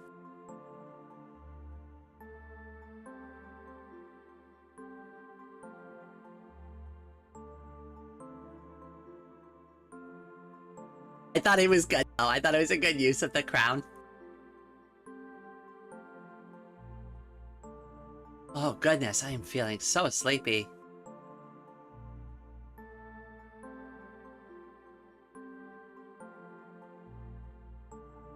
I posted more random stuff on Discord. I'm gonna swing around to Discord in a few minutes. I'm gonna pretend that I'm gonna sit here and do some work for a few minutes. Because we still haven't finished scheduling stuff. Like, can we... how long has it been? We've been here for almost 4 hours, and I still haven't even finished the live stream schedule for next week. Oh, goodness. Oh, my gosh. Such a lazy girl.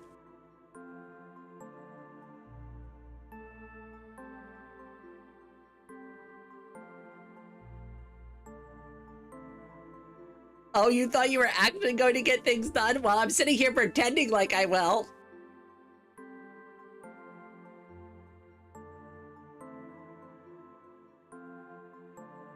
Yeah, the quote-unquote work stream.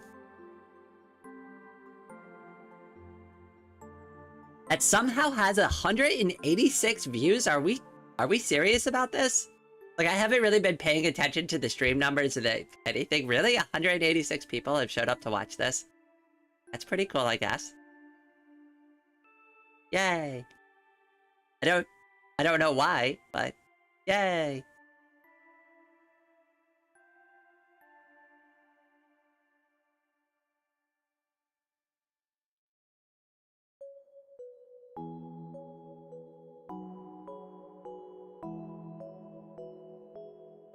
Rain, big recommendation. Make a drawing of your model in the Family Guy knockout pose. That would make for great thumbnails. Actually, that's a good idea.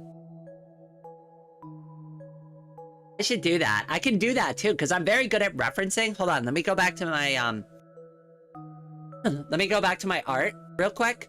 1 second. Properties. Okay, so let's take a look at some of my reference work real quick. Just to follow up on my point. So here's a really good drawing. So, is anybody familiar with this song Rabbit Hole? Because I referenced the song, the graphic from the song. I've been trying really hard not to play it. I don't want to get demonetized. Where is it? Oh, come on, don't be like that. There it is, right here. How can I get a preview of this without playing the video? I want the stupid... Ugh.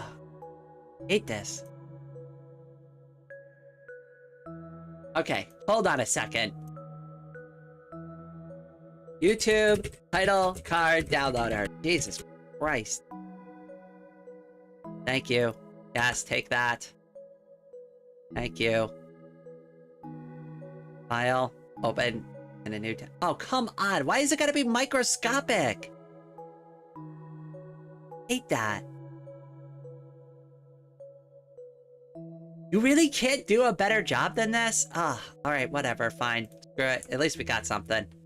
Anyways, it's awful. It's very JPEG-y, but that is what I actually did for the drawing. So obviously I changed a lot about it, right? But like that's what I referenced and I drew. Alright, so this is mine. And this was the reference. And then this is mine. And here was the reference, even though that's a really bad reference. Anyways, those are the two drawings. So I can do reference material like that. This one's referenced as well. I did a reference on this one. So this one, I referenced this source here. So this one, this angel drawing. So this is their angel. And here is my angel. And here is their angel.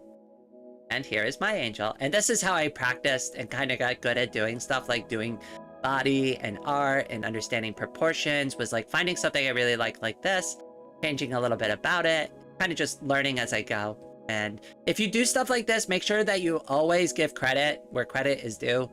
Always give credit where credit is due. Because I didn't do that at first, and I realized really quickly, like, oh, I really should tell people where I'm getting these ideas from, because that's not fair.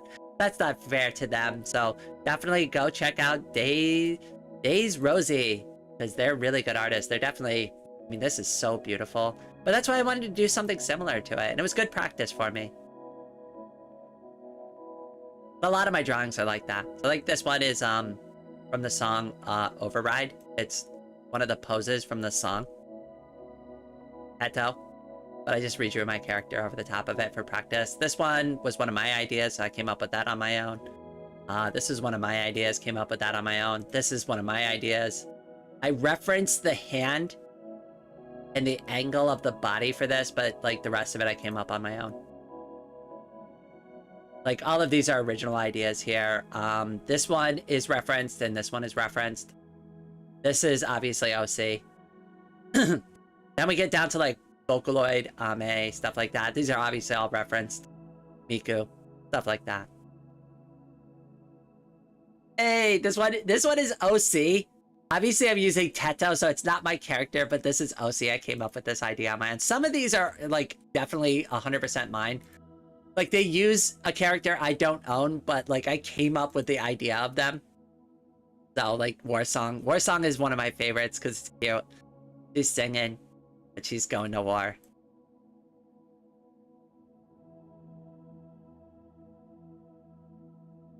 My goodness. Here's some lore. RNG, huh? Notice that the only time I've ever drawn myself, ever. Oh, how did I draw myself? The only time I ever did a picture of myself, this. And I'm freaking frowning and I look pissed off. That's lovely. That's a lot. Can't draw, more of a writer. That's all right. Yeah, we're looking at the old, I got distracted again. Now we're looking at the old drawings. Oh God, you can't even see the chat on screen. Hold on, wait. I gotta fix that. Hold on, wait. Where is it? Elements, chat. Oh no. There it is. Yay, now you can see.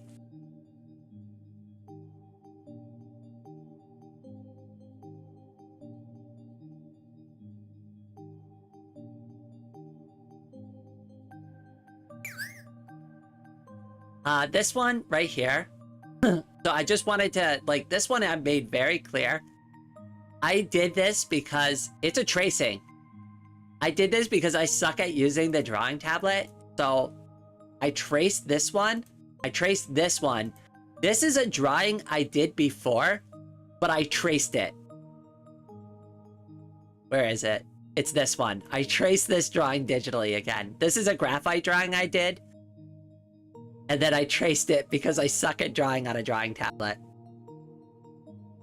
So I've only technically ever traced two things. It's this one and this one. But hey, I got her to blink.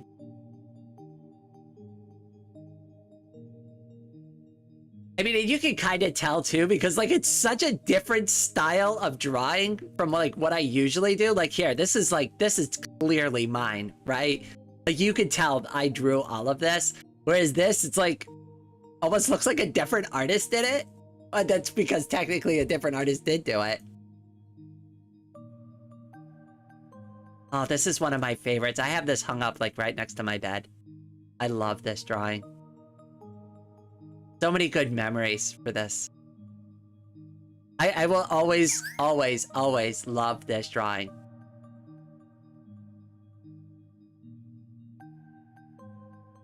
Sorry, I'm definitely like blowing off chat right now. I'm sorry, I'm like getting too into my drawings right now. Now I'm reminiscing.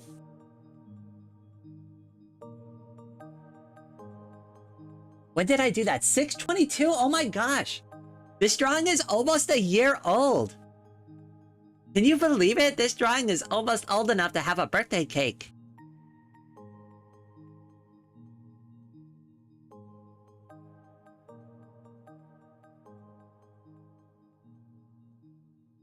Rogue, I think you could draw.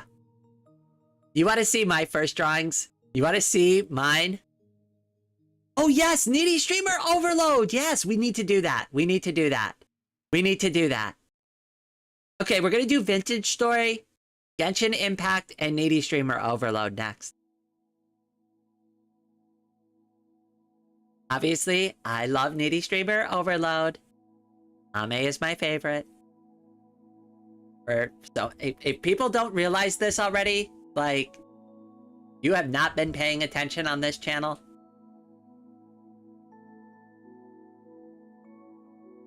I use Ame as an example character in everything, even on my most popular video on this channel. If you go to the Talkie video, the example character I built in the AI was Ame from Needy Streamer Overload. I use her for everything.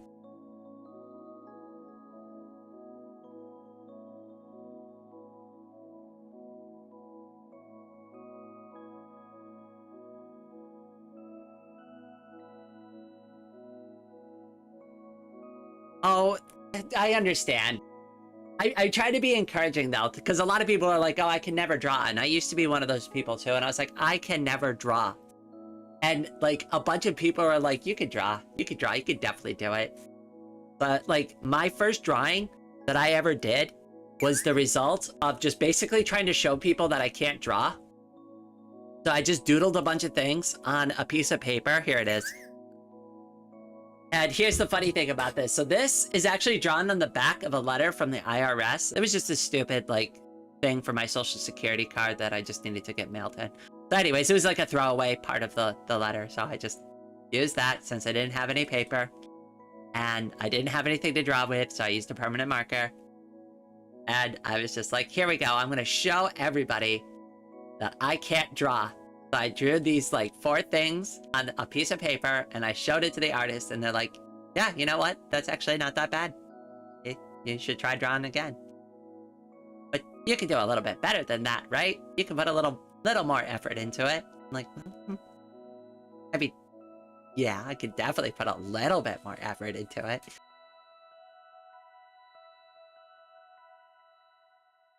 It just suddenly Wikipedia stream. So here's my second one. I tried to draw Ame. And her hair defies gravity in some places, but, you know, we've captured the essence of Ame.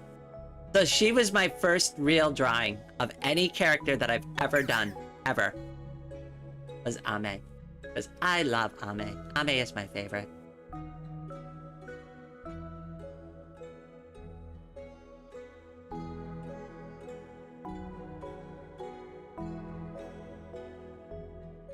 I'm more of a writer, but I used to draw. I have a total aphasia, so I have to reference, or it's just blobs and geometric shapes, but I do okay. There's nothing wrong with referencing.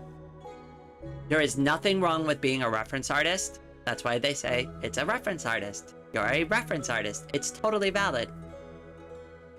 If you're gonna reference somebody else's work, though, just make sure you give them credit for it.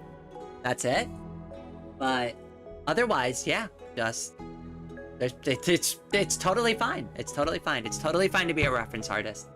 In fact, there's a lot of people who could benefit from people who do work like that.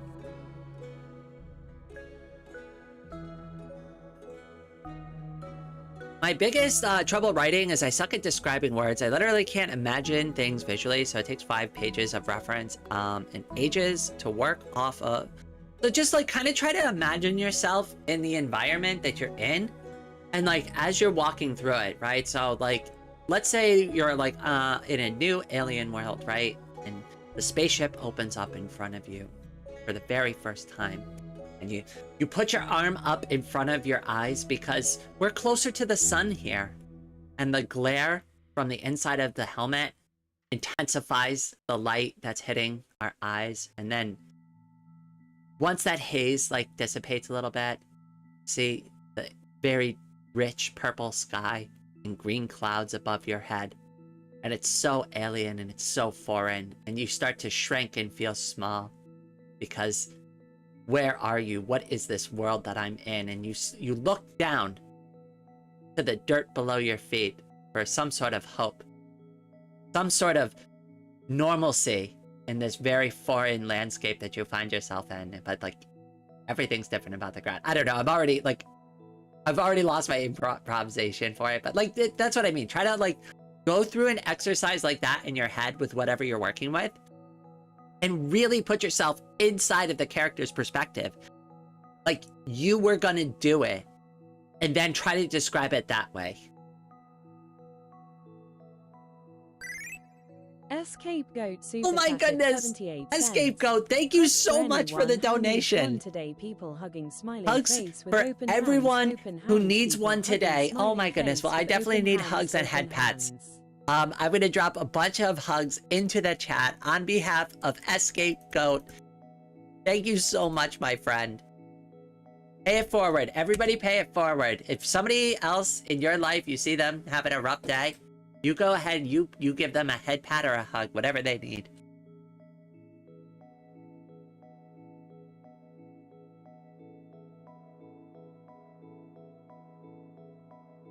See, actually, like, all of my drawings, all of them, they're done on pen and paper first. I mean, I'm not even joking about this. I have 2 folders.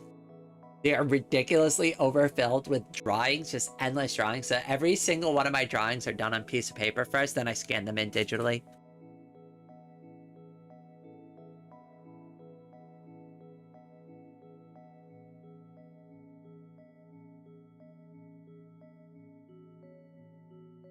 The goat is being a goat.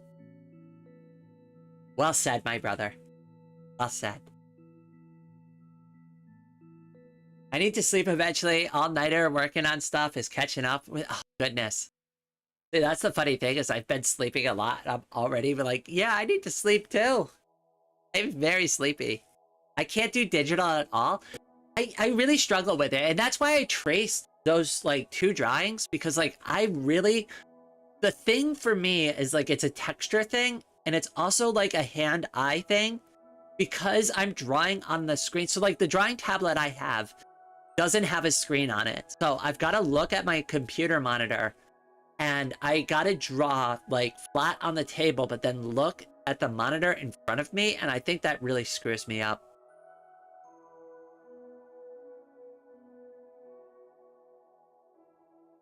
Ooh, you're making jerky? What kind of jerky is it? Is it beef jerky? Chicken jerky? Pork jerky? I'd love jerky.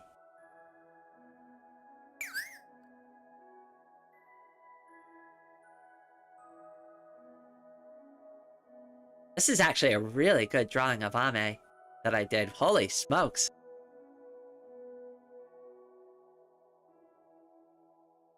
No title, Ame. Just another drawing I did of Ame, but at an angle. Spelled angle wrong. At the time, I didn't like this drawing, but looking back, I did a pretty good job this time around. You know what? Past Rain, I agree with you.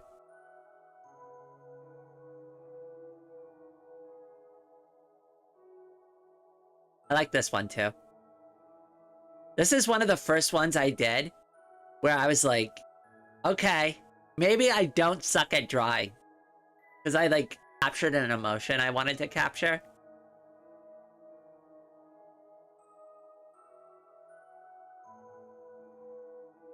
It's a little creepy, but you know, that was kind of the point of the drawing. Oh, hello, Ellie. Welcome to the stream. You finally managed to come. I know you've been trying to catch one for a while. Don't feel bad. Don't feel bad. It's so good to see you again. You're making beef jerky. I love beef jerky. Well, I like jerky of any variety, but beef jerky is really good.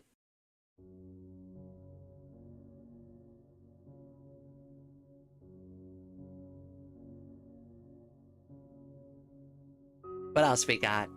I should be working. I should be... Oh my goodness, this one. Oh. Okay, so this one here, I've brought this up before. I hate this drawing. I hate it. But there's something to be said about failure and like... This is why I don't go back and try to fix my drawings, because here, this is what I did. Here's number 18.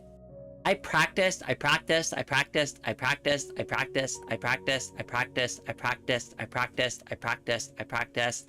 Here's the other attempt. And yes, it is different. But I think I got it this time. I think, even though there's a lot that could be improved on this, at least I got the concept down this time and it looks visually presentable. Not perfect, but visually presentable.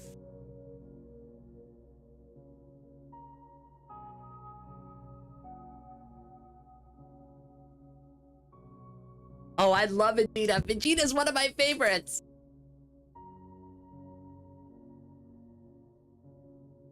Oh, damn, that's a monumental improvement? Oh, thank you, Octavia. I worked really hard. I mean, I drew almost every single day because I wanted to learn so badly. Here, we'll look at Vegeta. The only thing I think that's weird about this drawing is the nose. I feel like the nose is a little weird, but other than that, like, it's fine. I referenced this one too. I can't remember where I got the reference from, but I did reference this drawing. I can't remember what scene or what pose, but obviously it's like Akira Toriyama, so like, come on. Like, it should be pretty obvious. I mean, like, it's Vegeta.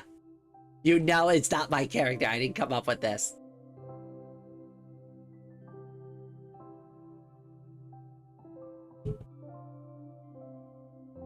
This was actually my very first IRL request too. So somebody from my office brought their kid into work, and I happened to have my drawing pad with me.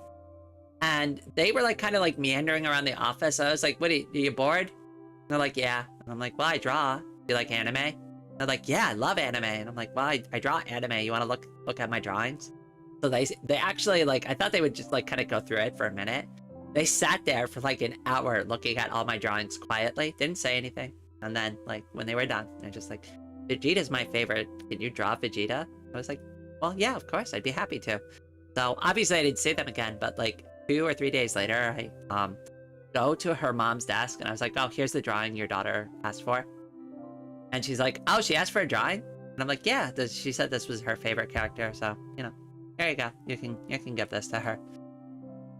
And apparently she loved the drawing, so yay. And, just so you know too, like my coworker knows I'm an artist, right? Like she's literally like, I'm her boss, like she reports to me, right? Like she told her daughter to take a look around and I was like fine with it. So it's like, you know, just throwing that out there.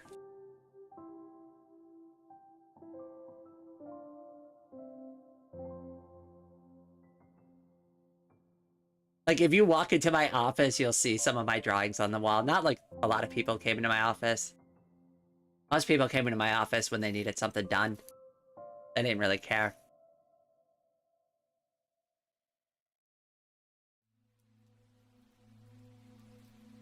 Anyways, that was my first IRL request. Oh, this one's so cute. I love this one. I don't know anything about Bochi the Rock, though. You know what I know about Bochi? She's adorable. Look at that pose. She's so cute. I think I did a really good job on this one.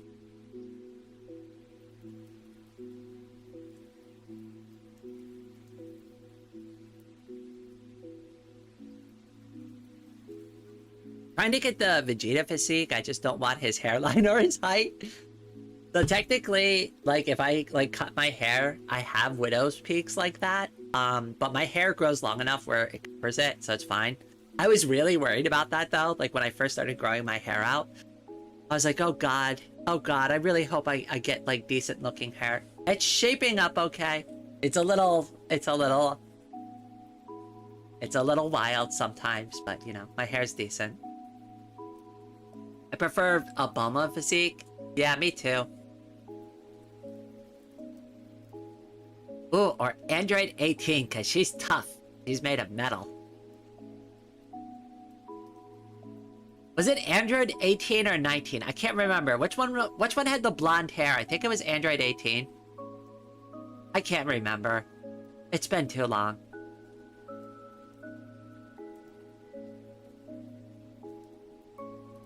He ain't really the prince of anything anyway. That's what I kind of loved his arrogance about it, though. He's so stubborn. He's so goddamn stubborn. That's what I love about his character. And it's like, it shines through. It's not just one aspect of his character, right? It's a core component of who Vegeta is to be absolutely, brutally, pig-headed stubborn about everything. And this both works as a detraction to his character, but also to his benefit, because that's how he becomes and grows as a person, is because he refuses to give up on anything. No matter what, he refuses to give up. And sure, that leads him down some really dark paths sometimes, but it also has led him to like really good paths in his life as well. So like that character is more deep than people give him credit for. At least in my opinion, that's how I look at Vegeta. He's a very human character for somebody who's not a human.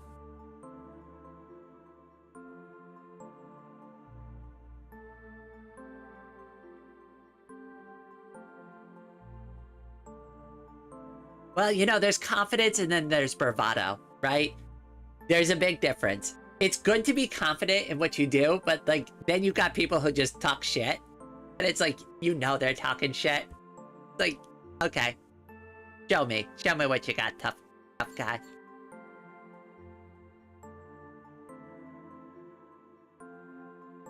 I loved it too, because sometimes people will prove you wrong. And like, I don't mind, like, I definitely don't have like any issues like that. If somebody can talk and talk, and then they can definitely do what they just said, okay, well, you know what? You've earned your shit talking. But like, there's a lot of people when they say something, and then you're like, yeah, okay, yeah, so show it to me. And then they dissemble. You see that a lot in the speedrunning community, especially the ones who fake their speedruns. It's always the cheaters that talk the most shit.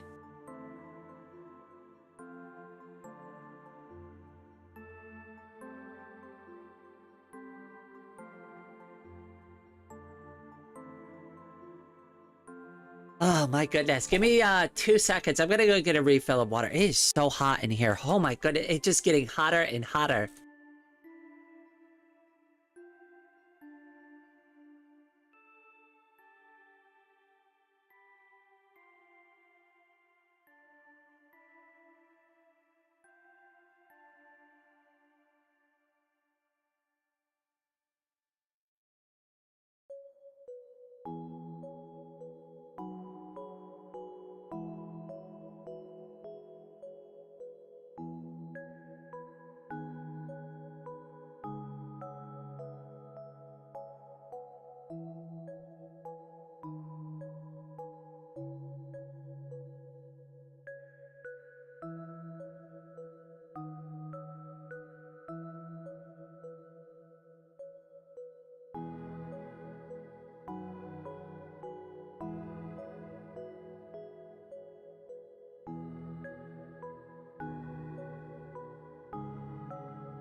All right, I am back.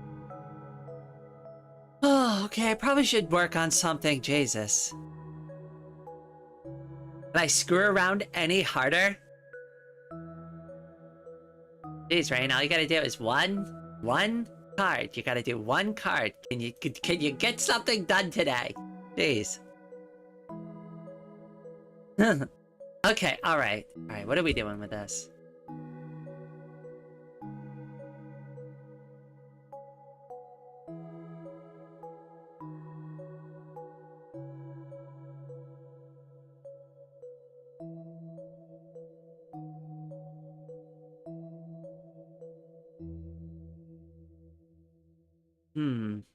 Okay, I think we make this a little bit smaller. Which one is... Yeah, we make this a bit smaller, I think. That way it's like not right in the way, and then we go over to this one, do this, kind of angle it a bit more so it's like kind of a mysterious thing. And like have the tree kind of blend in a little bit with it, and then let me raise the opacity on that tree again. maybe lower it a bit. 95. But I think that's good. Like, I think that works. What are we thinking? What are we thinking, chat? Oh, I probably should zoom in so it's actually, like, visual.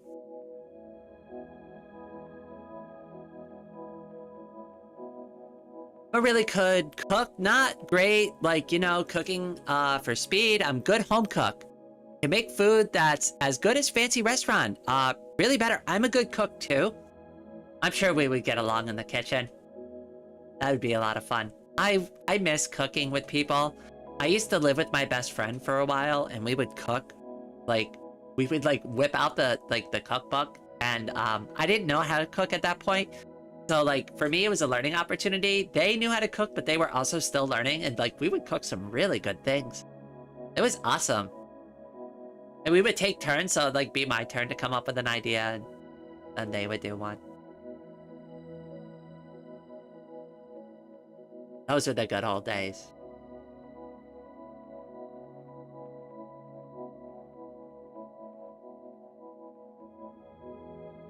I can't do speed runs. Yeah, me neither. I'm not good at speed running anything. I can speed run my way to a nap. But done.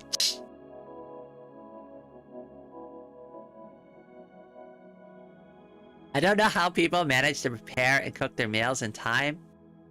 They list in the recipe. Yeah, I always found those cooking times to be a little unrealistic too. What are you, speed running your meal? Jesus.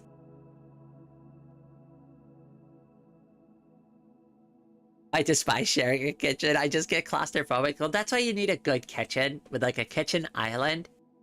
And you also have to divide the cooking chores up properly between two people. Like, you can't just go into the kitchen with somebody else and just try to cook with them because you're just going to be on top of each other the whole time. But, like, the way I like to do it is separate, like, veggies and meat cutting. So, like, when you need to do prep work, one person does all the meat, and one person does all the veggies and get those prepped. And the reason why is only one person needs to wash their hands and wash their cutting board off, and the other person can keep going. And once they're done, they can get their veggies cooking and going, because you usually want to start those first, right? While the other person's finishing up and getting washed up from cleaning the meat. It's just like, there's ways to be efficient while cooking with other people. I don't know. It depends on who you're cooking with and how willing they are to do stuff like that.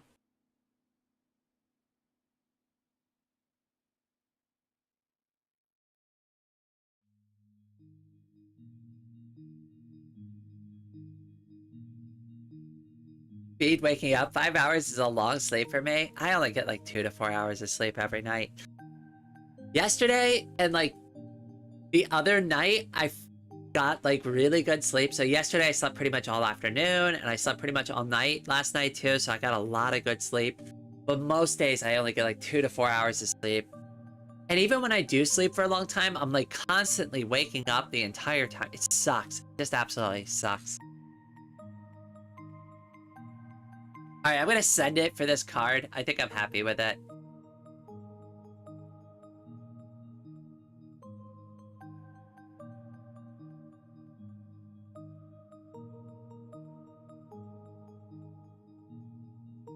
We'll save.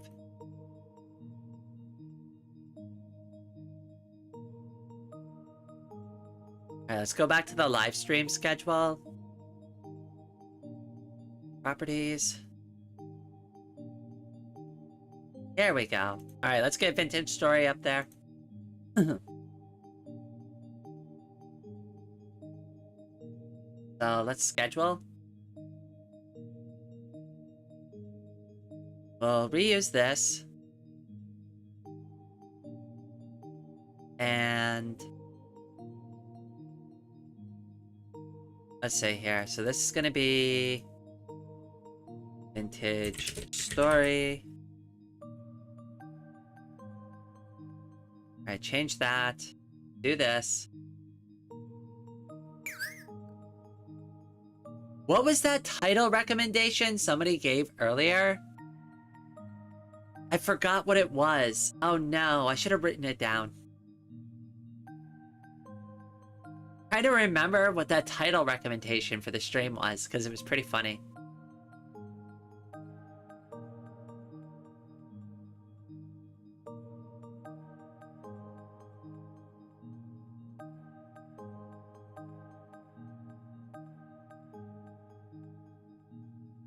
There we go, Scapegoat. That's the title of the stream. I struggle with sleep and nightmares. Something about getting stuck in a tree and surviving. Yeah, I remember something along those lines, but I can't remember. It was pretty good, though. Damn it. Let me try to go through the chat, see if I can find it.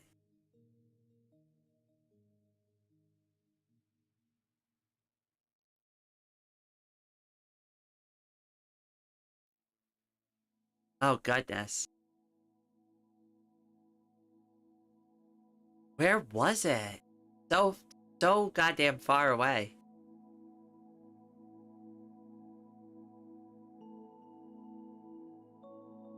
Oh, it only lets me go back a certain distance, too, so I can't even find it now. Great.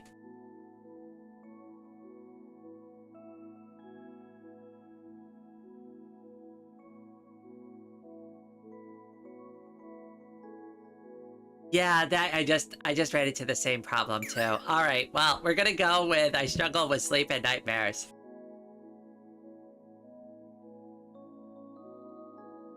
It's fitting. I don't know what this game is about, but it's spooky, so that title works.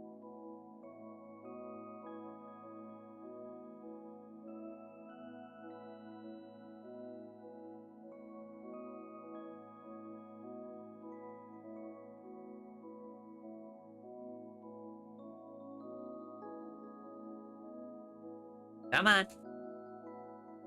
Yay!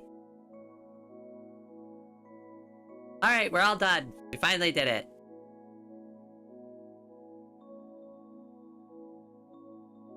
Okay, so one last thing we gotta do.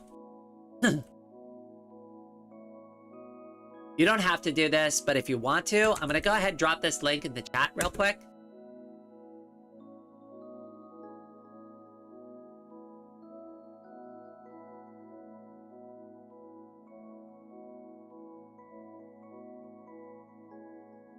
Alright, so what you can see now on my channel is all of the upcoming live streams. And I know that everybody has different interests and stuff like that.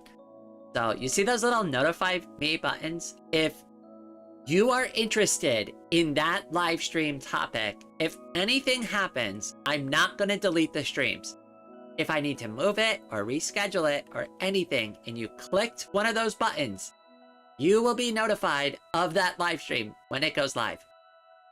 So anybody who's interested in doing that, go ahead and click those buttons. If you want to, it's totally optional, but I just this is how I'm going to be managing the schedule going forward, because a lot of people are like, oh, when are you streaming? When's your next stream? Life happens, right? So if I need to move stuff around, or if I need to change the times or the dates, as long as you've clicked those notify me buttons, you'll be aware that the stream is going on. You're not going to miss it.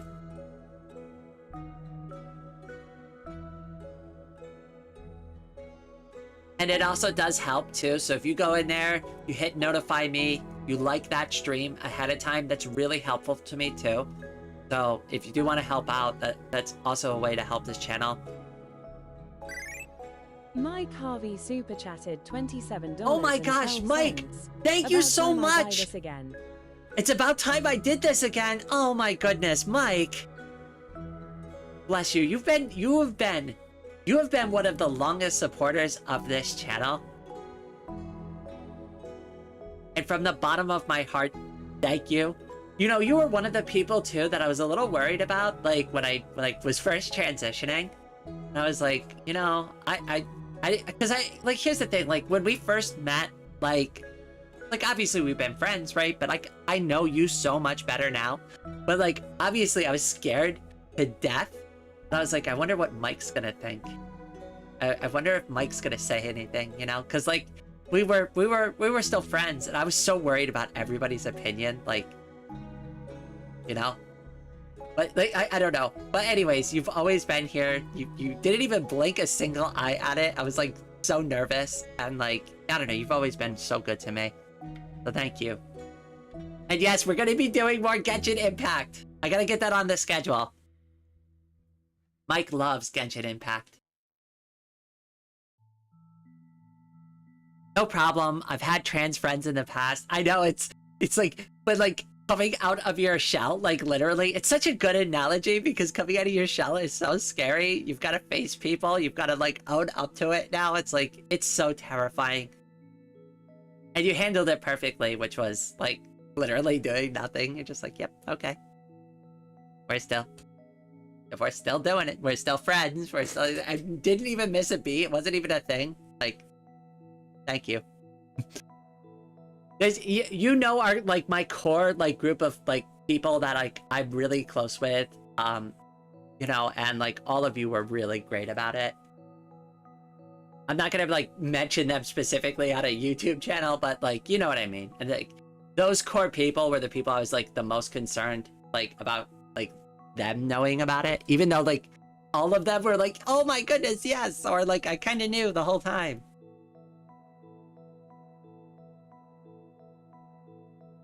I know the exchange rate is so, I mean, it's Mike, that was like very generous. You and Escapegoat have been so awesome to me. Both of you are the GOAT.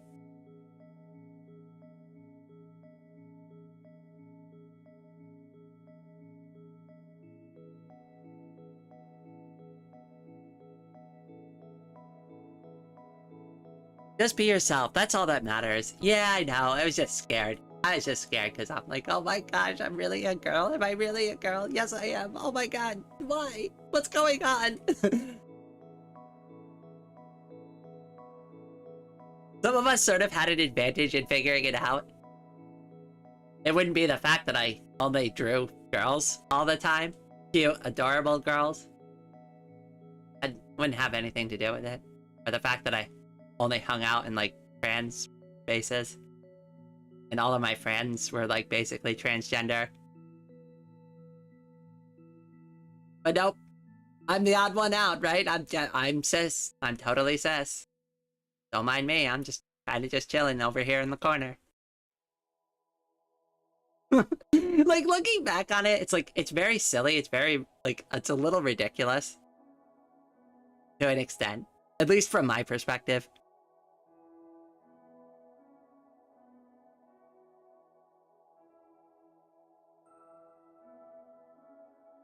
Well, like here's the whole thing. I didn't even join these spaces because of like an interest. Like I had no idea. I really had no idea. Like really what happened was I was invited by like the wider Fediverse community to be like, oh my goodness, yeah, you should do a Sharky video. And a lot of people like were like, yeah, do a Sharky video, do a Sharky video. Oh, you make Fediverse content sometimes, make a Sharky video. So I did the Sharky video and learned like it was all about like trans like related stuff. And I was like, oh my goodness, like what a wonderful community. Like I want to be part of that. And like that's, but like I didn't want to join transfem.social because like I'm not transgender. So that's why I went to shunk.social, which is still owned by the same admin. But I was like, I don't know. I don't know if I'd like kind of really belong to that community. So, and I didn't want to like intrude. So I was like, okay, I'll just be over here. It's federated, right? But like I could still be like kind of part of it. And like that's how it all started for me. Like that's like really like how I got introduced to the whole community. And everybody wanted to be friends with me after that. It was fun, and that's what I wanted. I wanted friends. I was lonely. And everybody was so nice to me. And they're just like, yeah, you seem cool. You can come hang out with us. And I'm like, yay.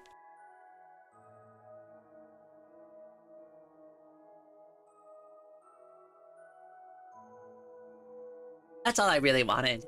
I mean, like, doing the YouTube channel and stuff, like, was fun. But it's always been something to, like, kind of pass the time.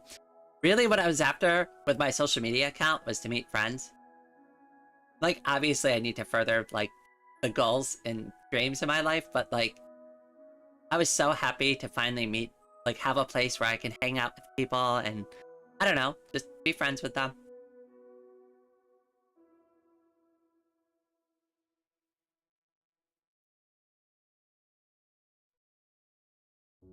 never question in any capacity who I am, kind of just hang out with people as I find them. So I never questioned it before either. It kind of hit me over the back of the head like a sledgehammer. And then, like, once I really started looking at it, started looking at a lot of things I did in my life and, like, why I was kind of angry sometimes, like, things kind of fell into line from there. I don't know. It made more sense to me once I, like, kind of woke up to it. But, like, before that, I had no idea. I had no idea I even thought about things like that. It was so unacceptable to me to even think about, like, I wouldn't even consider it.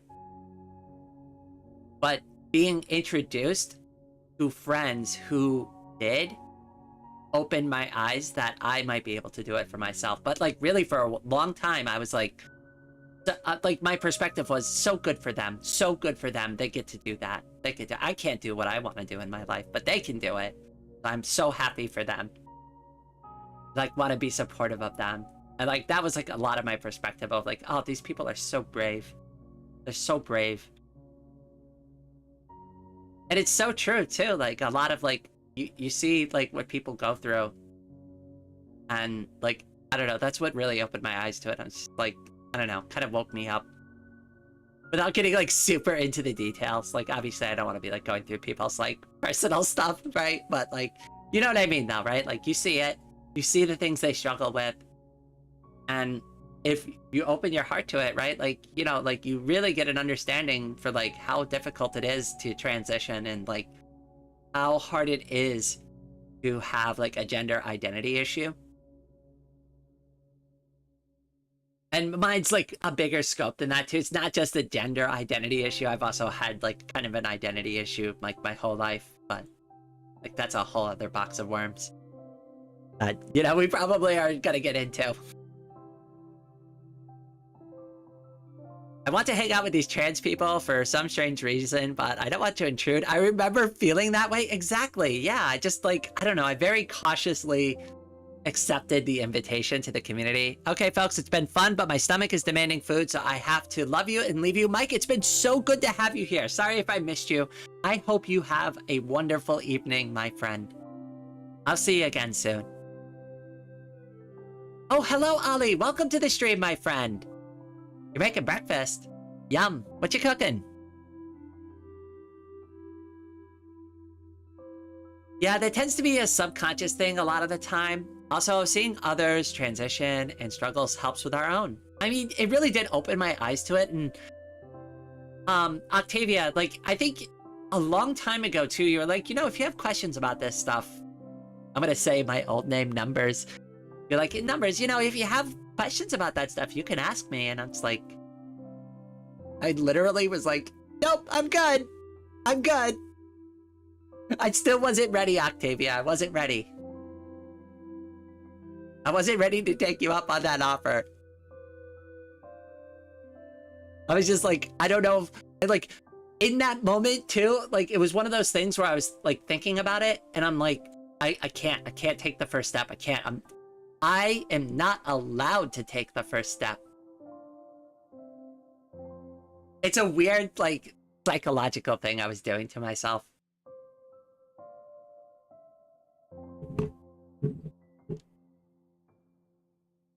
Yep, that's what I did. I think you picked up on it, though. And I appreciate it. And you were really respectful about it, too. I just needed time. I just needed time. No, it got shadow banned. Oh, no. YouTube hates good. You can always send it through the Discord, too.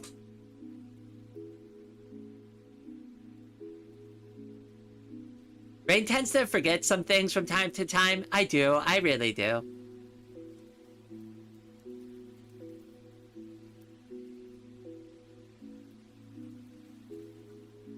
Maybe I should have colored my hair yellow.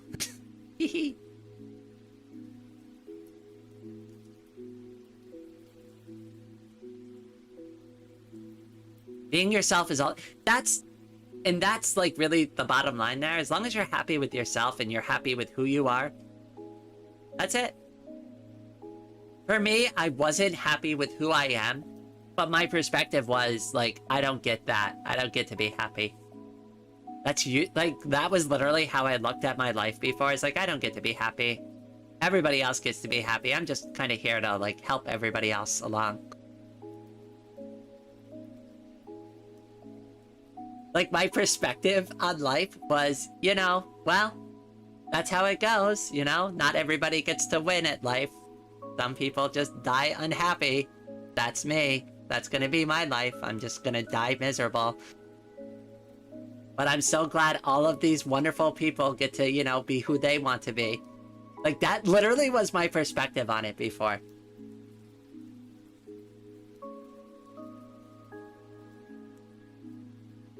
I know that's so depressing because it was. It was depressing. And you can see it reflective in my artwork too from the time. Like when I was transitioning. Because some of the art got a little bit dark, right? But I'm not ashamed of it anymore. I used to be like kind of afraid to even look at these drawings. Like, to be real with you, like I was actually scared to look at some of these drawings because the emotions behind them scared me. But like you could tell with my art too, like it even impacted my art. Like that's how hard it hit me.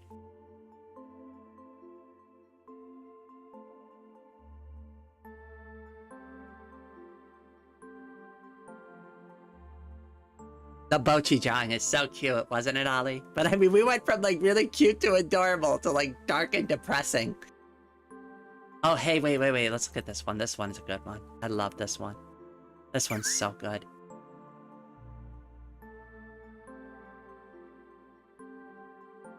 And not just the issues with like being trans or being like a girl came out, like other issues in my life came out too.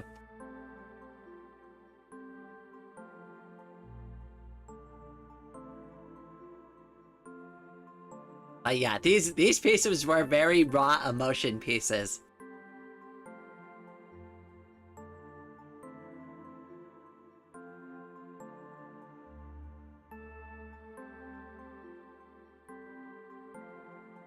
This one's so pretty. I did such a good job. I wanted to do it like kind of like a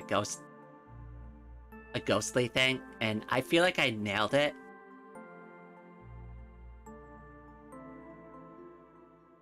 Oh yeah, my voice dropping really impacted my singing. I can hit soprano range still, but I have to learn to sing again after my voice dropped like 1.5 octaves in less than a year. It was awful for morale. I'm working on my voice now too. It's like, it's gotten so much better. So much better. Like, way better. I was listening to some of my really old videos, like even like last night, just to get like an example of it. And it's so much better already. I have a long way to go. I actually have to sit down with Octavia at some point and like actually, you know, do the voice training. We gotta do that. We gotta do that video or live stream soon, Octavia. I know I keep like putting it off. I don't really mean to. I just like, oh God, my life. My life's a mess. I'm sure everybody here can relate to that.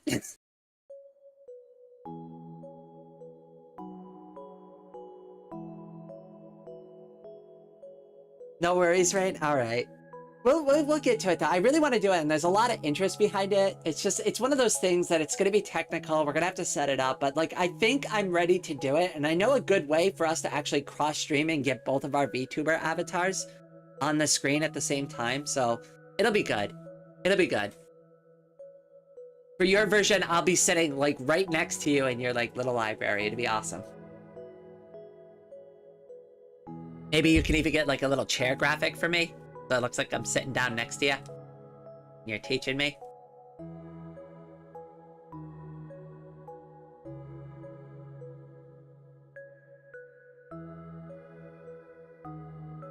Oh, nice. Yeah, there's a couple of like really hacky ways you can do it with some green screen stuff. It's a lot of fun actually. You use a chroma key and a green screen with your avatar. You could like basically put it anywhere. Oh, I could get something. You know what I thought about doing is making a cloud chair. Because I'm Rain. So it's like a kind of like almost like a throne-esque chair, but like cloud shaped. I don't know. I thought it would be silly. I'm so lucky to be intersex. I missed out on the issues of other trans girls with puberty. And I was also delayed realizing who I am a lot too. Yeah, I mean, I struggle. I need to get tested for that. Like, here's the thing. I don't really have the money to go out and afford like a bunch of tests right now and stuff. Like, really don't have the capacity to do that. My sister is trans and she's intersex. She went and got herself checked out, and that's what she told me. She's intersex. It's made me wonder if I'm intersex because I also have never had the capacity to have children ever in my life, and I'm wondering if that has something to do with it. There's a lot of other things that have made me wonder, but I don't know for sure. That's the thing. I don't know for sure for myself. My sister says she knows for sure. I don't know. It's something that I think is a possibility for me, but I just don't know. If I had to guess, I would say yes. But, like, I don't know for sure. It's a big question mark for me.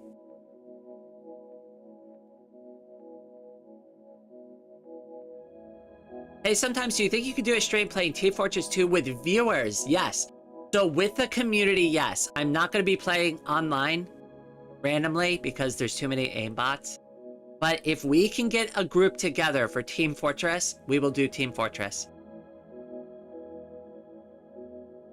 Actually, let me put up a little poll.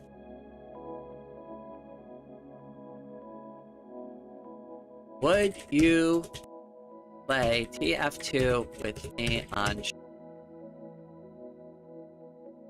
No. I'll leave that up for a little bit. See if we can get some interest in it. Done, yes. See how many people would be interested in playing. Because like I said, if we could play with the community, yes. But there's no way because like I don't want. It would be a closed event. I don't want aimbots. I don't want randoms in there. They're just gonna like fling poop around and make the game unfun for everybody. But we can have like a nice friendly competition amongst the community, and that would be great.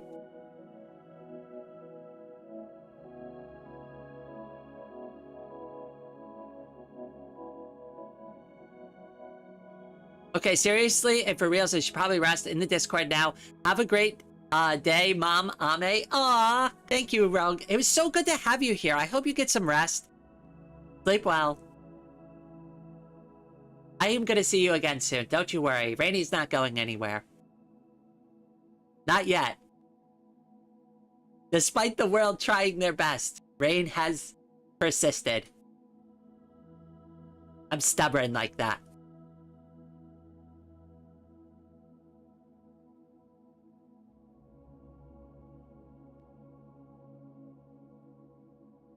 If I had to pick one redeeming quality about, well, it's not always redeeming, but I am goddamn stubborn as hell. I really don't. That's why I resonate with Vegeta so much. I really look up to that character in that capacity. They don't give up.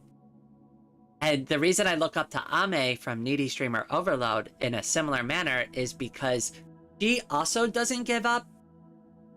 Despite the numerous failures that occur in the game, you are, like, basically the way the game is set up is you dust yourself right back off and you go and you try again because we're here to be a famous streamer, right? So you don't give up. You crash out, you dust yourself off, you pick yourself back up, and you do it again till your dreams come true. And that's what Ame did. And that's the moral lesson I picked up from Needy Streamer Overload.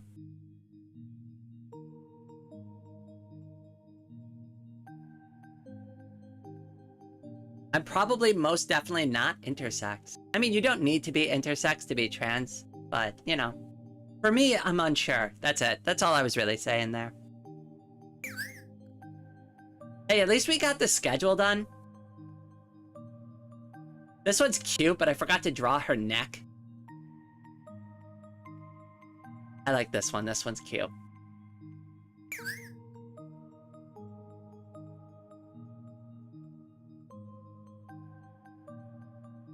This one's done in pastel. Just in case anybody was curious why it looks a little bit different. Dream car? I want another Prius Prime. I have a Prius Prime video on the channel. Hold on. Let's go back and, let's go back in time. I want another one, though. I really do. I really, really, really, really, really, really, really, really do. Do I have everything muted? I need things muted because I get in trouble. Here's my old car, though.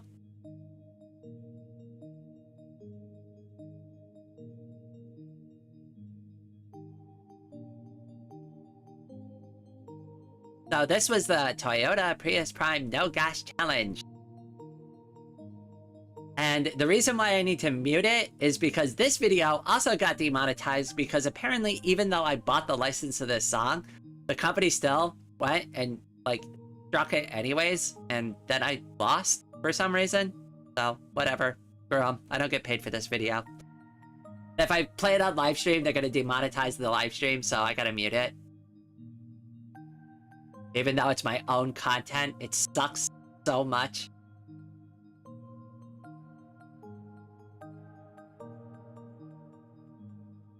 Oh, hello, Rooster Duck. What Linux distro do I use? I am a Linux Mint girl.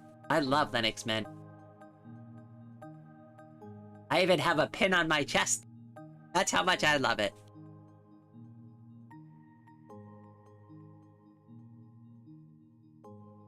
Anyways, like, we don't have to continue watching this. Sorry, I forgot it was playing in the background. Hold on a second.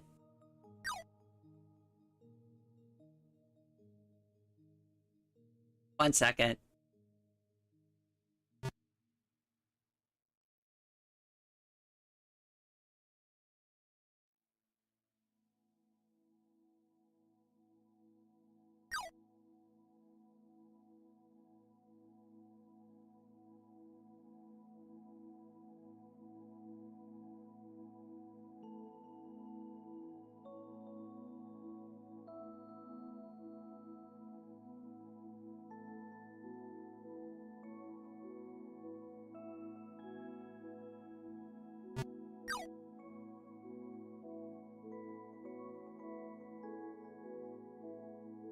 Sorry, I had to do it. I had to do it. I couldn't help it.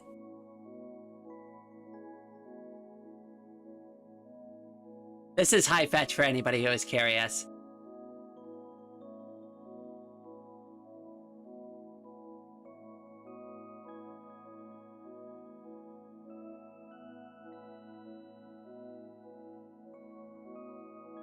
Oh yeah, high fetch. Let's go. Sorry, I started. Oh, don't worry about that scapegoat. You're good. You're good. You don't worry about any of that.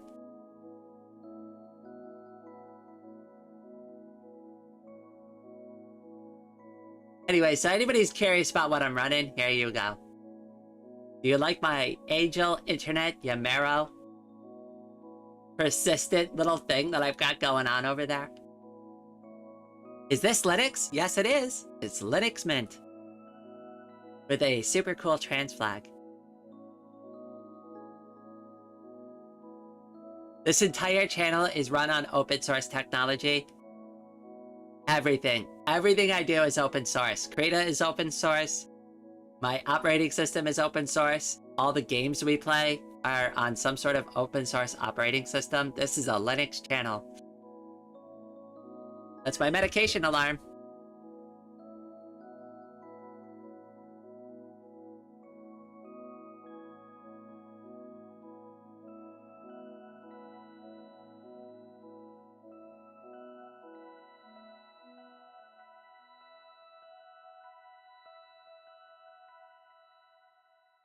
To be honest, Linux seems so strange to me. It's more approachable than you think. Would you like to take a look at my Linux? Would you be interested in looking at that, Danyas? Would you like a peek behind the curtain to see what my operating system looks like?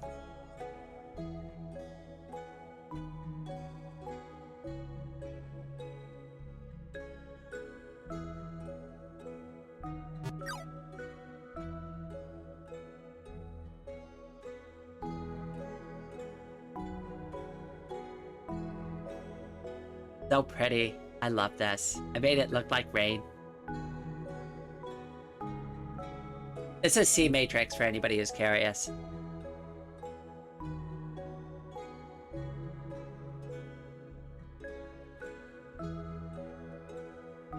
I would love to see Linux stuff. Linux is fun. One time my grub bootloader entries mysteriously vanished. I've actually had that happen to me before. And I didn't know how to fix it, so I just reinstalled my operating system. That worked. I didn't have any backups though. Make sure you have backups. And also make sure if you like mess with stuff like Nano RC, you also like back things up before you do that, because I didn't know what I was doing. And I like kind of screwed up stuff. Actually, like all the issues I've had with Linux Mint were like because I was doing something and I didn't really know what I was doing and I started changing things and I didn't back it up. Otherwise, Linux Mint's been great. Where's the taskbar? Oh, I don't have that. I have it off screen right now. Hold on. Let me fix everything up so you can see my actual desktop. Give me a second. It's gonna get wonky for a second though. Like, and my avatar might minimize or freeze. So just keep that in mind. Hold on, wait. I think I actually need a different display to make this work. Hold on.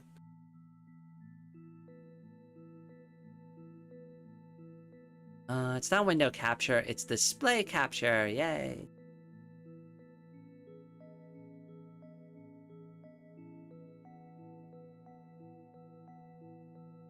Okay, so here we are. This is the behind the scenes peek. There we go. And here's my desktop.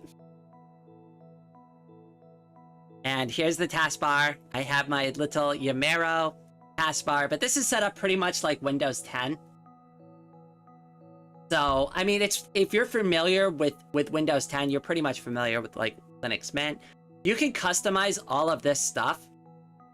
So it doesn't have to be like a thing. Desktop.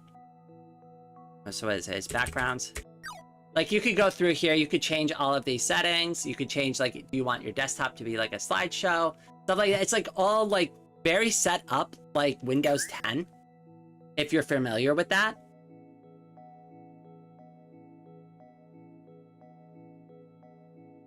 Needy streamer overload. Oh my god, my entire desktop environment is themed around it. Everything is themed around it.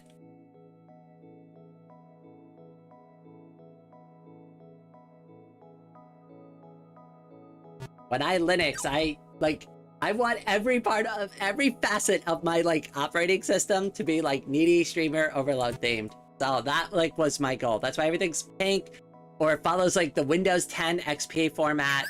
I know that's kind of weird, but whatever. You like the font? I'm glad you do. Hopefully you've all been able to see the desktop, because like the thing is when I minimize OBS, I can't see if you could see it properly. So hopefully that worked. There wasn't like a problem. Oh yeah, now my avatar's frozen. Hold on, I gotta fix it. There we go. Hi. Oh, hello, Mike. Welcome back. Good to see you again, my friend. Yes, uBlock Origin. I recommend uBlock Origin. And I've mentioned this several times. I'm going to keep saying this. Everybody is welcome to use uBlock Origin or Sponsor Block. If they're watching my channel, please, I encourage you to do it. Please, like, if it bothers you, download Firefox, get uBlock, install it. You won't have to worry about ads. I don't care. Not a problem for me. Mike downloads my videos and watches them that way. Like, obviously, I'm not getting ad revenue from that. Like, I want you to interact with my content in the way that's, like, enjoyable for you. That's what I care about.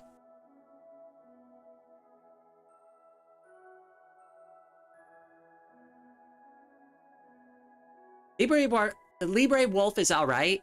I don't have anything negative to say about it, other than the fact that people can have compatibility issues with Libre Wolf. So, like, try it, but it doesn't work for everybody.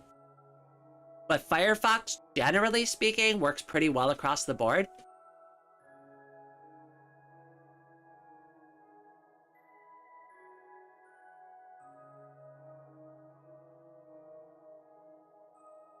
Yeah, Rooster. I mean, like, it's good to let people know about it too, because I think some people are like, who want to be supportive, like, want to suffer through the ads, like, on my behalf, and like fail to realize, like, you're needlessly suffering so I can earn like a single penny that YouTube's gonna split in like 4 ways, and I'm gonna get like a quarter of a cent.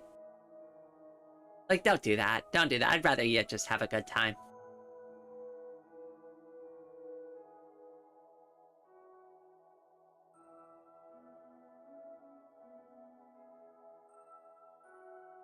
Bane, would I ever try Arch Linux? I would try Arch Linux. I would not try it on my main gaming PC, so the computer I'm streaming from right now, it would not do it. What I would do is I would install Arch on my other laptop, and we would stream that instead. Because if anything goes wrong, I need a computer to do work from, always. And that's also why I use Linux Mint, because it's super stable, and I don't need to, like, really mess with anything.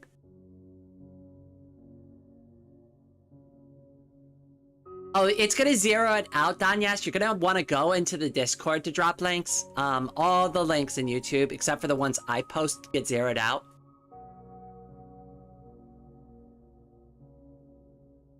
I could also try a virtual machine. I actually haven't done too much with virtual machines. Ali, if you want to help me out, I would be interested in trying.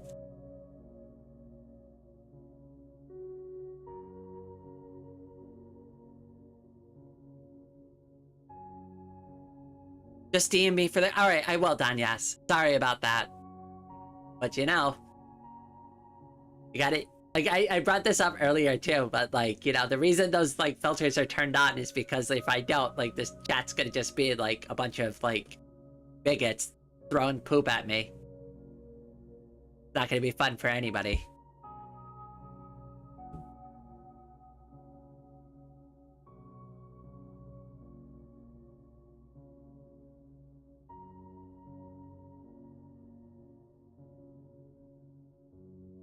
Right now, though, I feel like I have everything tuned really well.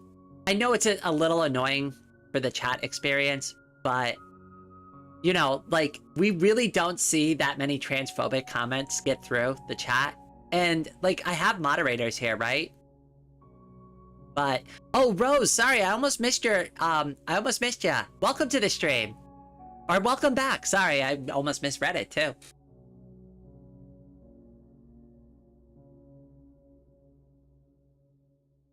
So how long do I think I'll continue the stream? I don't know. I was supposed to be doing work. We got the schedule done, right? So anybody who's interested in checking out any of the live streams that we scheduled, let me go back to my channel real quick. Like, that's kind of like what I was getting at before. Snack but underscore I don't gave me know. a chance and made Ame dance. Kind of just hanging out because I don't feel good. Oh my goodness, Snack, thank you so much! Snack donated through Ko-Fi, so the animations are a little bit different. That one's got Ame from Needy Streamer Overload. Snack, thank you. Oh my goodness. I'm new, you popped into my feed today. Aw, Rose, well thank you. Welcome. Welcome to the channel. I hope you like art and Linux gaming, because that's pretty much all I do around here. Well, unless I don't feel good, then I, like, just hang out and chat with you all, and we kind of just BS and do stuff. That's fun too, apparently. Apparently a lot of people seem to like that. You know. Yay. Alright, what is this? What are we doing? What are we doing? Rain, pull yourself together. There we go. Okay, so these are the live streams that we all voted on and scheduled. I'm also writing down the recommendations for the upcoming live streams as well. So we got Luanti, got Genshin. I know Kenshi's coming up soon. Any other recommendations? Any other games? TF2, Team Fortress 2. I know people were interested in that.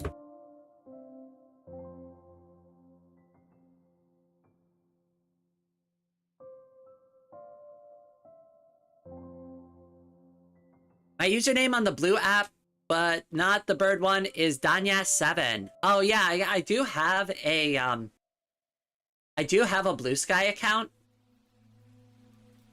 but it's just a bridged account from my Fediverse account. I'll give it to everybody though if they want it.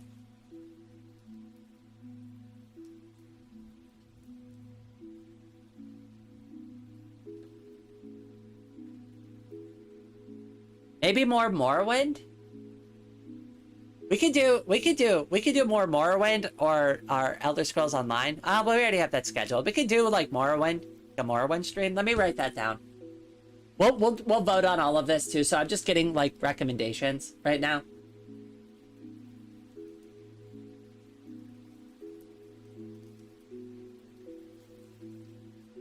Robot thingy? The other one with the robot thingy. Yeah, I'm confused on that one too.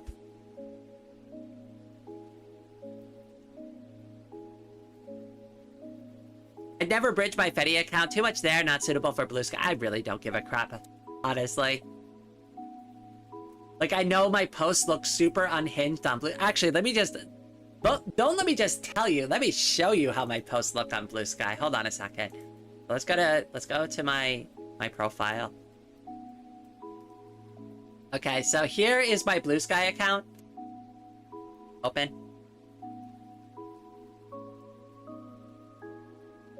I'll drop the link in the chat for anybody who wants to follow me on Blue Sky.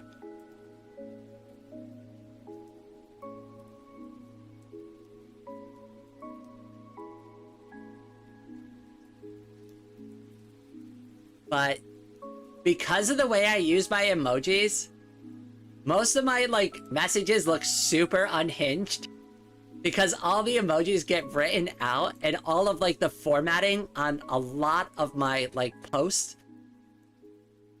Like, look at this. Hatsune Miku supports trans rights, trans rain, kanji heart, Miku heart. Like, I mean, it looks like I'm absolutely insane. This is so unhinged. Everybody on Blue Sky must think I'm crazy.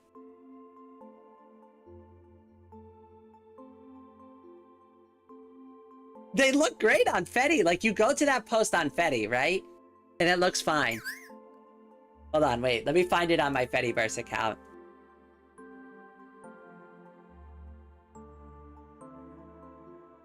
Here's what it looks like on Fedi. And here's what it looks like on Blue Sky. And like the worst part is like my avatars don't even match. My avatar doesn't match, my banner doesn't match. Like Blue Sky is so scuffed.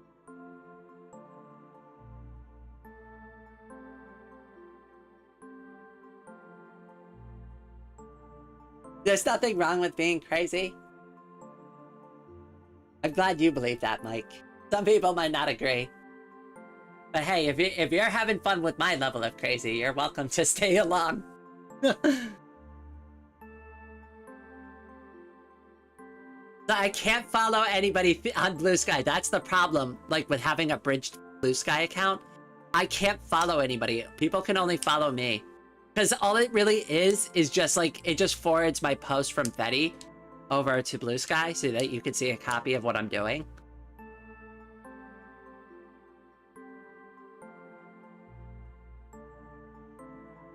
I mean, look at how much more fun the Fedi post is, right? All right, let's go to a popular post, right? Let's go to a post that I did recently that's actually kind of fun and popular.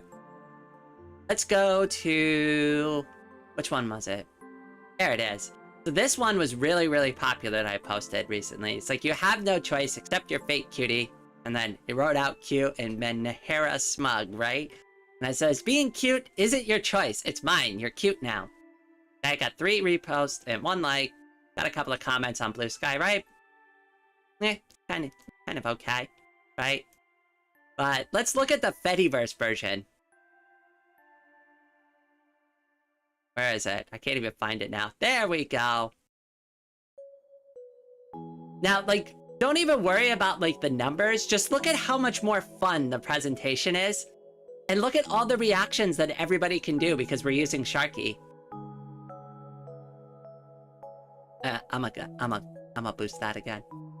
The fun one. Lemon Zest posted that in the Discord, and I posted it on my Fetty account. But anyways, the point I'm making is that, like, the Fediverse is more fun. So, you know, Blue Sky's okay, but I don't really care about Blue Sky. Fetty is definitely way more fun.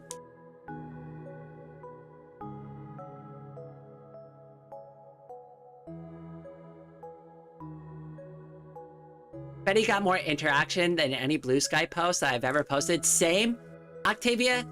Same, and the people I meet on Fetty are genuine, real human beings. I don't have to worry about them being some weird bot or something.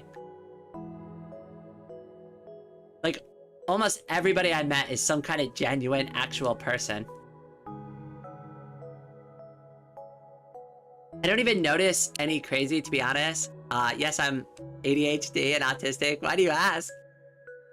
You know, so many people, like, since I've been live streaming, have come in here. I just be like, hey, Rain, do you have ADHD? I think Sneck was the one who did it. And I'm like, funny you mentioned that, you know? I don't know. I don't know. Maybe I do. Oh, Ali, I see you. I thought you posted my post. Thank you. Must get 0 interaction on Blue Sky compared to... Exactly, right? Like, more people are having fun here. This is way more fun. Look at all the reactions. Look at all those reactions that you can have. Oh, and if anybody is on Fetty and wants to interact with this post, I guess I'll just drop a link to it, right? Might as well. But here you go. If you're on Fetty, there's a link to the post.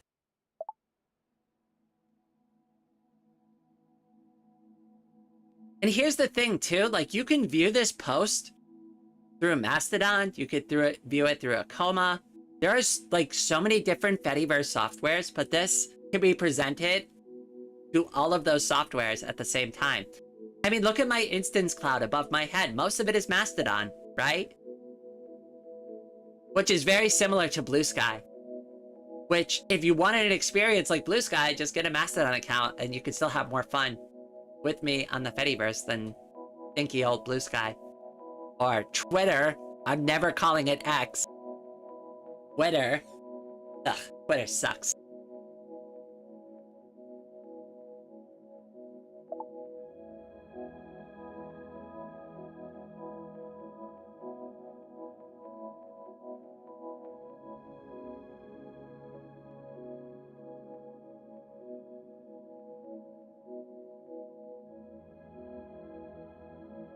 It's like impossible to explain what my username is on this cord in YouTube chat. Yeah, I mean, the chat gets super busy. Also, I'm like not feeling great today, so I'm like also kind of missing messages and chat and stuff.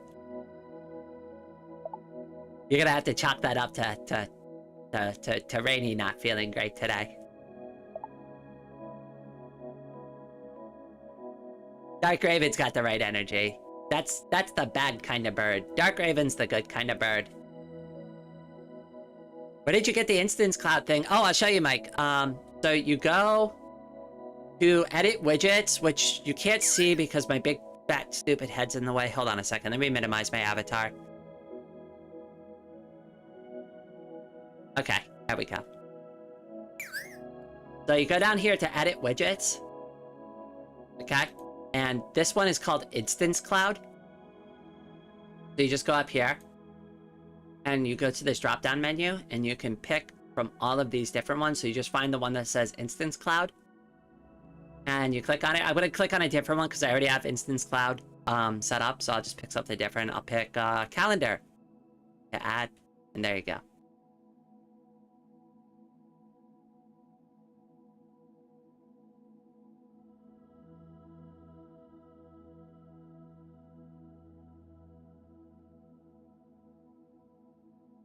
Yay, I'm back.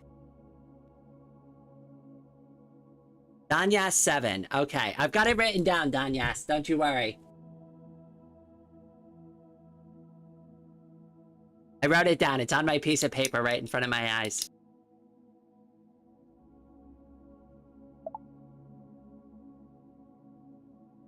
If only the people on Fetty knew we were streaming them right now. Well, actually, not really. We could just see some people interacting with my post. It's cool, though.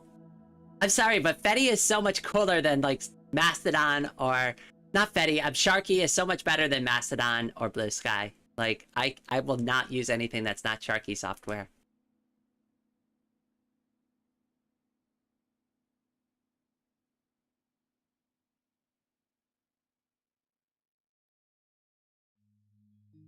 And here's the thing too, like, I understand some people might not want to join a, like, transgender instance.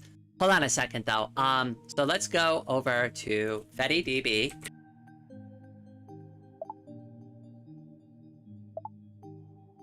So this is a great website. This is FettyDB. So if you're not sure, like, what you want, you can click up here, go to software, right? And look for the software that you want to use. Sharky is a fork of Misskey, but it should be in this list here somewhere. So let me find Sharky. There's a coma. Where is it? Come on, Sharky. Come on, Sharky. Where are you? I want to find Sharky in this list. Maybe I passed it already. There's no way Sharky is not in this list. What? Where is Sharky? Where is my Sharky software? There it is. We missed it. Anyway, so you can go down here, right? Oh, they changed this site so much. View all servers using Sharky. There we go. That's what we want.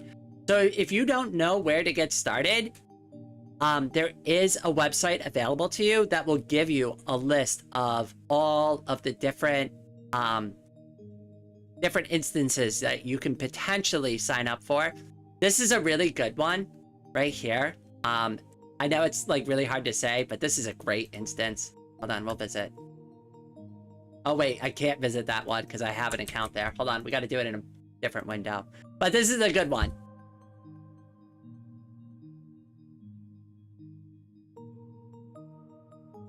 Here, hold on. I'll drop a link to it.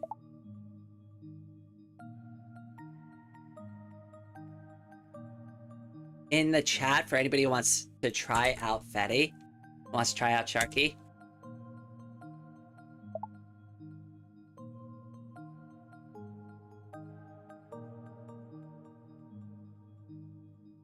Davia knows this one. Punako is awesome. I love them. They are great. They're also an artist. They do really, really fun art. Absterabe. That's how I say it. I don't know if that's the right way, but I say Absterabe. Absterabe. Say that 10 times fast. Came to Miss Key for the cute mascot. I stayed to react out of pocket post on Sharky. Listen, you're not.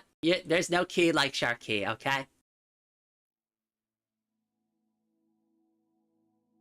Oh yeah, Don, yes, I don't care if you run the server. As long as you're not gonna be like kicking random people for something like for no reason. I like otherwise don't care.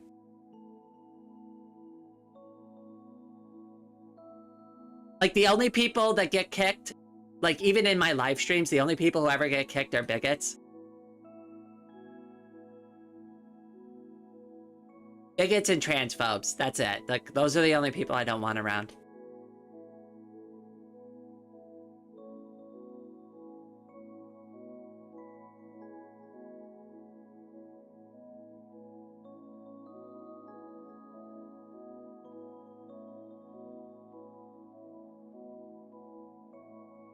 Go back to some of my drawings. Oh, I love this one. This one's so cute. I called this one Young Rain.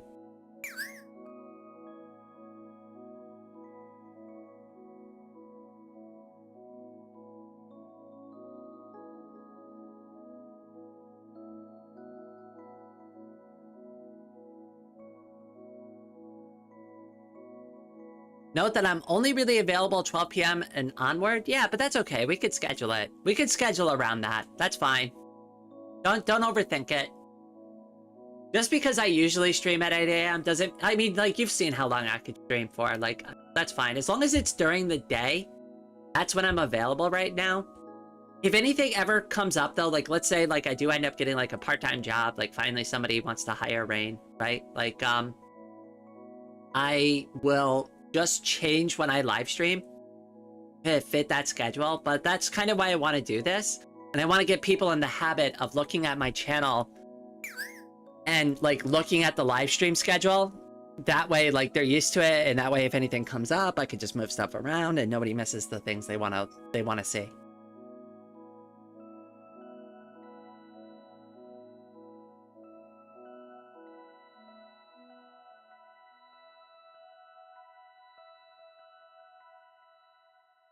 I know Sharky is a miskey fork, but being a fork is obviously has a difference to the original. Mike, I did a video on miskey.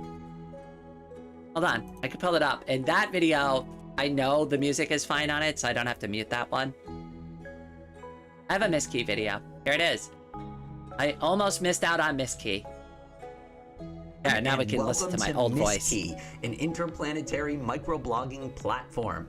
Miskey is an open source, decentralized social media platform that is free forever. This is a topic that I'm really excited to cover with you guys because I've mentioned this in a couple of my previous videos. I've wanted to cover Miskey, sign up for Miskey, and experience Miskey for a while. Oh my gosh, my voice. Finding a server that, one, I wanted to sign up for, and two, that was going to be in English. Most of Miskey servers are in various different foreign languages, mostly dominated by Japanese, but I was able to reach out to a small server admin. This is LavaCat Social, so the web address is lavacat.dns.army, and they were generous enough to go ahead and let me sign up and use their server as an example for this video. So for those that do end up heading over to LavaCat Social to sign up for an account, or you just want to check out their server, I highly encourage you to go over to their support page and, you know, show them a little bit of love.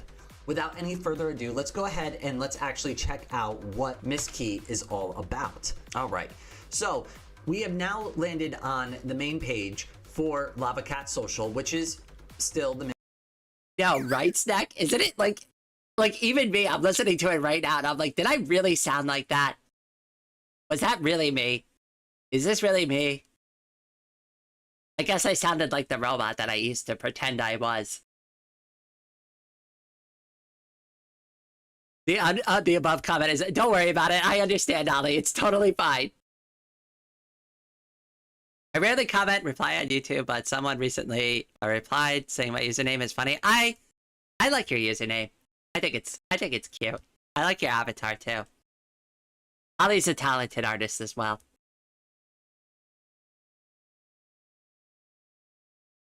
I don't know, what are we gonna do? Watch this video? Miskey software, as I previously mentioned, and this is what attracted me to Miskey right off the rip, was all of this floating images, all of these different little posts that are just kind of scrolling over here, all of these animated icons. This looked like a ton of fun, and I was really disappointed when I couldn't find a server to sign up for that was in English. So let's go ahead, let's not waste any more time, and we're gonna go ahead and do this. But as I mentioned in my Mastodon video, every server is going to have rules that you're going to want to follow. So let's go ahead and review these rules real quick and just make sure that, you know, everything is lined up the way we want it to be. All of these rules seem logical to me, so I'm going to go ahead and click the agree button. Oh, let's actually take a look at this. There are some points to be aware of when using services which use Miskey. Due to its decentralized nature, once uploaded, data is not guaranteed to be deleted from all other servers, even if deleted. However, this is also true for the internet in general. Even if a post is created as private, there is no guarantee that the other servers will treat it as private as well. So please use caution when posting personal or confidential information. However, this is also true for the internet in general. Account deletion is an intensive process that may take a long time. In cases where there is a large amount of uploaded data, it may not be possible. Yeah, blah, blah, blah, blah, blah, blah. I talk too much. Yada, yada, yada. Who cares, right? Like, people can read this information on their own. Oh, God. Alright, well, I've gotten a little bit better at making these videos. Anyways, there's your sneak peek for that video. If anybody wants to watch it, I'll drop a link.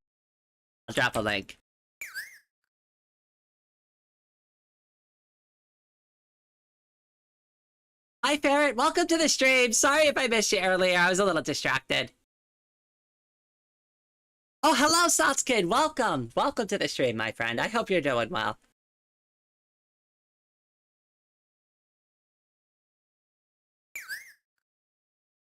But yes, I've done videos on Miskey before, so For those who are curious. Oh yeah, voice training makes a huge difference. It also, like, just trying, you gotta try. Like, that's the thing, like, with voice training is, like, if you don't put in the effort, you're never gonna get anywhere with it. You have to try. I know you're gonna sound weird at first. I sounded weird at first. I still sound weird. I still think I sound weird. But whatever. It's not gonna change if I don't try, right?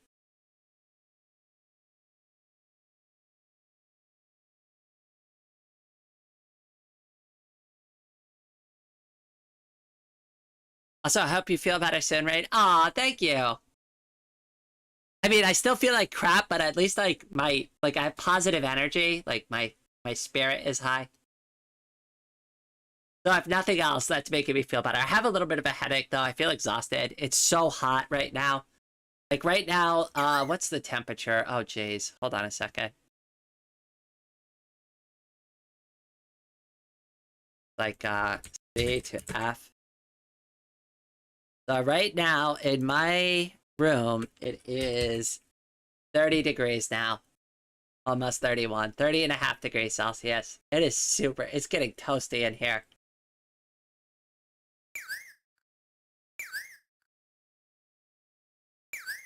Oh, I forgot to turn the music back on. Hold on. Yay, there we go. That's better.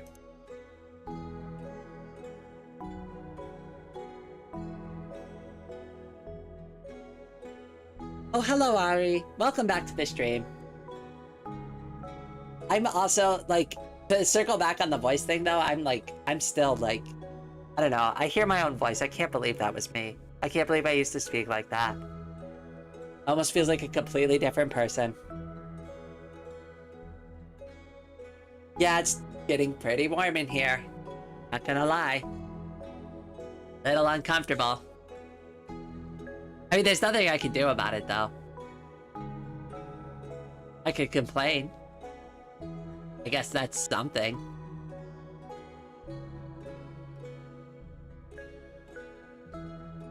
Thinking about doing a Bochi cosplay? Oh yeah, let me go back to the Bochi drawing. You mentioned that earlier, I forgot to bring it back up. Hold on. Where's my Bochi? Where is it? Actually, where is it? There it is.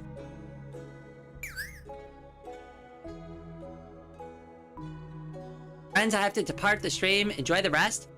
Dark Raven, it was good to have you here, my friend. In many ways, pre-trans me was a role or a character I played, not really me. I consider my old avatar to be like kind of like a robot effigy of who I was. Like, so helpful, kind, like really there just to be of service. But like no emotion, no passion, right? No will to do anything for themselves. You know what's funny is when I went to Leon, who did the drawing for numbers, he did the avatar. He asked me, like, because I was so excited. I love Leon's art. Like, he's actually, if anybody's not aware, right? Like, Leon is another artist. Actually, let me go and show you her art real quick, since I'm going to tell this story anyways. So, Leon is one of the artists that inspired me. I've tried to draw pictures of her before, even like when I was really bad at drawing. And she is the one who came up with the avatar for numbers, which is, you know, used to be the main avatar on this channel. And she did a specific drawing that she posted. It was this one. So she posted this on her Fediverse account. And I saw this and I immediately posted a note and I was like, I wish I could draw. So I've always tried to draw like her, and that's one of the reasons why I tried to do one of her drawings, because I want to draw like her. I want to be an artist too. And I went up to her and she said she was finally taking commissions, right? So I went up to her and I was like, I really, really, really want you to draw my character for my YouTube channel. And she's like, okay, great. Yeah, I'd love to do that. What do you want? And I'm like, I don't know. She's like, you don't know? And I'm like, yeah, I consider myself to be like a digital explorer. And she's like, a digital explorer, huh? And I'm like, yeah. And she's like, that doesn't really give me a lot to work with. And I'm like, well, you know, I love your art. Whatever you come up with will be great. So she gets to work, and like a day or two later, she comes back to me and she shows me like the outline for numbers. And I'm like, oh my goodness, I love him. I love him. He looks perfect. And she really did do a good job. Like, from like literally using 2 words that I gave her as a descriptor to like come up with like this entire thing. But I did tell her, I'm like, oh, you know, I am physically disabled. I have a cane. So like, just like a cane would be nice. Like something to represent like part of my disability would be cool. But like, those were like the only things I gave her to work with. And she came up with this, and I love it. Numbers is such a cool design. I love Numbers. That's why Numbers is still in the Discord as Rainbot. Like, I never wanted to retire Numbers out 100% because Leon put so much work into it, and it looks really good. Numbers was great. Numbers is awesome. I loved being Numbers, but that's not who I really was. And that's what I told Leon too. I told her, I was like so sad. I was like, you put all this work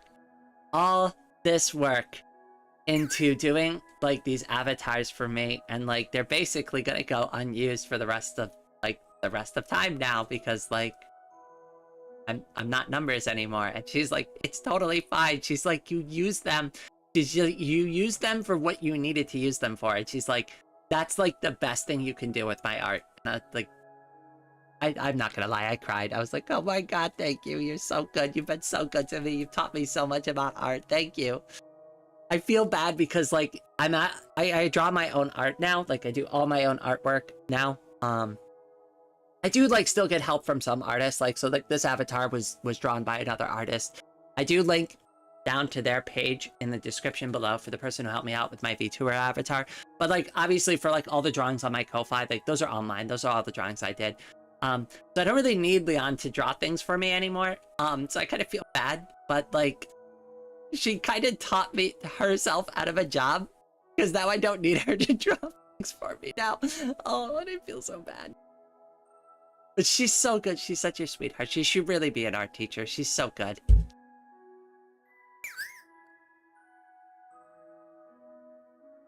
Anyway, so that's my story about Leon. And to circle back on it, I know this isn't my best work. There's more that goes into like this drawing here about why it came out the way it came out, but where is it? Oh no, I didn't even post it here. Where did I post it? Oh, I forgot. I didn't post it here. I posted it on my Discord, I think. Hold on a second. No, it's fine. I have another drawing, but don't worry about it. It's fine. I will soon be in Hamburg. I know you've been traveling a lot. I hope it's going better for you. I know like the roads were a little bit rough there for you for a bit.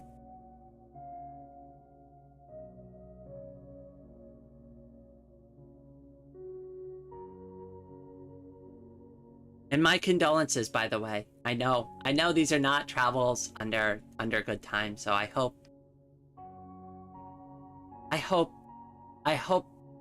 if nothing else, when you arrive, you get an opportunity to get some rest and to be with the family and, you know, to give each other the comfort you deserve.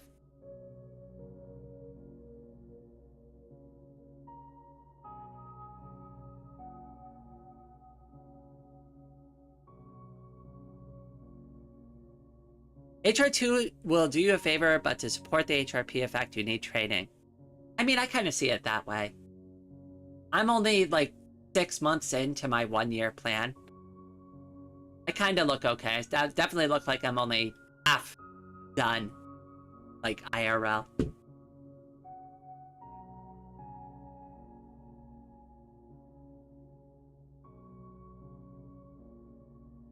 I kind of feel like I'm physically changing a lot more these days, though. I definitely feel it. Oh, no, I definitely feel it. It hurts. And it hurts. I definitely feel the changes. Oh my goodness, I can't even sleep on my stomach anymore.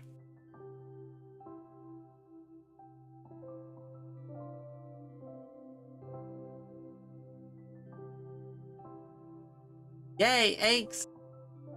Any trans femme, any trans girls in the chats are probably going to be aware of what I'm referencing. But there will be a period of time where it'll be difficult for you to sleep on your stomach, so if you're a stomach sleeper, be aware of that issue.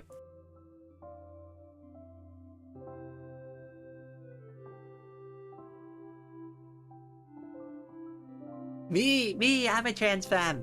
Yay! I've never had any growth pain, but I hear it's common. Oh god. Mine is very specific. I'm not going to mention what it is specifically, but it's very specific. It's in a specific spot. It hurts a lot. It's awful. Going to the store and buying bras helps. That's all I gotta say about it, without getting, like, overly specific about what's going on there.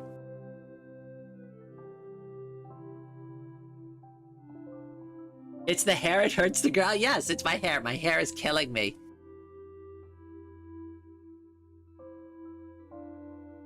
Oh, hello, Rexy! Happy birthday! Oh my goodness! I would sing happy birthday, but I'm like a terrible singer. Ah, screw it, I'll try it anyways. Happy birthday to you.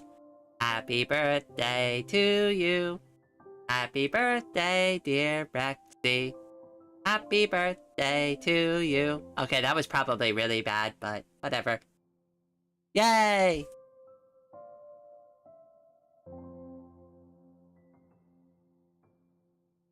I never claimed to be a musician. I mean, I do claim to be an artist, but I never claimed to be a singer. Or a poet, or any of those other things.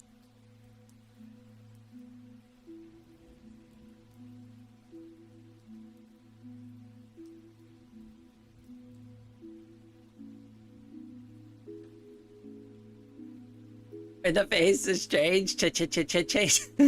Oh my goodness. Neck. I love the silliness in our chat.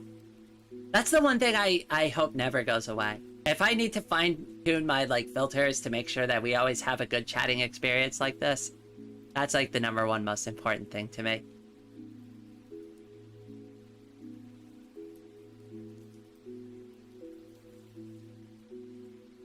I hope I will see my trans girl again soon. I need her cuddles. Aw. Aw. That's so sweet.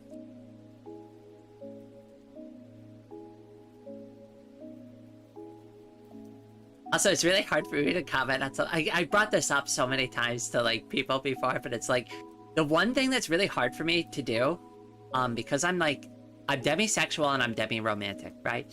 So, like, I want to be able to comment on, like, certain things, but because of my lack of experience and, like, just general awkwardness around that kind of stuff, I almost never know what to say. Like, when somebody tells me a love story, sometimes I don't know how to react to it. Because, like, it's, like, really hard for me to, like, almost put myself in that, like, set of shoes. I don't know, it's really weird. And, like, I don't want to come across as, like, weird about it, but it does sometimes. I don't know. But then there are other people, and they're like, wow, Rain, you're so good at flirting. And I'm like, I'm not flirting. I promise. I'm genuinely complimenting you. And they're like, yeah, you sure? And I'm like, no, like, so I fall into those traps sometimes. Like, I don't know. I have no read on anything. I'm flying blind.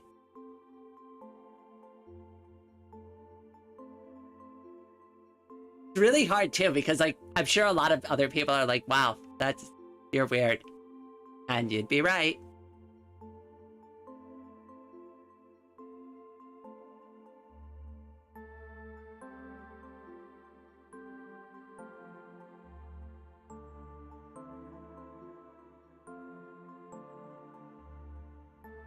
Opinion on the Nintendo Switch 2 came out on my birthday. I haven't formed an opinion on the Nintendo Switch 2.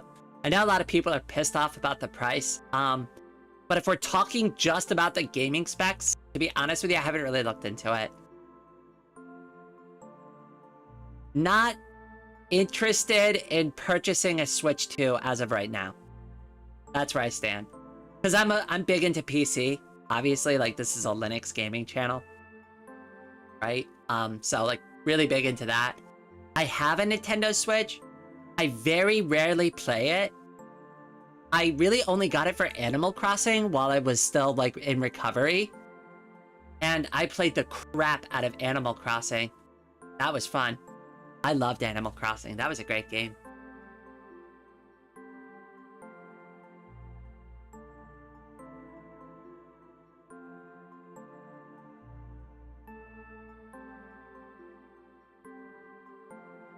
But yeah, never really been into consoles. I've been burned on consoles so many times, like the Xbox 360. I'm never, like, after that experience, I'm not going back to console. It's just too many problems. It's not worth it. It wasn't worth the money. I ended up getting like 2 or 3 Xboxes because of the Red Ring of Death. And it's just like, no more of this. I'll just make my own computer and everything will be fine. And it has been. It's been great. I haven't looked back.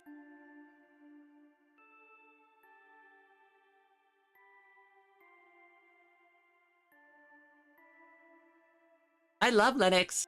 You're in the right place.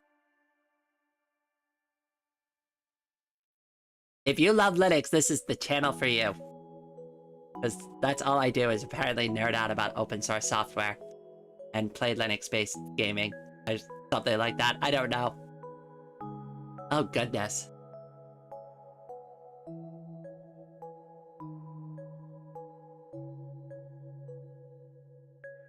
I think the heat is finally starting to fry my brain out a little.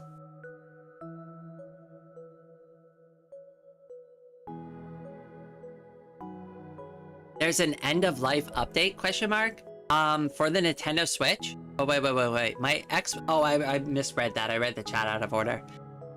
Xbox 360 got bricked by an end-of-life update. Wasn't even aware of that, but like, as I mentioned, I jump shipped. Like, there was a choice where I could, like... So here's, like, a good example of sunk cost fallacy, right? A lot of people are like, well, I already own all the games, so, like, I really should replace the Xbox, right? But that's often a fallacy that you don't want to get into because, like... Yeah, you have the games in the library, right? But you can sell them or you can just keep them. They're not collectibles, right? You don't have to continue with something that frustrates you.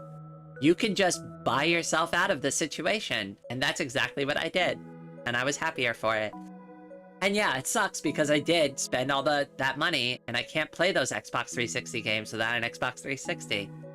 But that's okay because I bought different games that I like and didn't have problems anymore and I could enjoy them properly. I had Skyrim on Xbox 360 originally, and I ended up just buying it on PC and playing it there. And it was better because I could mod it.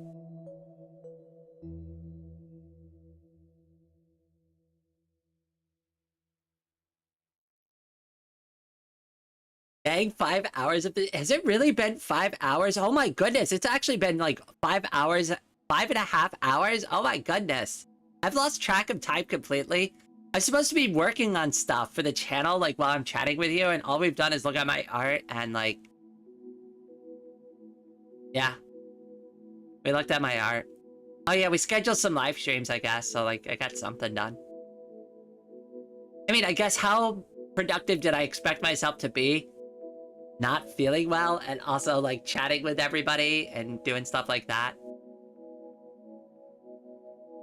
All hail the oh my goodness, I can't even read that. All hail the computer penguin! I've only been in a romantic instances with demisexual, demi-romantic people. By chance, not on purpose. I mean, it's...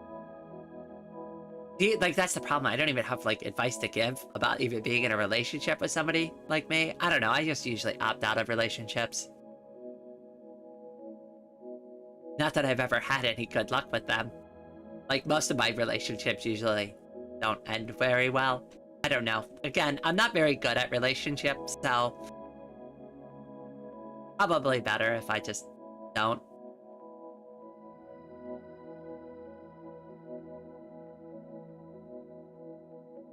I'll save everybody some trouble and just take myself out.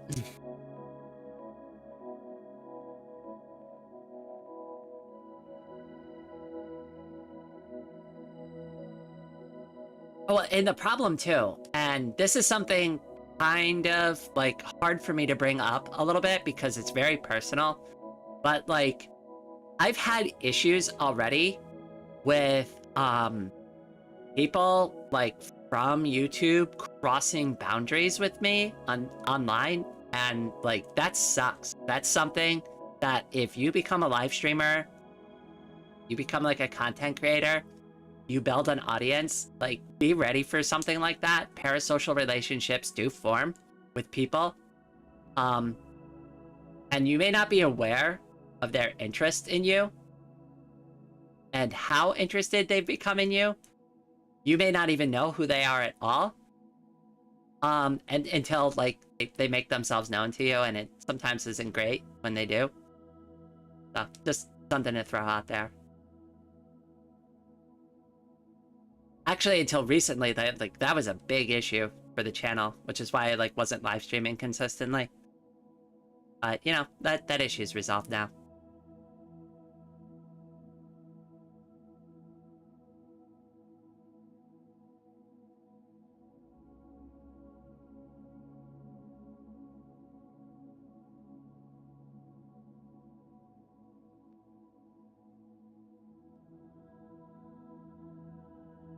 Lose track of time every stream in the best way. I know, it's always fun though. Like, it's not like, you know, I'm stressed out when I do these. I am tired, but it's not like a stressful kind of tired. It's just more like, you know,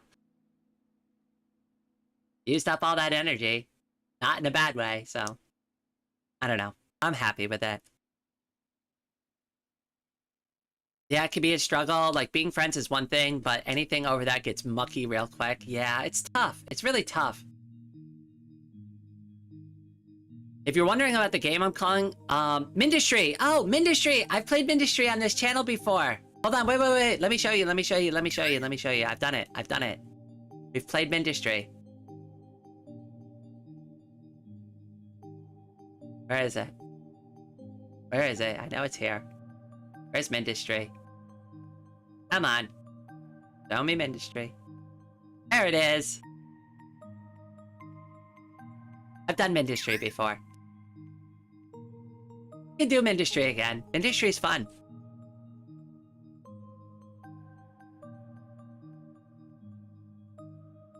Oh, by the way, just to make it 100% abundantly clear, the person I'm talking about is gone. It has nothing to do with anybody here whatsoever. Just so that's 100% clear. 100% clear. Nobody here has done anything wrong.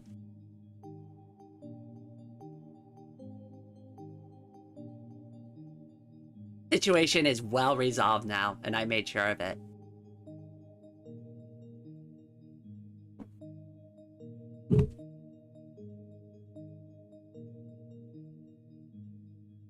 I'm more like just bringing it up as like kind of a general PSA for anybody who's interested in doing like VTubing. I know that Octavia can probably relate. If it's the person I'm thinking of, it's been resolved for a while. Yeah, but it was also like, without getting too into it, like I had to deal with the impacts it had on me personally. And it spanned further than I thought it would go. It dragged on way longer than it should have, without getting specific about it. And like, that was the part that was like what wore me out so much.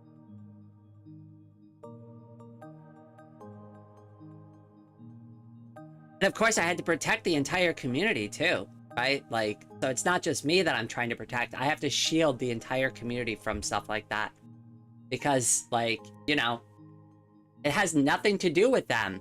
So there's, like, no reason for that to go off in the community too. So, you know, there was that stress as well. And, like, the worst part, and this is the final thing I'll say about it, the worst part about all of that is I didn't ask for any of that. I didn't ask for any of that. None of it. None of it. I didn't ask for any of that trouble. It just got delivered to my doorstep one day. And that sucks.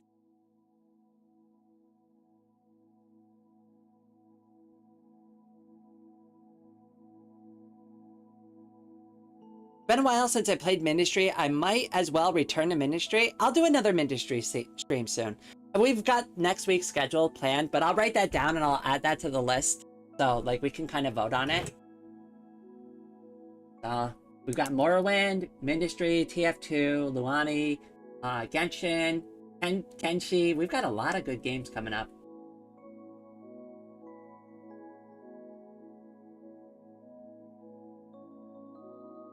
Yeah, nurturing a community does have particular, yeah. You said that really succinctly and I screwed up saying it, so. But, I mean, it's so true though, like, and at the end of the day, you know, like, really, I'm here to bring happiness and joy to the people that come to this channel and watch. Like, when you come here, I want you to have a good time. I want you to have a positive interaction. I want you to leave feeling better because you spent some time here. And that was like my number one concern, is I just didn't want it to get dragged out in the community because, like, one, it has nothing to do with the community, and two, it's like it technically almost didn't have anything to do with me. Well, I'm not gonna say it. Anyways, yeah.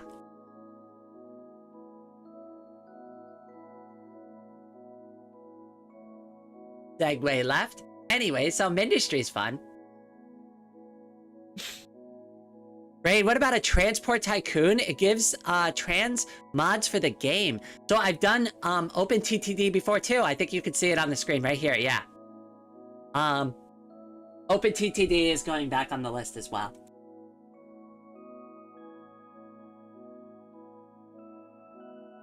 We've got so many good game recommendations coming up. We've got to do this again. The paint and chat where we do it. Like, I remember this where I redid my nails on live stream. That was fun. We can do another one of those soon too. Oh, there it is. Yeah, that was the drawing where I took the helmet off. That was a stressful morning. But I'm glad I did the drawing, and I'm glad we did the 1-year drawing anniversary. It almost didn't happen. This live stream almost didn't happen. And it's technically related to what I just brought up a second ago, but I'm glad we did the live stream.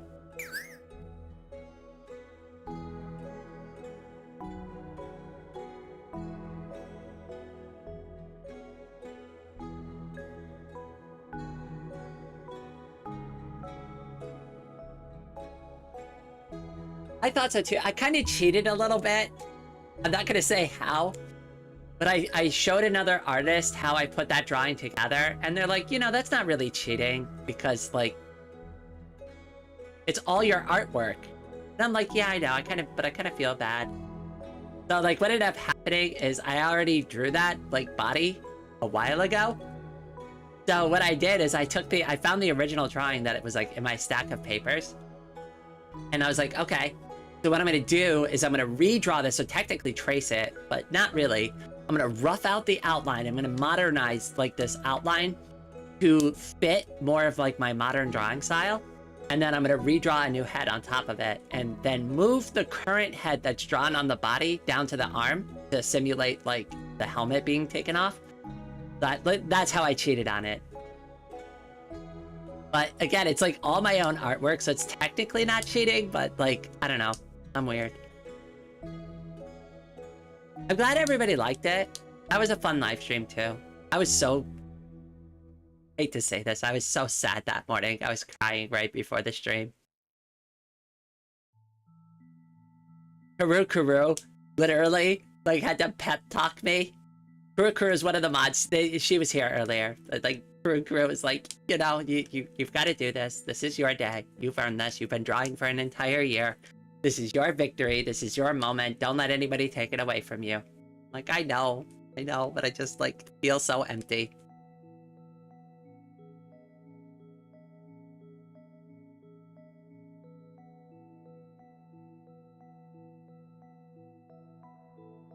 Rain played the OpenTTD with the 2 trans mods, OpenTTD HRT mod, and the cat mod. Sounds good.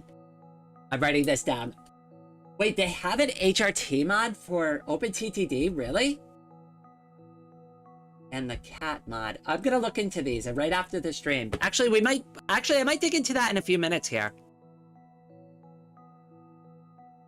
I'm actually really curious about. I love OpenTTD. We are definitely doing more OpenTTD.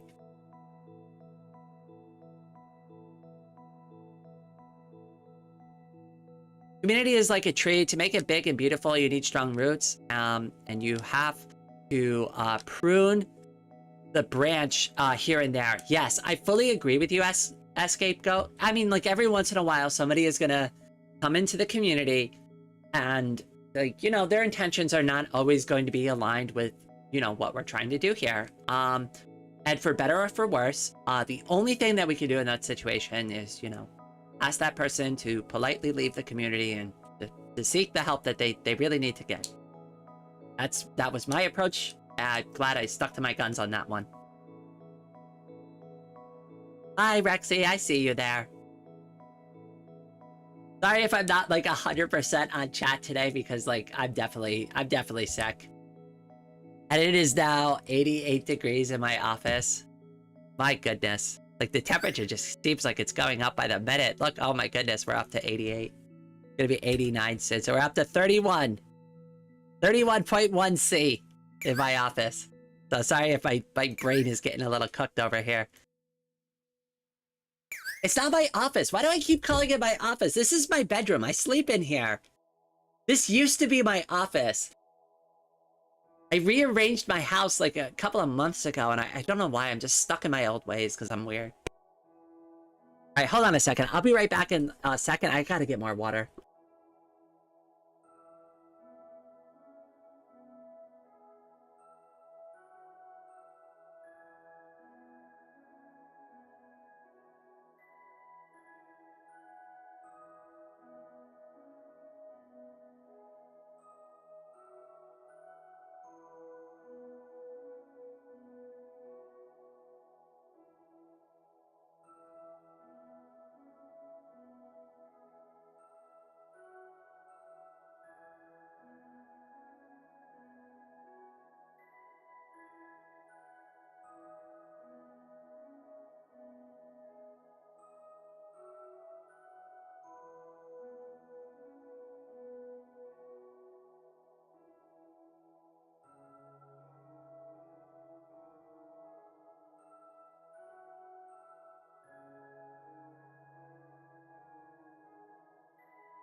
All right, I am back. Oh my goodness, I caught a glimpse of myself in the mirror, and all I have to say is, well, I look as good as I feel. Like shit. Oh my goodness.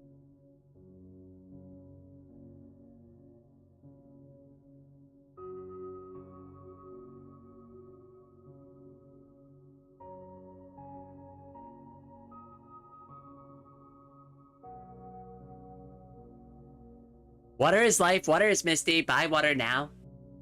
This live stream is sponsored by drink a goddamn cup of water before you die. How's that for a sponsorship? I'm playing on the PvP mode. I've only done PvP once. There was somebody, that was once part of like this channel that was helping me out with Ministry, and I stopped playing because they didn't want to play with me anymore. Which was their choice, but they didn't want to play with me anymore, and they were teaching me Ministry. in Ministry PvP, and obviously they weren't interested in doing that anymore. So, I kind of stopped doing it for a while.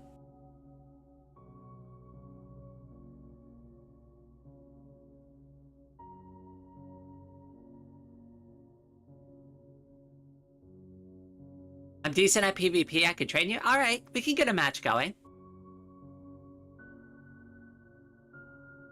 Yeah, the trouble with water is it tends to go straight through, especially if you're on Spiro. I'm on spironolactone, which is one of my HRT medications, and if for anybody who doesn't know what HRT is, it's hormone replacement therapy for, you know, turns me into a girl. Anyways, if you have Spiro, oh my goodness,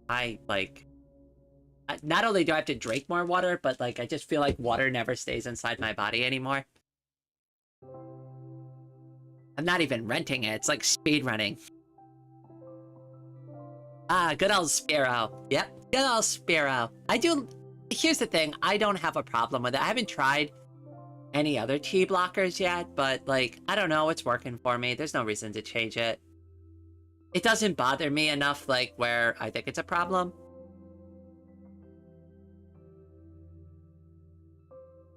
I'm really glad I was able to get off that and just do E-monotherapy. I don't know, I don't really see any of the other, like, detracting side effects that other people talk about, other than, you know, it makes me drink more water. Maybe I use the bathroom a little more frequently, that's about it.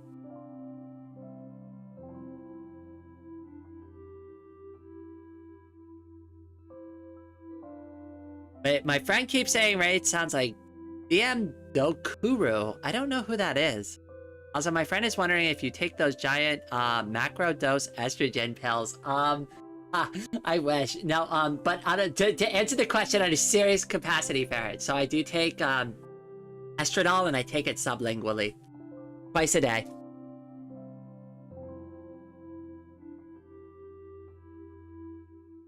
Yeah, one of those giant, like, huge, like, I'm gonna take my HRT, and it's like a horse pill. I've seen those before. Those memes are funny. How do I get so many viewers? I rarely get past 4. Honestly, I really don't know. I don't know. I really don't know. But I love that you're all here. It warms my heart tremendously. But Rexy, just to be, like, honest with you, hold on, wait. Now that I've got, like, everything set up properly, hold on, let me show you something. Where is it? I gotta go to my social media accounts. We gotta go to trans. Come on. A. The drive. Go to pictures. Oh, hold on a second. Wait, hold on, just to be safe. Not that I upload anything bad in my pictures, but, you know. Hold on 1 second, just to be sure. Boop.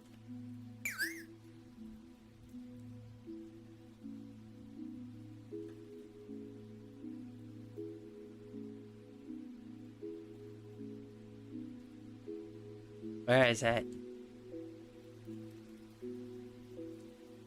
Almost found it. Hold on, 1 more second.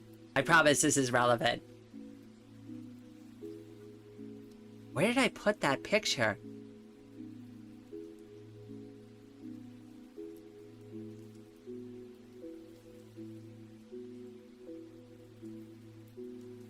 Where is it? Come on.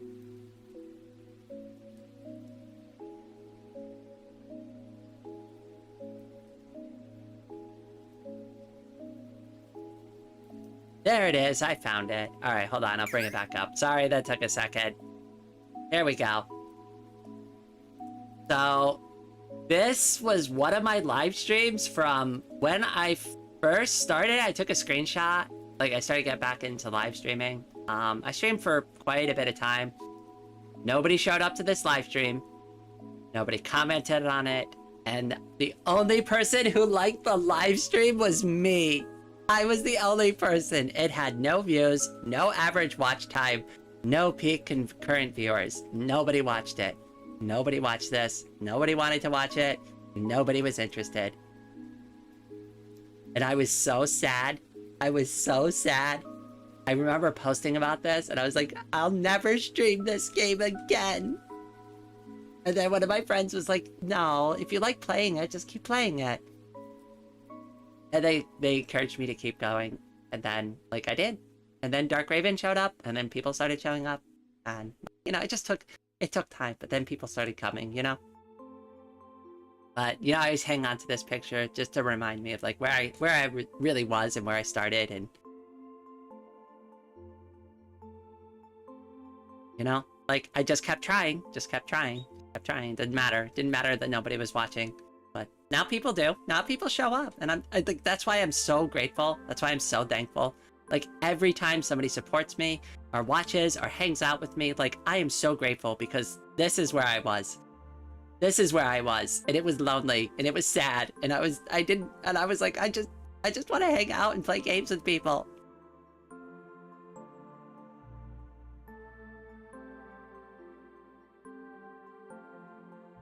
Oh, hello, Lemon Zest. Welcome. Oh, I was mentioning you earlier.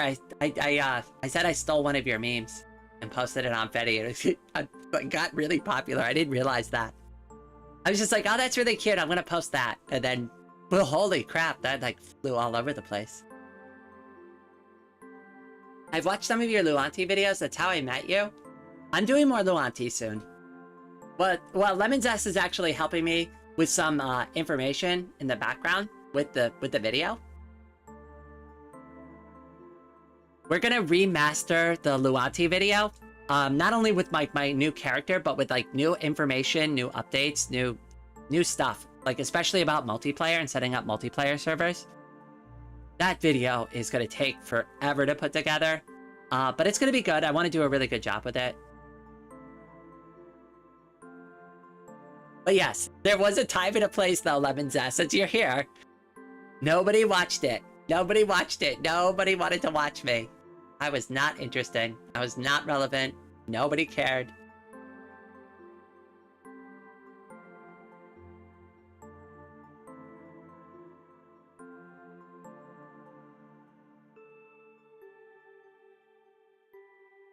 Oh, we have a German thread in my Discord now for all the German folks who want to hang out in the Discord. Since it got brought up in the chat.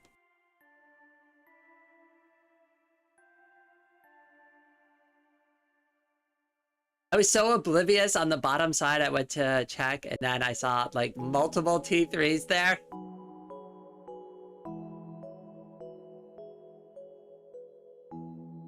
Alright, we're definitely doing mid-district. Oh my goodness, I am so tired. I have other things I need to do, though.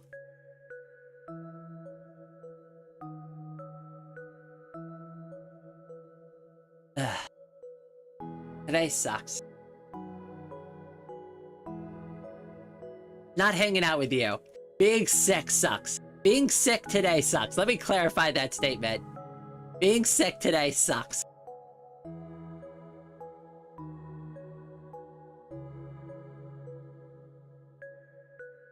Oh, that's Dark Raven's music. They were here earlier. You missed it. I shouted out their channel. Oh, link in the description below for anybody who wants to check out Dark Raven's music. The music you're listening to now is Dark Raven's music. Perhaps you should end the chat and have a nap. I slept so much already. Like, even if I feel tired, like, I'm not even 100% confident I'd sleep anyways. And honestly, hanging out with all of you is, like, better than just sitting in my house and quiet, listening to, like, the fan sounds. Because, like, that's... Well, I mean, the birds are chirping. That's kind of peaceful. But, yeah, there's not much going on here. And it's not like I'm doing much. Like, I'm literally, like, laid back in my chair right now. I'm basically almost laying down anyways. So it's not like I'm... like, totally out of sync. That's why I'm kind of, like, missing stuff on chat, because I'm, like, kind of talking more than I am paying attention, which I probably shouldn't do, but here we are.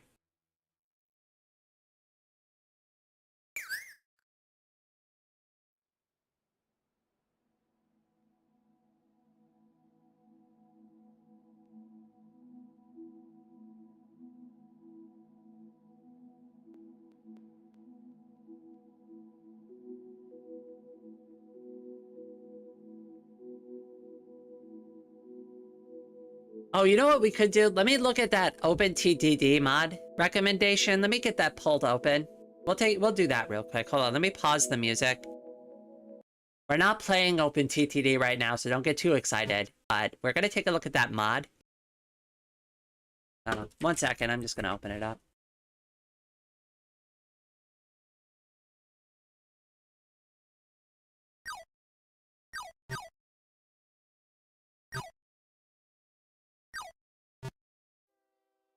Okay, here we go.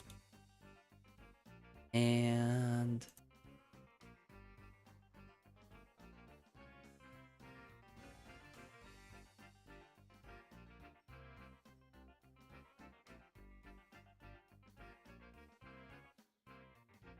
yay! We got it. There we go. Okay, I wanted to look into those mods and see what's going on there.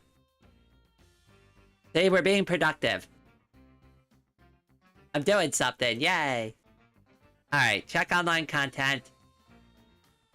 HRT. Open HRT estrogen. Okay. And the other one was the cat mod. CAT.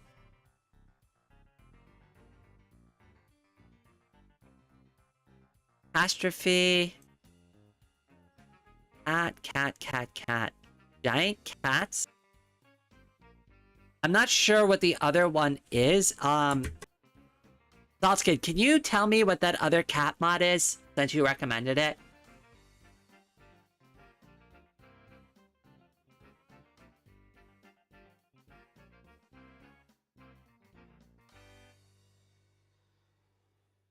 PYP cat?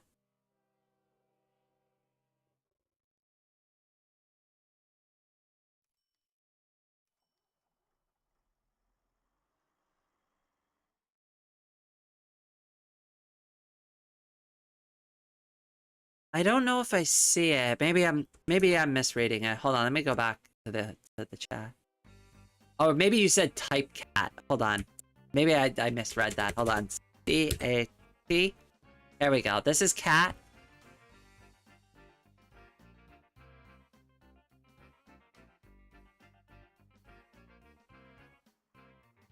I need to take off for now. Have a wonderful rest of the stream. Thank you so much, Octavia, for coming here and hanging out with me while I wasn't feeling good. I hope you have a wonderful day. And if you're streaming tonight, I'll try to catch it. If not, I hope you have a wonderful stream as well. Giant cat it is. Okay, all right. I'm grabbing it. Okay. And then we download. Okay, cool. So let me take a look at the settings now. I can't remember how to do mods here. Game options, graphics, sound, social. Oh, it's been a while. Okay. Giant cats. Need to add that. And open HRT estrogen. Okay, apply the changes. I put in an anime faces mod because I thought it was silly. I thought it'd be more fun. A trans woman is playing the trans game. We're gonna test it out for just a minute. This isn't an open TT. Watch, it's gonna turn into an open TTT live stream, isn't it?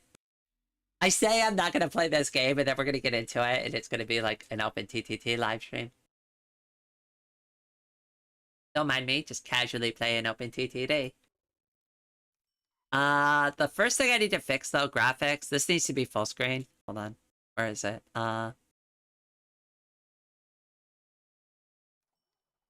Okay, yeah, fix that, and then full screen.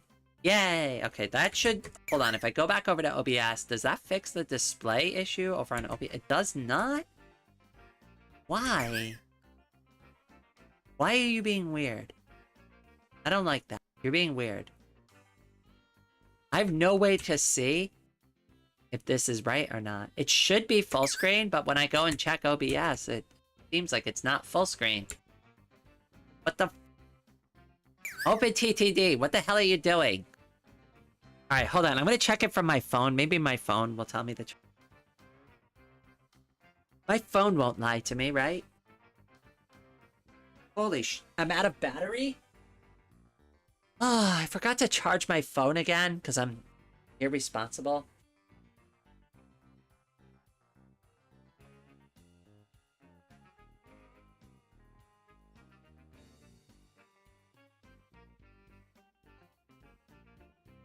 Hold on, I'm gonna find out though if it looks right or not.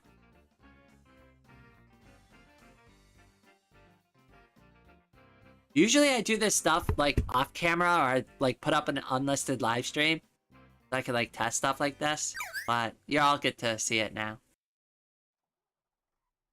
Like a peek behind the curtain.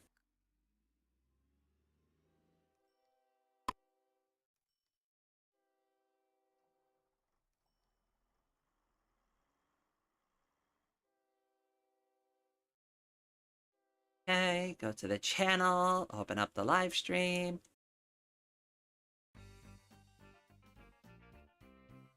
Well, I even get ads on my own videos.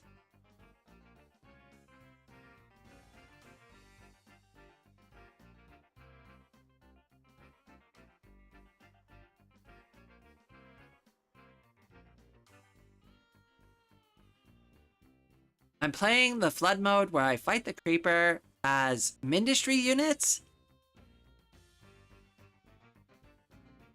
I'm playing the flood. I don't think I've ever played the flood mode, if I'm being like honest about it.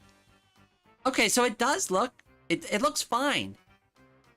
It looks fine. I don't know why when I switch over to the OBS view it doesn't look okay, but it looks fine here. I don't know. I'm so confused. I'm so confused. Whatever. Alright, let's try the game. 256 by 256. Sure. We'll just go with this. Alright, let's see what's going on here. Oh my goodness, look at that. Alright, so we do have a giant cat in the game. I'm not sure what the giant cat does, but it does do something.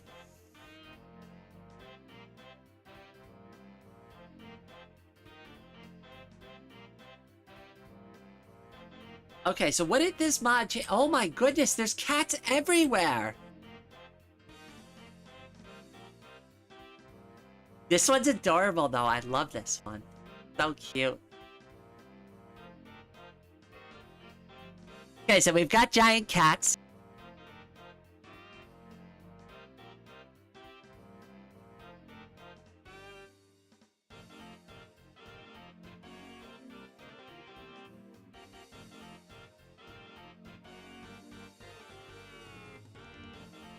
I had a phone with a busted battery. If you rub it fast or put it in the sun, it would charge. All you needed is a little bit. That's concerning. I think like what's going on there is you're kickstarting the chemical reaction, but I don't know if that's a good thing. That one reminds me of my Smokey. I used to have a cat like this too. Okay, alright, so we got some giant cats on the map. That's cool. There's another one over here. Aw. Okay, so we got giant cats. Yay. Alright, so what else did we get? What's this? This is alcohol? Binside marsh. Okay. Alright, so apparently we've got alcohol now. What's this? This is a chemical plant. Requires salt, potash, and minerals? I feel like we fundamentally changed the entire game. Okay, so that's still a distillery. What is this? Isogenin? What? I gotta look at the industry panel. Alright, those are towns. What are the businesses here? Okay, so what do we got? Passengers, mail, alcohol, chemicals, corn, bisogen, oh, here's estrogen. Runby Gender Clinic requires estrogen. Okay, so but where do we get the estrogen from? Hold on, none. Produces estrogen. Okay, so it's got to be an intermediate product then. Something is producing estrogen. I don't know how. We've got to figure it out. Raw estrone? Okay, what's this? It's a pharmacy. Where's the pharmacy? It says it's here, but I don't see it. Is it not immediately obvious? Oh, there it is. It's the bank. Okay. So it requires vials, vegetable oil, and raw estrogen.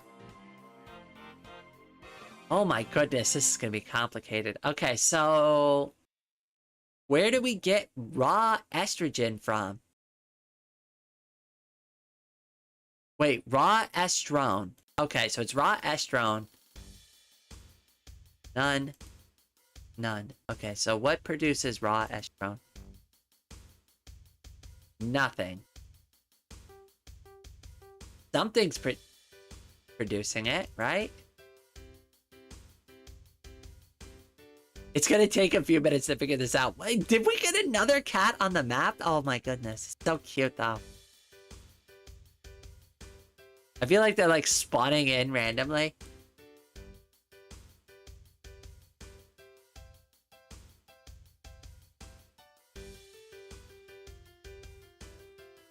Horse biz probably? Oh my goodness. I could check the farms. Okay, let's see. Did they do corn? But you have to give it poop. Oh my goodness, like there's so much that goes into this. They changed like so much about the game. It's gonna be... This is gonna be a hell of a live stream trying to figure out like what the hell is going on. They completely redid the entire game. What is this? Engineering supplies. Everything requires something weird that I don't know. What is this? A quarry? Sand and potash? This is a crazy, like overhaul for the game. I'm definitely interested in trying it. I'm just like trying to like get my head wrapped around the fundamentals right now. Because that's how OpenTTD works, right? You gotta have everything. Okay, so we found Disogenin.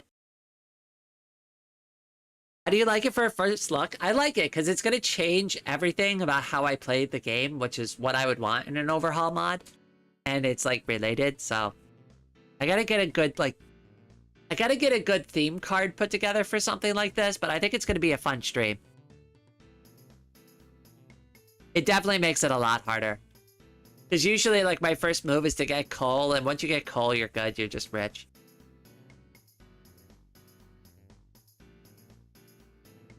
Alright, how do I get out of this? Quit. Yes. There we go, we're back. I guess I might as well go over here. Hi again. Hello, everyone.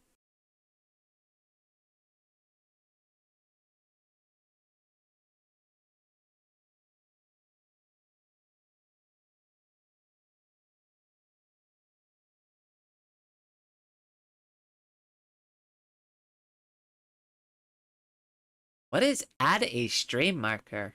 What does that do? I'm clicking that. Stream marker adds. Markers appear in the video. Wait, what? What did I just do?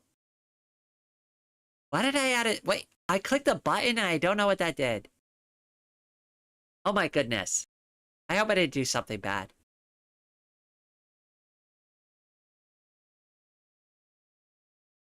Oh, poor Danyas. They were looking for TF2 and like a lot of people voted no. Oh no.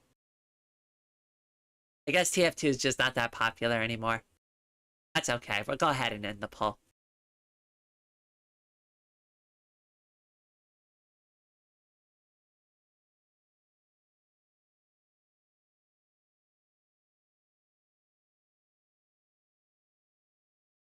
I guess 6 hours is probably a good place to end it. Oh my goodness, I'm so tired. Anyways, so one last thing, I guess, like, I just wanted to, for everybody, who wants to, like, come hang out, I have everything, like, live stream, like, goodness, God. I can't even talk.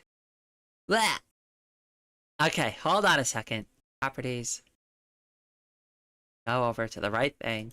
There we go. Okay, one last time. So for anybody who's interested in any of the upcoming live streams, I do have these scheduled on the channel. You can go over to my YouTube channel page. You can click notify me on any of these live streams. If I have to change the time or the date or anything, you'll still be notified when those streams go live. So Just something to keep in mind there. And then, of course, as always, I always like to take a minute to shout out every single person who has been so generous recently. Thank you all so much. Your individual contributions to this YouTube channel in the form of memberships and in the form of super chats is extremely impactful. Oh my goodness, I can't even talk anymore. I am very, very grateful for all the support that everybody has given to me recently. So from the bottom of my heart, thank you. But with all of that out of the way, thank you all so much for watching. And I hope everyone out there has a wonderful day.